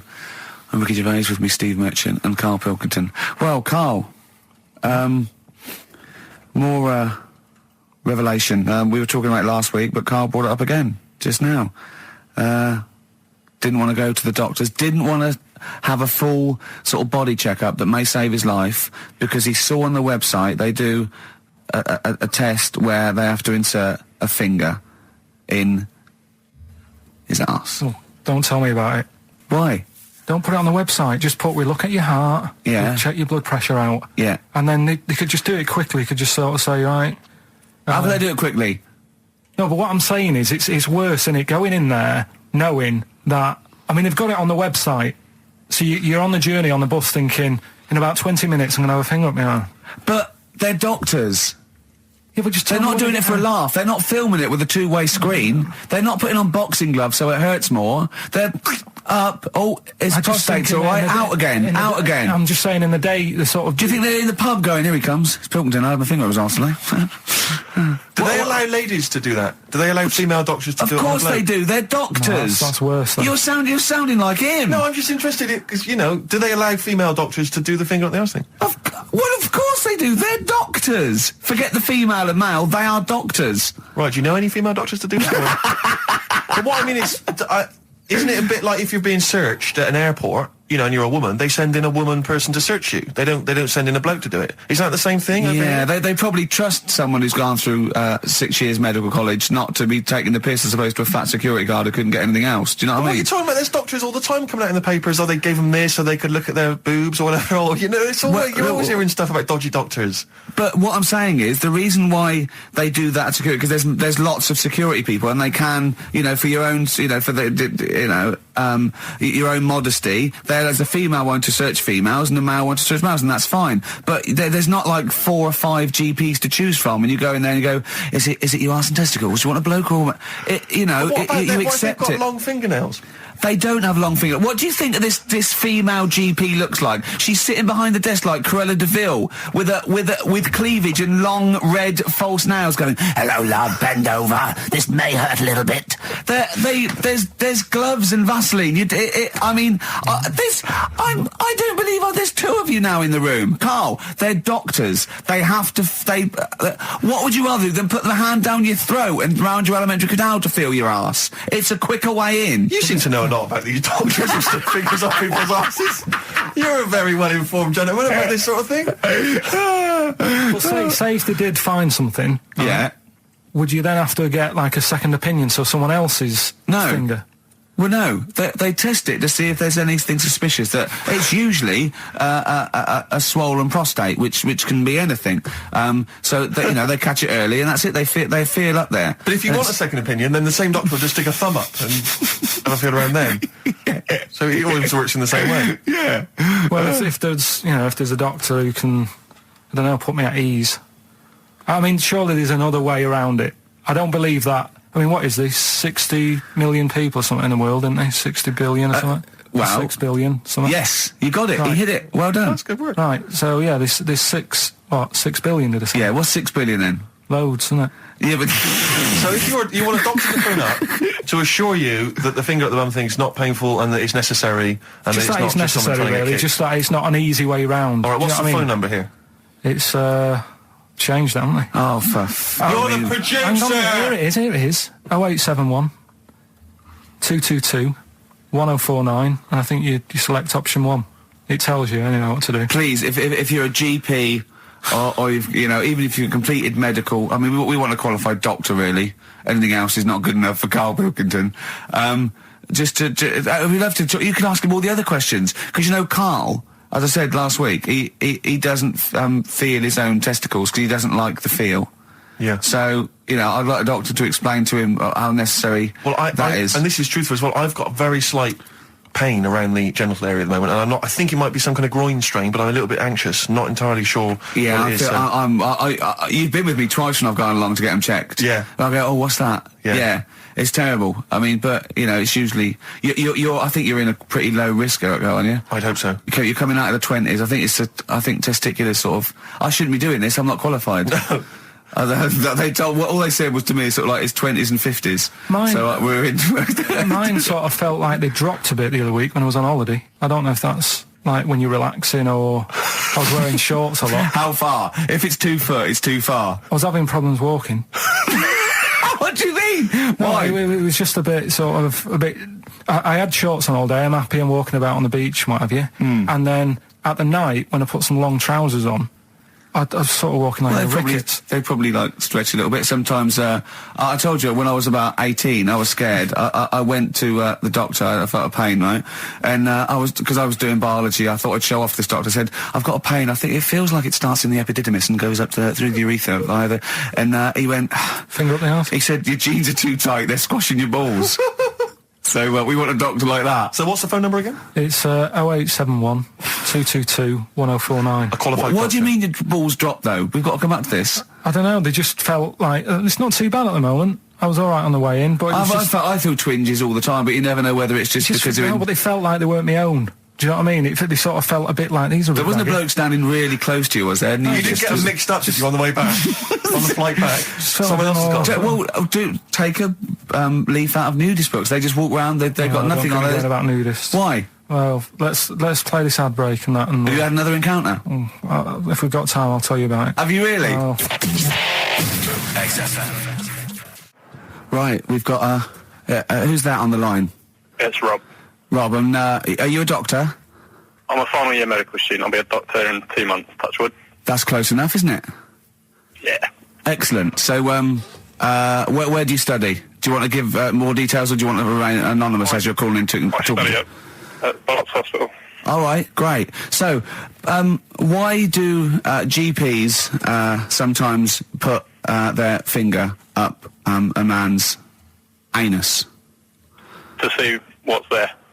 You know, if you've got hemorrhoids, if you've got an enlarged prostate, you know, it's either that or they stick up a big tube and have a look up with a light. What? And it's easier to do that. Now, are you dumbing this down for us, or are you going to fail your medical exams by saying stick up a big tube with a light? I'm dumbing it down. Okay, come on then. We're all intelligent people here, and Carl. So you tell us what's that called? It's called a sigmoidoscope. Right. Nice. That was a clever test, wasn't it, Rick? 12-inch long. Yeah. 12-inch long tube they can put up there. So, Carl, would you prefer that or a finger? Well, so do they sort of do the finger first, and then, I mean, at what point do they say, hang on, we need a light here? I mean... It's normally if there's something wrong. But, so if I go then, say if I go to this well-man clinic, right, and they go, yeah, the art's good and that, yeah, finger, there you go, and then they go, hang on, I'm going to go and get me light and tube. I could start worrying them because they've sort of found something. And they're not likely to go straight in with the tube. They'll probably send you off some tests first. But Carl, there's nothing. But you go to these places to put your mind at rest and to know where you are with your health. I mean, it's not that you go along. That's what most people worry about. They think that because I'll go along and they'll find something. Well, one, that's illogical. It doesn't heighten the fact they find something because you go along. And two, if they do find something, it's a good job you went along. I mean, I'm a hypocrite because I don't go to the doctor, but I've had that done. You should be concerned if when they shine the little light in your ear, it comes out the other side of your ear. No, the other ear comes right out the other side. That's when you should be worried. But Rob, right, you said then, if they find something, they send me off for some tests. Why can't I just have the test without that and cut out the middleman? Do you know what I mean? Because you're wasting lots of money. There's hundreds of tests they could do, and they could do every test, and they could all come back with nothing. Or they could do the finger up there and send you for the 3 tests you need to find out what's wrong with you. But in this day and age, with all the technology and that, and like brainy doctors and all that, the only way to find out is sticking a finger up there. What are you worried about, Carl? Is it fundamentally that this doctor who's has done 6 years medical training. Is it embarrassing to have a man's finger up your ass? I just don't understand how you can get round to that without... But what don't you like? Is it fundamentally you don't like anything up your ass, or is it the fact that it's a man's finger up there? I don't like going to the doctors. It makes me nervous, because I think if anyone searches you long enough, they're going to find a fault with you, right? And especially if they're going that far into you. They're going to find something. And... Probably not. Well, you know, I just don't... I don't know how to get round to that sort of... that point where you get a... What do you talk to the doctor about? He's like, all right, nice day.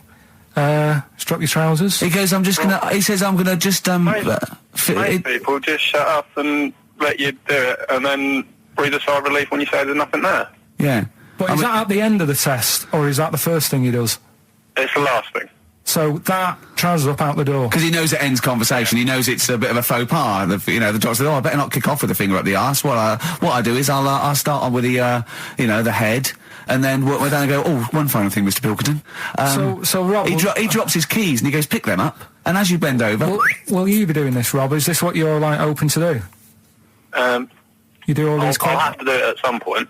All doctors do it at some point, no matter what they specialise in. So the first one, is he another doctor there to sort of make sure you're doing it right? Not dentists. No, but do you know? Aren't doctors anyway? No. But do you know what I mean? Like normally, it's like a co-pilot will have someone with them for the first one. So when you put your first finger in, will someone be there going, right? You just want to move to the left of it? I've already done it. Have you? Yeah. So that's the thing with a student. You're learning. So you get people teaching and you learn on these things. Can I just point out, Rob, I think I'm right in assuming that you have a glove on. Yep. And there's lubrication. Yep. And it doesn't hurt. No. There you go. What are you worried about, Carl? Who's this person who everyone's testing on in your class? There's not one person. One person. There's like, when a patient comes in and they've got a problem, your boss, the consultant, he does his finger up, and if he finds something, he goes to the patient, is it alright if the student has a feel as well? Then the student puts on a glove, puts the sleeve on the glove, and sticks his finger up and sees what he comes out with. Rob, I wish you could see Carl's face. I mean, his face when you said, then he says, can this fella have a go as well? He looked horrified. That he thought it was a free-for-all, like there's a queue of people trying on gloves and going, let's have a go. That looks good up there. What have you found? No, I mean, how come you had to sort of... Is it not something you could test on yourself rather than waiting for other people to come in? Because then, you know... It's an awkward position to get to, really, isn't it? Well, but you can have a good rummage then without feeling too awkward, but to sort of have a go on your first patient when you don't really know what you're looking for anyway, do you know what I mean? Never really thought about it. Because you don't... If you've never done it before... You pop your finger in there, and you've got to sort of look. You've got to have an expression on your face, like you know what you're finding. Well, they can't see what you look. They can't see your face. There. You got the big boss consultant man going. Now move your finger there, and you'll probably feel this. But he's just done it. He knows what's there. Well, what? Oh, so he's already had a go. He's had a feel, and he's going right. If you feel to the right, that's the conglomerate or whatever. The conglomerate, yeah. Its conglomerate is in perfect working order. I'm still. Thank you, Rob. I'm sorry you had to go through this. Carl is probably the worst patient you'll ever encounter in your medical career. Good luck with your finals, and thanks very much. And do you know any female doctors who do this? Or? Thank you. XFM 104.9. Thank you. Josh Rags, it's the night time on XFM 104.9. Steve Merchant, Ricky Gervais, Karl Pilkington, and what is it time? I think so. Yeah. Oh, chimpanzee, that monkey news. Right then. So there's this monkey, right? In Canada. It's in a zoo in Toronto, I think it is.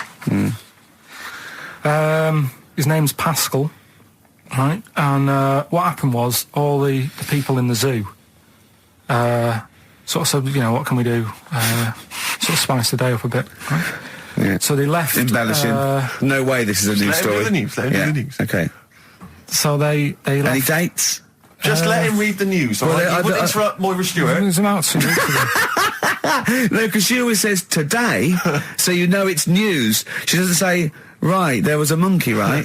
In Canada, right? Just finish the beer all night. A couple of weeks ago, in this zoo in Canada. Right. Jesus. They got a camcorder.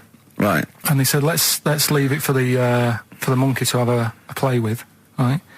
So, anyway, they passed it around. Won a BAFTA. And a couple of chimps and that were rubbish at it. They were like filming the floor and all that, and the fingers were always in shot and stuff like that, right? But anyway, there was this one chimp called Pascal, right? Who, annoys me that he calls them monkeys, though. They're not monkeys, they're apes. He was a dab hand at it, right? He was like filming stuff, really good shots, you know, sort of nice nude and that. He used the lighting properly and all the rest of it. No, he didn't. Is this the news? What are you talking about? Is this the news? Steve, anyway. it's so annoying. You know it annoys me so much. Things like that. He was a dab hand. He was doing really good shots. It really annoys me. Let's hear the news. Anyway, right, so he started... at night, like when the zookeepers went home, he started filming like other monkeys on the go, like whilst they were at it, right? And he was filming them and what have you. The Ron Jeremy of the zoo. You know it's going to end up on the web. So anyway, the zookeepers came in the next day, and it's like, let's see what shots he's got. Anyway, he's got all this like, you know, all these monkeys at it and what have you. So, this is honestly, you don't know what this is doing to me, Steve. Can I stop him now? So they thought, like, actually, there's a few monkeys who aren't at it enough. Do you know what I mean? They have problems, what have you? So let's give them the videos. That is so untrue. This is so untrue. It's so untrue that it was filmed by a monkey. It's so untrue. Right? Rick, I don't know who to believe. Oh, God, you're talking so much shit again. You must know that's not true. There's no way. There's a load of tapes out. Look at me. Don't keep talking. Look at me. Yeah. You must know that's not true. Can we just hear the end of this news? It's all here. You had a go at me last week because I didn't have the full story. I've got the full story. You're still not happy. There is no way that by chance, what should we do? Let's give him a camcorder. That could happen. Right. He then films him at it. That might happen. It might happen, but I don't think he'd keep the camera still. Two, they go, I don't know. Yeah, this is good stuff. This is good shit. This porn's good shit. Anyway, look at that. He's got a lovely shot. Yeah. So this is ridiculous. Let me just recap, because I lost my way there. So the monkey has filmed the monkey porn, and now they're showing it to the other monkeys. Is he directing? Can you hear him saying stuff? Can you hear him go... It's just like, you know, Chimp Pimp 1, 2 and 3 and all the rest of it, right? But anyway, so they've got all these other tapes, because what happened was, they said he's quite good at this. And the animals are happy having him around because he's not a human, he's just one of the gang, do you know what I mean? So they started putting him in with other things like, you know, ostriches. Right. And talking shit. There was and you know they have a problem with pandas in Japan. So they've sent him out there, filming a bit of. Where are you going? Honestly, you really annoy me. There's no way this is happening. Can we just hear the end? Why can't he just find a real story about a monkey? Let's hear the end. The end is really that he's going to China. He's filming the pandas and what. No, he's not. They wouldn't send a monkey director. They would not send a monkey director. Thunder Road by Bruce Springsteen, possibly the greatest rock song of all time. I don't know. Big words. Big words indeed, but I echo them. Well, we're running out of time. We've got to get on with the show. It's near the end. I hope you enjoyed it. I hope the scientists stuck in a big, hut in the middle of nowhere in pitch darkness, 10 of them. I imagine they've been fascinated, Rick, by the finger up the arse discussion. We had Chinese don't age well, gingers, all that. The big fat kid. Well, actually, they're probably securing the knowledge that if they want to kill some time and it's dark, there's nothing better than stick your finger up someone else's arse. Exactly. So enjoy that. But they've been hanging on for Rockbusters clues, I imagine. There's the answer. So give us the clue again quickly. All right. So the first one was the fella let his wife know how he got the bruise on his legs. Go on. Right. That was Courtney Love. Yeah. Courtney Love. So that's Courtney Love. So that's the first one. CL. So that one's fine. The second one. That Potter lad. What am I doing? Letting that one go? Just let it go. Am I just letting that go? Annoyingly, we haven't got time to take issue with it, Rick. Okay. That Potter lad, he's got a lot of bottle, hasn't he, doing all that stuff with the wizards and that. Go on. That's Brave Harry, the Bravery, current sort of XFM band, the Brave Harry, that works as well. No, it doesn't. And the last one. No, it doesn't. No, it doesn't work. The Buddhists. It doesn't work. Won't be able to get in their temple without these. Doesn't work. Brave Harry. Doesn't work. Brave Harry. The Buddhists won't be able to get in their temple without these. TM. That's the monk keys, right? So who got all them? The monk keys. Who got all them? Right? Which band are called the Monk Keys? The Monkeys. Oh, the Monkeys. Yeah, the Monkeys. Right, so who's the winner this week? The winner this week is Gina. Well, we're letting that go, yeah? Gina got them all right. I think a text said she was from Horrorstead. I don't know, I've never heard of that place, but I assume that's right. But Gina, you win that selection. I can't believe she got them. I cannot believe she got them. But she wins those and also goes into the prize draw. We'll have 6 people competing for that original Matt Groening thing. If you go to rickygervais.com, you can see Matt actually doing that. We've got a signed Nigel Tufnell and original drawing of us as Flanimals. If you want to see it, xfm.co.uk/Ricky. If you want to have a look at the picture. And well, that's it. It's 3 o'clock. I'm Ricky Gervais with me, Steve Merchant and Karl Pilkington. More drivel next time. A shaven monkey. Right. If you want to send a necklace in for Suzanne, that'd be handy. Oh yeah, That's what she wants. Is Suzanne listening today? No, she's out. Right. Okay. This is the dilemma. Me and Steve yesterday were trying to convince Karl that it would be a good idea to buy Suzanne a Christmas present. Okay. Now, why aren't you going to buy her a Christmas present? Explain, Karl, why you don't think you should buy her a Christmas present. No, I've told her I'll get her one, but in the new year. We're going away on holiday and that, so there's no point taking stuff away. Yeah. Going to Lanzarote next week. Just get something in the sales after Christmas for this, Yeah. Right. And me and Steve were trying to explain to Karl that she would love it if you bought her something on Christmas Day. Yeah, but she knows now. But knows what? I've told her. So no, well, I'm going to tell you. Do you know, right, this, dear listener, this was Karl's worry. I said, I bet she's got you something.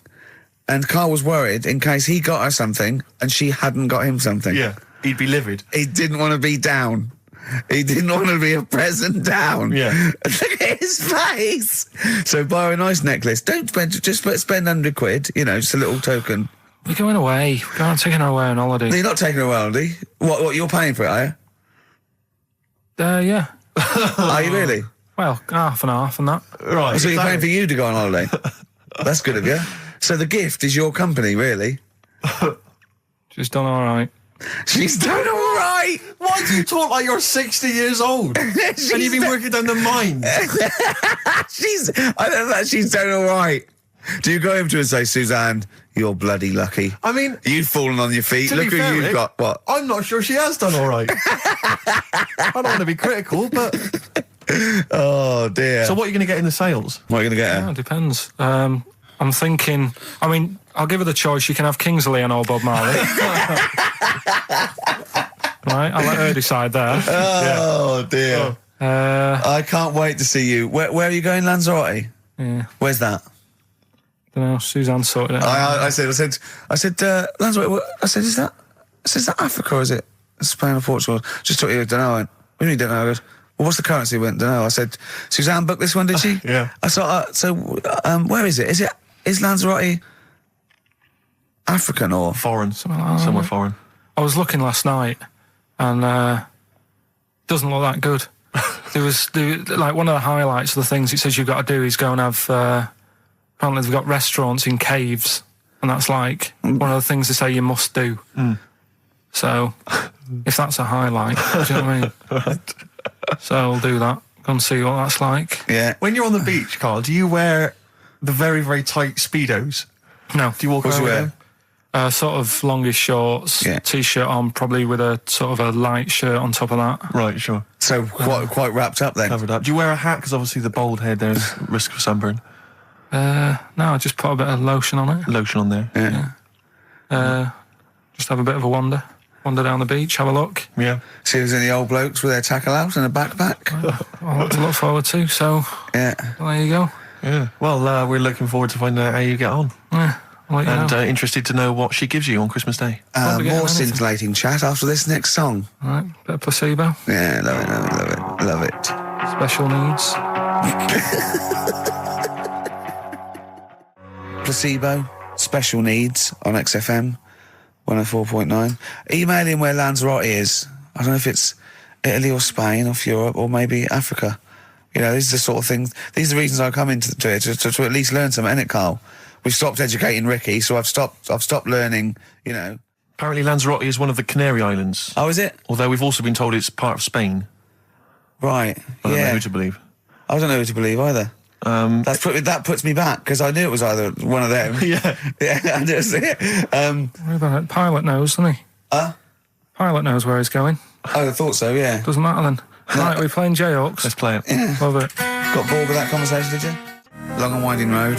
I love that, but I don't like the way McCartney sings here. There's just one, he goes, you leave me waiting here. Well, he's always got that slightly affected But it sounds style, like Richard Burton or something, here. Yeah. But it's only one that does it, but I don't know why. I just think he likes it or wants to go back and change it. Maybe it's like... But having said that, you know, I'm not taking away from the Beatles, one of the best bands ever. Well, yeah, good luck to Brilliant songwriters. Yeah. We've had a lot of emails, Carl. I don't want to sort of put a dampener on your Christmas, but a lot of people have been slagging off Lanzarote. One of them just said, I don't know if I can find it. It is Canaria, isn't it? It is one of the Canaries, isn't it? It's a volcanic island covered in volcanic dust. It's very windy, so you have to dig a hole to sit in on the beach, and there's hardly anything to do.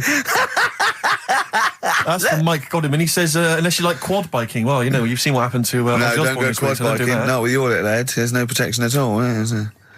I don't know what you're thinking. I don't know. At least Rick Mann and Ozzy had lots of hair. Yours would be like Humpty Dumpty. It would crack like a little egg. And then we'd seen there's no kings or kings horses. So, they couldn't do the job anyway. No, shouldn't really send them. They're not really qualified. Horses not equipped to put back a medical man like Neil Fox in. Yes, to mend but not eggs. Some kind of military horse. I bet he's had egg on his face a few times, hasn't he? What, Foxy? Yeah. Well, most of the series are Pop Idol. Right, Carl. Lanzarote, good or bad? Well, you got to give it a go, haven't you? Yeah, well done. Give everywhere a go. Exactly. That's what I was saying. You know, don't just take the word for it. I mean, if it had said an Ananova, Lanzarote shit, he'd have believed it. Sure. You know, if he'd have overheard it in a pub, Lanzarote a crap, he'd have believed it. He'd have seen it on a website that was mainly concerned with monkeys and witches, he'd have believed it. Yeah. As it is. Everybody raves about New York, and when I went there, I thought it was rubbish. Well, you're an idiot then, because that is possibly the greatest city in the world, along with London. Subjective, though. That's why they have holiday programmes and that, innit? So you see it and you decide for yourself and that. Yeah, but you saw Venice on a holiday programme, as you put it. You went there and you went, it was rubbish, full of black bin liners. Well, it is. Right. Didn't they show them? It stunk. Didn't Judith Chalmers say that? Oh, it stinks here, and there's loads of rubbish everywhere. No, she didn't. Did she mention that? Oh, that's what I mean. So it depends what you want from holiday, doesn't it? Well, yeah. But so... you're an idiot if you don't like New York, so next. Anyway, come on, break up, guys. Kiss and make up. Libertines, Don't Look Back Into the Sun on XFM. Well, the general public are getting involved with Carl's holiday, and, I mean, this has been a damning report on Lanzarote. There's not been a positive word written about Lanzarote so far. Wow. It's volcanic, there's no natural water supply. Apparently there's no natural water supply, it's all imported. You have to sit in a hole. What do you think of this, Carl? What do you think of the people that want you to know that you're going to a rubbish place when you can't change it? What do you think of that? Rubbish though, will it? What do you mean? All right. What do you mean it'll be right?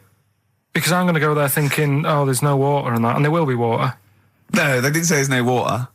What did they say then? There's no natural water supply. Whatever. I'm not bothered. It doesn't bother me. All right. I'm going to have a good time and that. What are you going to do? What's your plan to do? Got a book. What book you got? Rich Hall book. I'm just going to read that. So, brilliant. And the weather's better than here, isn't it? Yeah. So... No Blue Sky, The Thorns. That's beautiful, isn't it? On XFM 104.9. Carl, you're losing your rag a little bit. What's the matter?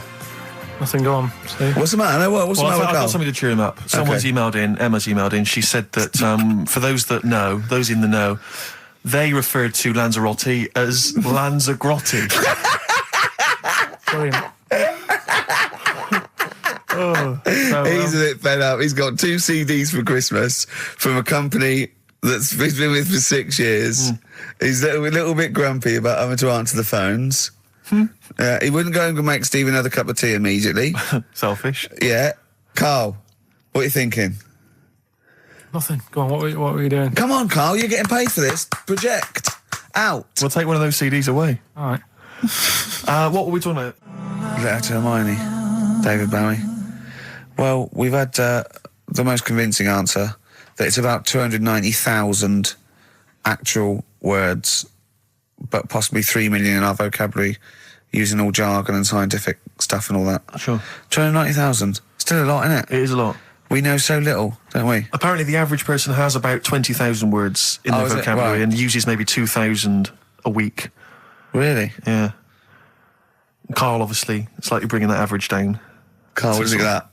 Single figures. Doesn't matter, get by. Why have you got to use longer words messing about and that?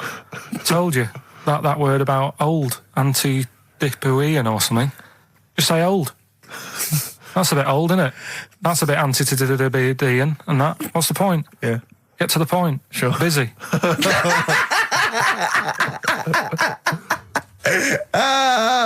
Right, okay. Are you in a film this week, Carl?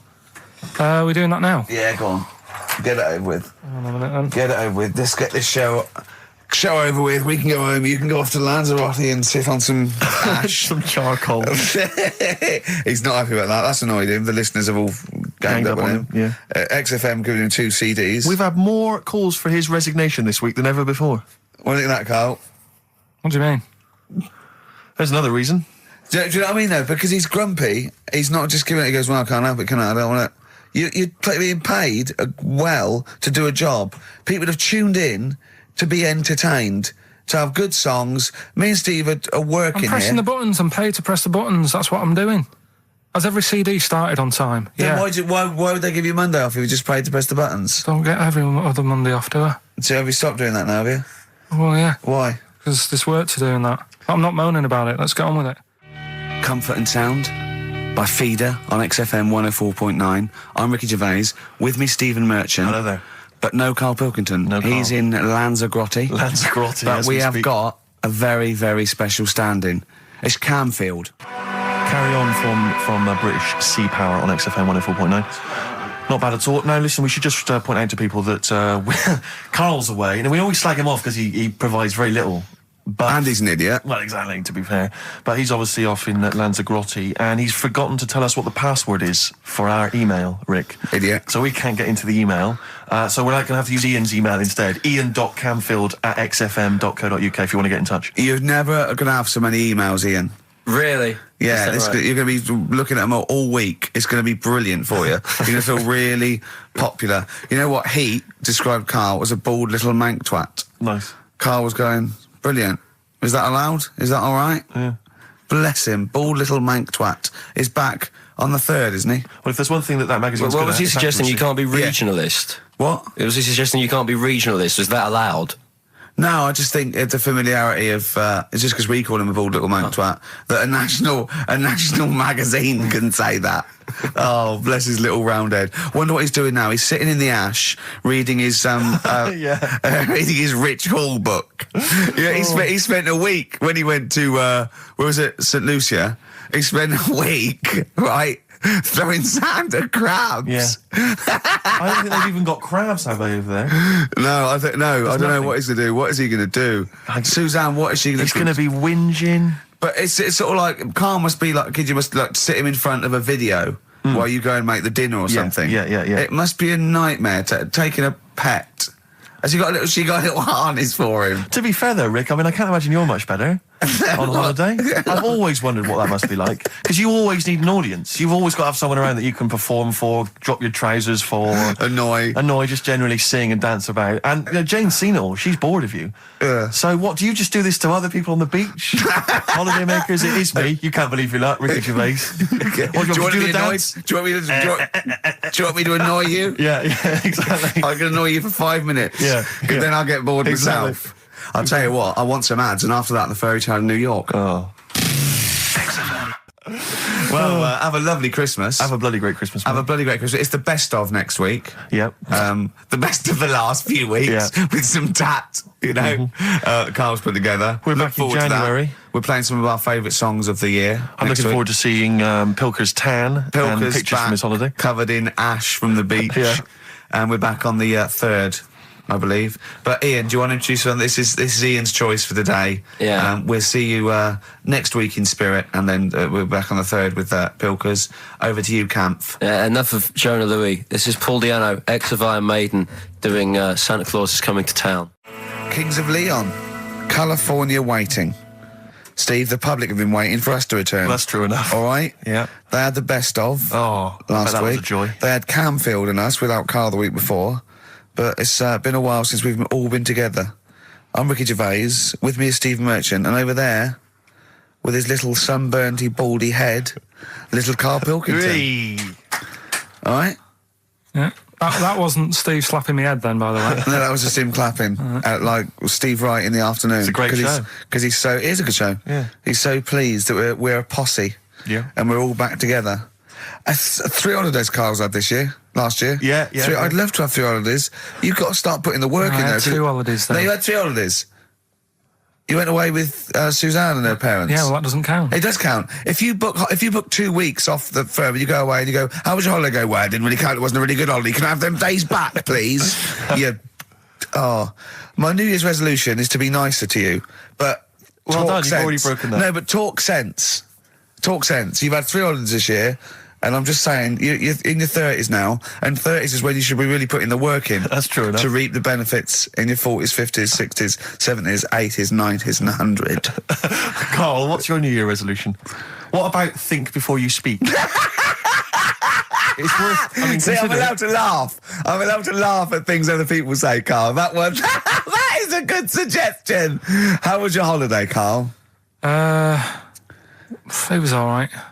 Right, brilliant. But that I don't see on the ratio of good to bad in Carl's mind. That might be amazing because we never hear him sing the praises of anything. I'll tell you what. Can we have a cracking little tune and then come back and hear about Carl's holiday? I'd love to do that. Let's keep it tight. Love to Tear Us Apart by Joy Division. Now I can't put my finger on it, but that doesn't sound like the original, and it's off a compilation. It sounded a bit fast. I think the vocal was slightly different.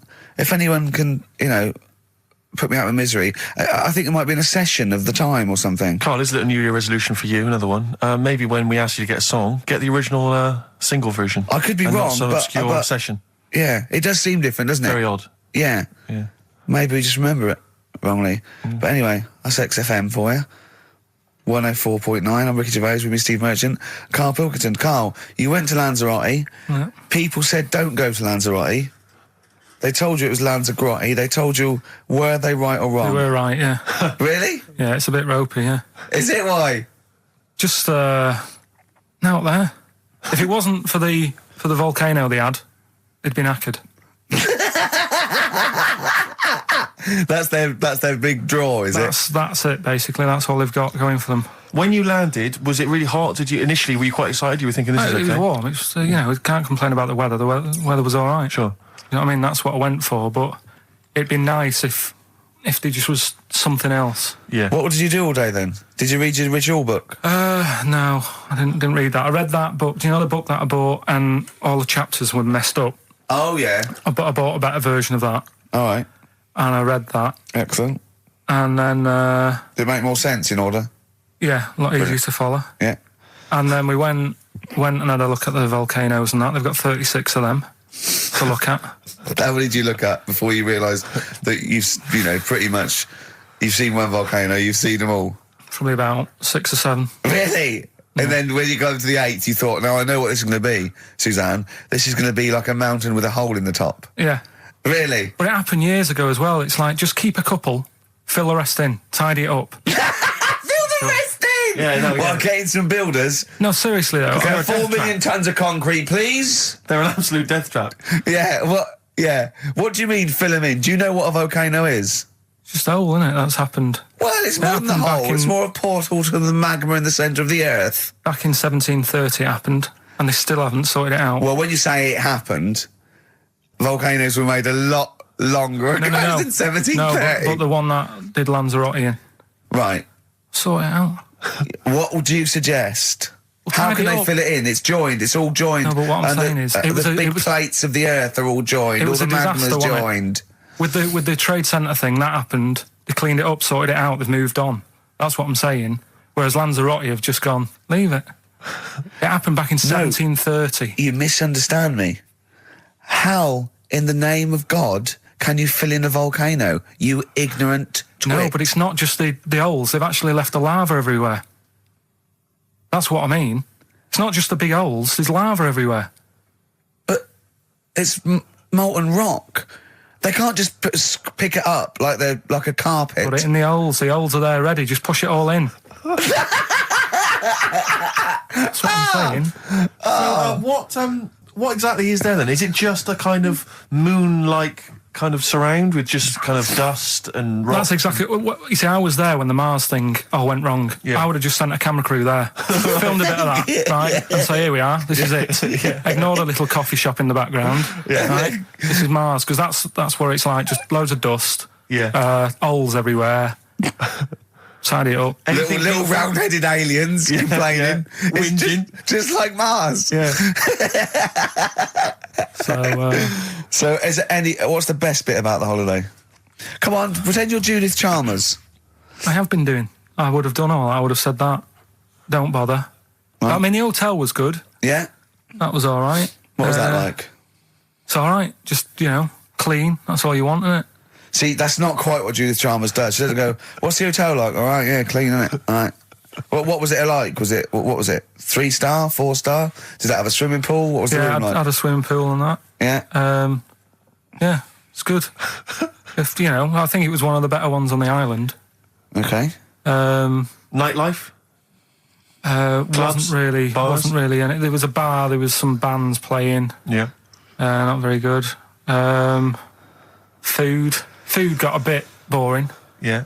It was always the same food every night, but they sort of themed it and made out as if it was different. So, like, on Mexican night, it'd be chicken with a nacho on it. Right. And Chinese night, sort of chicken with a little prawn cracker on it and stuff. Sure. But that got a bit boring. That's me just turning on my phone, because I want to read to you a text that I got from Karl. I think you sort of sum up the holiday in this text, don't you? Do you remember it? I can't remember.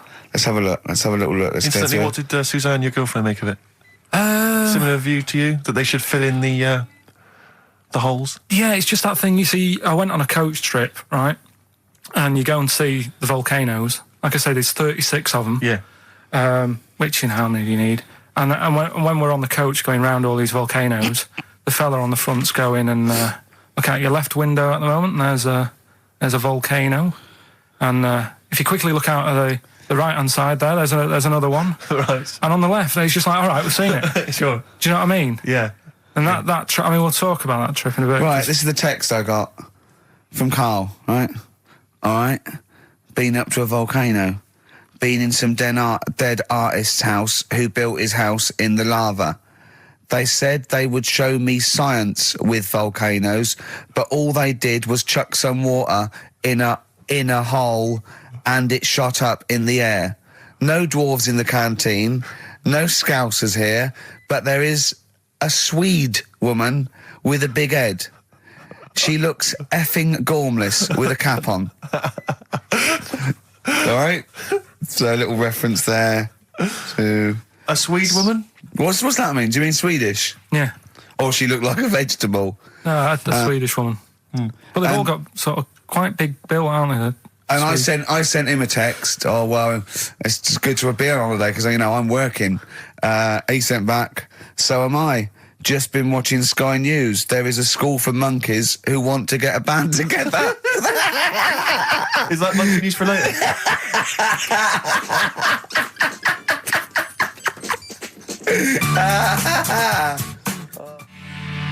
Oh My Corazon by Tim Burgess. I can't get enough of that. I love that chorus. On XFM 104.9. Ricky Gervais, Steve Merchant and little Karl Pilkington. But it was a nice holiday. Yeah, it's all right. It's just, I went there to relax and that. Exactly. Did a little bit of that. Trying to think of some new, features and stuff. Sure, always working. 3 holidays a year, Jesus. Oh, well, not really 3, not 2. It's all one big sort of like work thing to me and Steve. 2 holidays, isn't it? Work hard, you need the holidays. So, yeah, the things that annoyed me was like, you get bored sat around the pool after a couple of days. I'd read my book. Yeah. There wasn't much going on the... Not even any crabs to throw sand at, was there? No crabs or anything. They wouldn't bother with Lanzarote, right? So, decided to go on a little trip. That's when I saw the volcanoes and that, 36 of them. So, we go on the trip, and the thing that annoys me, it does happen every holiday that you go on. If you go on a sort of a package thing, they have these trips, right? And you pay about 40-odd quid, and they give you some wine, so it make it feel like you're getting your money's worth. But how many of these trips have you been on then? Loads. Probably about 12. More holidays than I've had. Go on. Anyway, so you're on the coach, right? And they take you for the volcanoes. They took us in the middle of nowhere. Yeah. Right. There's nothing else round there. Sure. It's like I say, it's like Mars, but with holes in the ground. Yeah. Right. And they sort of drop you off, and they go, right, everybody, see you back here in an hour. There's loads of volcanoes for you to look at, and a coffee shop over there. And you know for a fact, right, you don't need an hour there. You could just say, well, just keep the engine running because I'll have a look in this hole, we'll get back on, give us 5 minutes. Don't need an hour. Absolutely. But you know that they've got something going. It's a backhander, definitely. What, with the coffee shop? Definitely, yeah. They go there. And they get everyone to have an ice cream and a coffee, and they sit down, have a fag, talking to the bloke. Yeah, and it's like, cousin. Yeah. How much was the coffee? Was it probably about €3 euros, so I think it was $3.50. Sure. Yeah. Which is, I don't know what, that's about £2.50. Yeah, they stitched you up. There's a museum in Italy when we went there a couple of years back. Suzanne had like one of those little guide things. Museum there just for spaghetti. Yeah. I mean, open a restaurant. Yeah. Was it interesting spaghetti? Spaghetti in different shapes? Don't know, I didn't go. I went to see a big hole in the ground. Sure. Can't get enough of them. Well, but out of 10 then, what would you give it out of 10? All in all, food, location, right. Relaxation, enjoyment. Yeah, that's 6. Okay, brilliant. 6, yeah. Next week, where are you going next week? You're not on holiday next week? Going away with Suzanne's mum and dad again. 5 holidays. Play a record. You've got to put some work in. You're in your 30s now. You've got to knuckle down. It's that thing, though, innit, of looking at her mum. There's a lot of truth in that, isn't there? That you shouldn't really meet up with your girlfriend's sort of parents and that. Sure. Because you just sort of get a little taster of what's to come and what have you. Then what's to come with yours? It's a good job I didn't meet her early on. No. You're going to be in such trouble! No, they don't listen. It's all right. Really? Well, Suzanne does, doesn't she? She'll probably be out. Really? But she knows. She's got some sense. Yeah, when you get back. Yeah. You went on holiday with them, didn't you? Yeah, we've been on since then, haven't we? I don't think so. Yeah, I went on holiday last week, been away, but that was just me and Suzanne. Talk about that later. Yeah, okay. That's coming up. We noticed today how much he is simian, isn't he? It's very strange, actually. We maybe should try and get a picture on the website because Karl's arms are particularly chimp-like. It's very, very strange. Because he's got that he's got long downy hair. It's and not the like long extended knuckles. Yeah, and his totally round face that sort of the chin goes back and the dome of his cranium. I think, quite seriously, I know we sort of share about 98.5% of our genetic material with bonobos and chimpanzees, but I think he's got a little bit more. Yeah. I honestly think he's a little bit of a throwback. Just his line, they just kept to this sort of really the ugliest one in the cave and the tree, and he really didn't come out of it. I'm not saying you are, I don't think you are. Yeah, you're chimp-like. No, it does annoy me. My hair annoys me on my body and that. Because I've got like hair on me little toes and that. Have you? And on the legs. Would you see your little toes? Can you pick things up with them? No, it's tried. Okay. Well, that's the finale of this week's show. We're going to see if he can play a record and put the fader up from a tyre while swinging on a tyre, just using his hairy toes. Yeah, I've sort of got hair all the way, but then it just runs out where it should be on the top of your head. Sure. Yeah. And is this part of the reason why you're always uncomfortable about being nude or around naked people? Is that partly the reason? Do you think because you look so grotesque? Well, when I'm on holiday, I don't really like wandering about without a top on unless like it's a quiet beach or whatever. Sure. So what would you normally wear? I just have like a nice sort of light, summery sort of linen shirt, maybe, just a few top buttons open. Yeah. But I don't like... The naked body isn't that nice anyway, is it? You know what I mean? Whatever it is, if you're a cat and you're shaved, you don't look that nice. You know what I mean? But with I think you'll find a cat is naked even with its fur on. Cats don't wear clothes. No, but what I mean is a bald cat isn't that good. You know it does me head in that I'm bald. I'm not, I wish if I could have hair, it would be nice, but that's life. Would you prefer animals to wear clothes like Mickey Mouse does? Or Goofy? You know that I don't like nudist and all that. We'd love to, you can ask him all the other questions, because Karl as I said last week, he doesn't feel his own testicles because he doesn't like the feel. Yeah. So, you know, I'd like a doctor to explain to him how necessary that is. And this is truthful as well. I've got a very slight pain around the genital area at the moment, and I think it might be some kind of groin strain, but I'm a little bit anxious, not entirely sure Yeah, what it is. you've been with me twice when I've gone along to get them checked. Yeah. And I go, oh, what's that? Yeah. It's terrible. I mean, but, you know, it's usually... I think you're in a pretty low risk, aren't you? I'd hope so. You're coming out of the 20s. I think testicular sort of... I shouldn't be doing this, I'm not qualified. No. All they said was to me sort of like it's 20s and 50s. We're into Mine sort of felt like they dropped a bit the other week when I was on holiday. I don't know if that's like when you're relaxing or I was wearing shorts a lot. How far? If it's 2 foot, it's too far. I was having problems walking. What do you mean? Why? No, it was just a bit I had shorts on all day. I'm happy and walking about on the beach, what have you. And then at the night when I put some long trousers on, I was sort of walking like a ricket. They probably like stretch a little bit. Sometimes, I told you when I was about 18, I was scared. I went to the doctor. I felt a pain, right? And because I was doing biology, I thought I'd show off this doctor. I said, I've got a pain. I think it feels like it starts in the epididymis and goes up through the urethra either. And he went, finger up the arse. He said, your jeans are too tight. They're squashing your balls. So we want a doctor like that. So what's the phone number again? It's 0871 222 1049. A qualified What do you mean your balls dropped, though? We've got to come back to this. I don't know, they just felt like... it's not too bad at the moment. I was all right on the way in, but I feel twinges all the time, but you never know whether it's just because they're... No, but they felt like they weren't my own. Do you know what I mean? They sort of felt a bit like these are... There wasn't a bloke standing really close to you, was there? No, you didn't get them mixed up, did you, on the way back? On the flight back? Someone else has got... Well, take a leaf out of nudist books. They just walk around, they've got nothing on it. About nudists. Why? Well, let's play this ad break and that. And have you had another encounter? If we've got time, I'll tell you about it. Have you really? XFM. Now, Carl, you haven't told us about your holiday yet. You were meant to do it last week and you didn't. You started telling us, but we didn't have time because we had to do monkey news about a monkey who was a director who cared about lighting and stuff. Is there more monkey news this week? Is it as... okay. Is it real monkey news? Did it happen, or is it mostly embellishment in your round little head? It's proper stuff. Yeah. Okay. Good. So holiday. Where did you go on holiday? Sardinia. Good. Yeah, it's all right. Yeah. Nice food and that. It's important, isn't it? Yeah. And nice beaches and what have you. Excellent. Always like a nice long beach to walk down. Yeah. But so we're having a nice walk, right? You know how nudists do me head in. Sure. Right. Not a problem though, is it? It's not like being scared of spiders where they might jump out under the kitchen sink at you. You know what I mean? It's not a big problem having your head done in by nudists.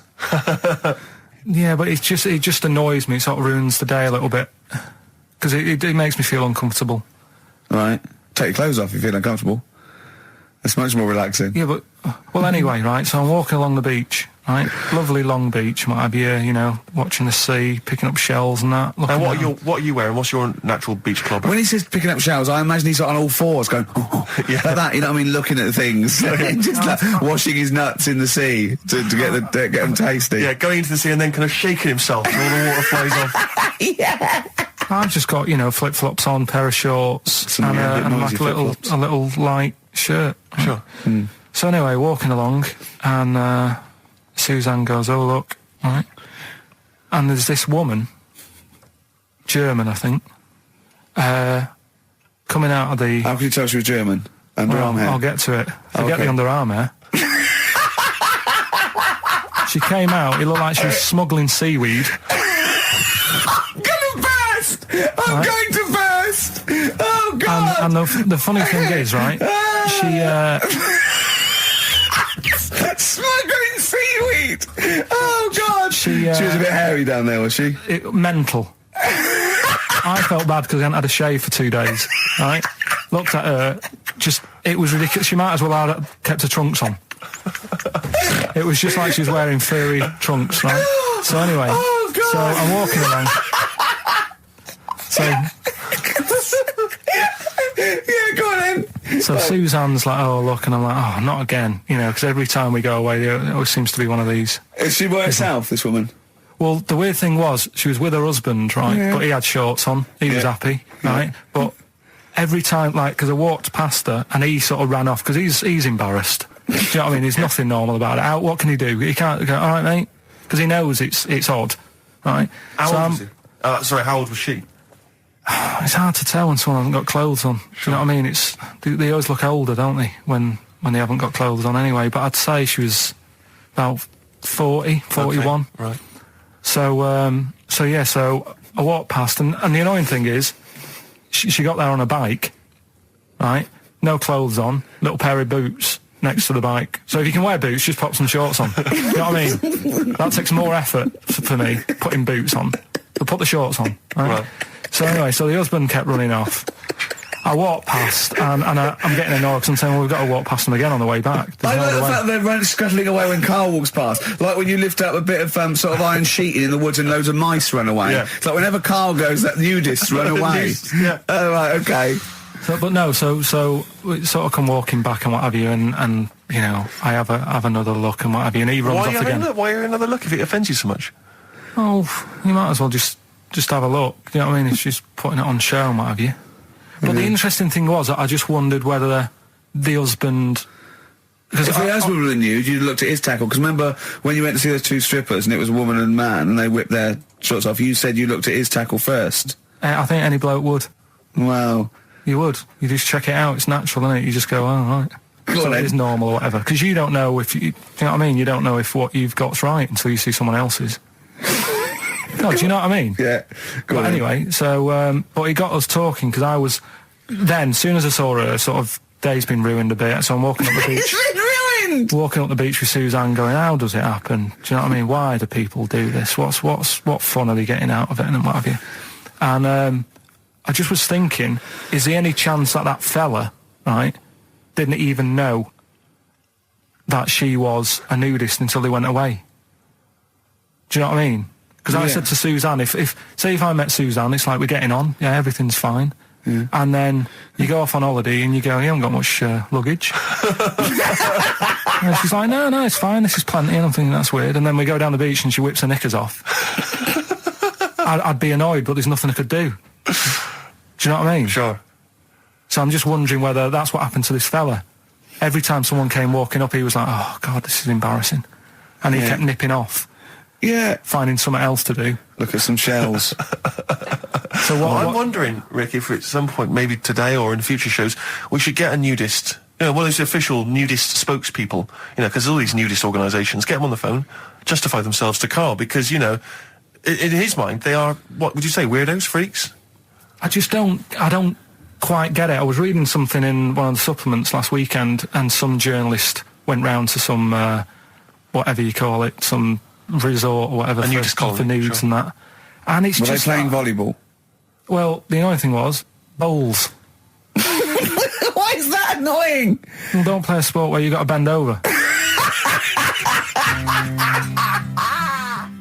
Talking of campaigns and things and that, did you see Sir Bob on Jonathan Ross last night? Sir Bob Geldof. Sir Bob Geldof. Yeah. Are you going to walk to Edinburgh or sail to France, Carl? What do you think of all this? The G8? I think it's good that, he's doing some stuff for the world and what have you, but probably won't bother. No. Having a walk. What do you make of all this campaigning? He's dedicated his life to this now, hasn't he? Yeah. I mean, it's interesting. I was watching him last night, and I respect the man. I mean, he used to work here, didn't he? Did some shows and that. Mm-hmm. It's good. It's all right that he can do it, but... I assume that's not why you respect him. I assume you respect him because he's trying to save a nation, as opposed to used to work in XFM for a while. Yeah, I know, but I'm just saying it's good that he's given up a lot of his time to, try and save the world and that, but... there's a bit of me that's kind of like, is he wasting his time a bit? Right, well, what do you mean wasting his time? Well, he tried it before and... No, wait. What he's trying to say is that the G8 are I think the 7 most rich, wealthy nations in the world, and Russia, and they get together and they can wipe out the third world debt. I.e. they owe us billions and billions of pounds, they can't afford to pay it back. So he's going to say, let's wipe the slate clean and pledge, I think, a lot more aid and stuff to them, isn't it? Mm-hmm. So what do you think of that? But won't they just do it again? Right, what's you thinking? No, I knew I had a little diamond in the rough here. I mean, obviously, I admit I brought this up because I really wanted to know what Karl thought of it. Sure. Yeah, I had ulterior motives. It wasn't just for awareness, for the very worthy cause. It was because I know. Look at him looking at me. Look at him. He looks at me like a cat. Honestly, it's like there's nothing behind those eyes. Right? What do you mean? They're just going to run up the debt again. You think? Well, what I mean is, right, when I was a kid, right, and I wanted to go to the arcade, I'd borrow £1 off my mum, right, and she'd say, don't come back asking for more and what have you. But I'd have a go on a pinball machine or whatever, game on a fruity, and then go back, and she'd go, can I have some more money? And she goes, I gave you £1 before. And I go, I know, but I'm on holiday. And she goes, there you go then. And then I go off and do the same thing. I didn't go, no, I wasted the last one, I'm going to pop this in the bank. Right. So you think that's what's going to happen with... That's a nice metaphor. So what do you think happening there? That the Africans are blowing it down the arcade? Instead of putting it towards a fishing rod, they're blowing it down the arcade. I'm trying to win a watch. Look, I've got 100 goals. I think this thing is dodgy. Yeah. I'm trying to win a fluffy toy. Bob's saying you're never going to get the Snoopy. You're never going to get the Snoopy. It's always going to fall out of the little claw. It's rigged. The claw is not strong enough. Yeah. Do not waste it. No, Midge. Midge, you have to write a song. Write another song, mate. They've blown it down the arcade. Brilliant.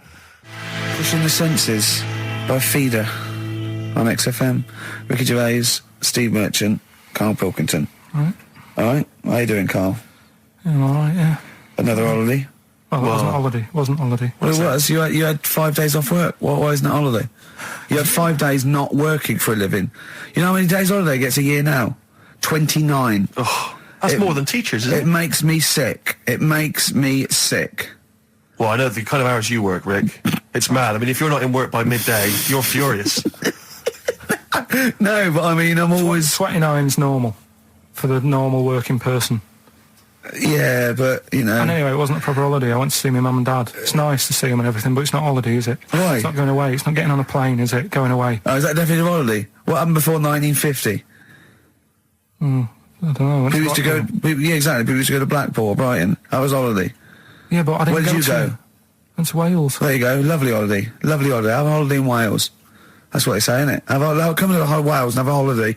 That's what they say, innit? So come to Wales and meet your parents. Come to Wales and have a lovely holiday. Right. Well, anyway, it was good and that. It's always good to see him. Right? Yeah. But week off work. Do you know, like my mum likes gnomes and stuff. Yeah. Right. Of course she does. She's lived with one for 30 years. She said, get your dad to take us to this park where they've got 6-foot gnomes and stuff. Right. Have a walk about. Sounds like a nightmare. Yeah. Sounds like a living nightmare. Keep an eye on Karl. So anyway, he stood still for 2 minutes. Someone bought him. No. You can't buy them and that. It's like a little exhibition thing, right? And it's part of a hall, right? This big hall that you have to pay to get in. But we didn't want to see the hall. I just wanted to see the gnomes. Of course you did, yeah. So anyway, my dad says, yeah, well, we can get in there for free. Of course he did. Clever. Right? So we parked up on this little country lane, right? No one about. How much was it to go in? Like £2? About £3 each. Yeah. But he said, well, yeah, but if you don't have to pay, do you know what I mean? You enjoy it even more, don't you, when you're walking about and you're thinking, I've got this £3 in my pocket, no one's having it. Yeah. Right? No, looking over shoulder for a bloke with a peak hat saying, can I see your ticket, please? I wouldn't enjoy it more, no. Go on. Yeah, but you don't worry about it, do you? You got a bit of money now then, Rick. You've changed. So anyway, so we had to walk across about 4 fields. For £3? Right. And what happened was, we're walking through all these fields and what have you, big grass and muddy bits and all that, because it'd been raining, and climbing over fences and stuff. And we're in this field, right? And I look to my right, and there's about 30 cows all staring at us, right? And Suzanne started to panic a bit. She said, we shouldn't be here. And Dad says, of course we can. We're allowed to go wherever we want. All this land, it's ramblers' rights and all that stuff. Yeah. And so you can take a cow if you want, unattended. Serves him right for leaving him in the field unattended. I'm having one. Yeah.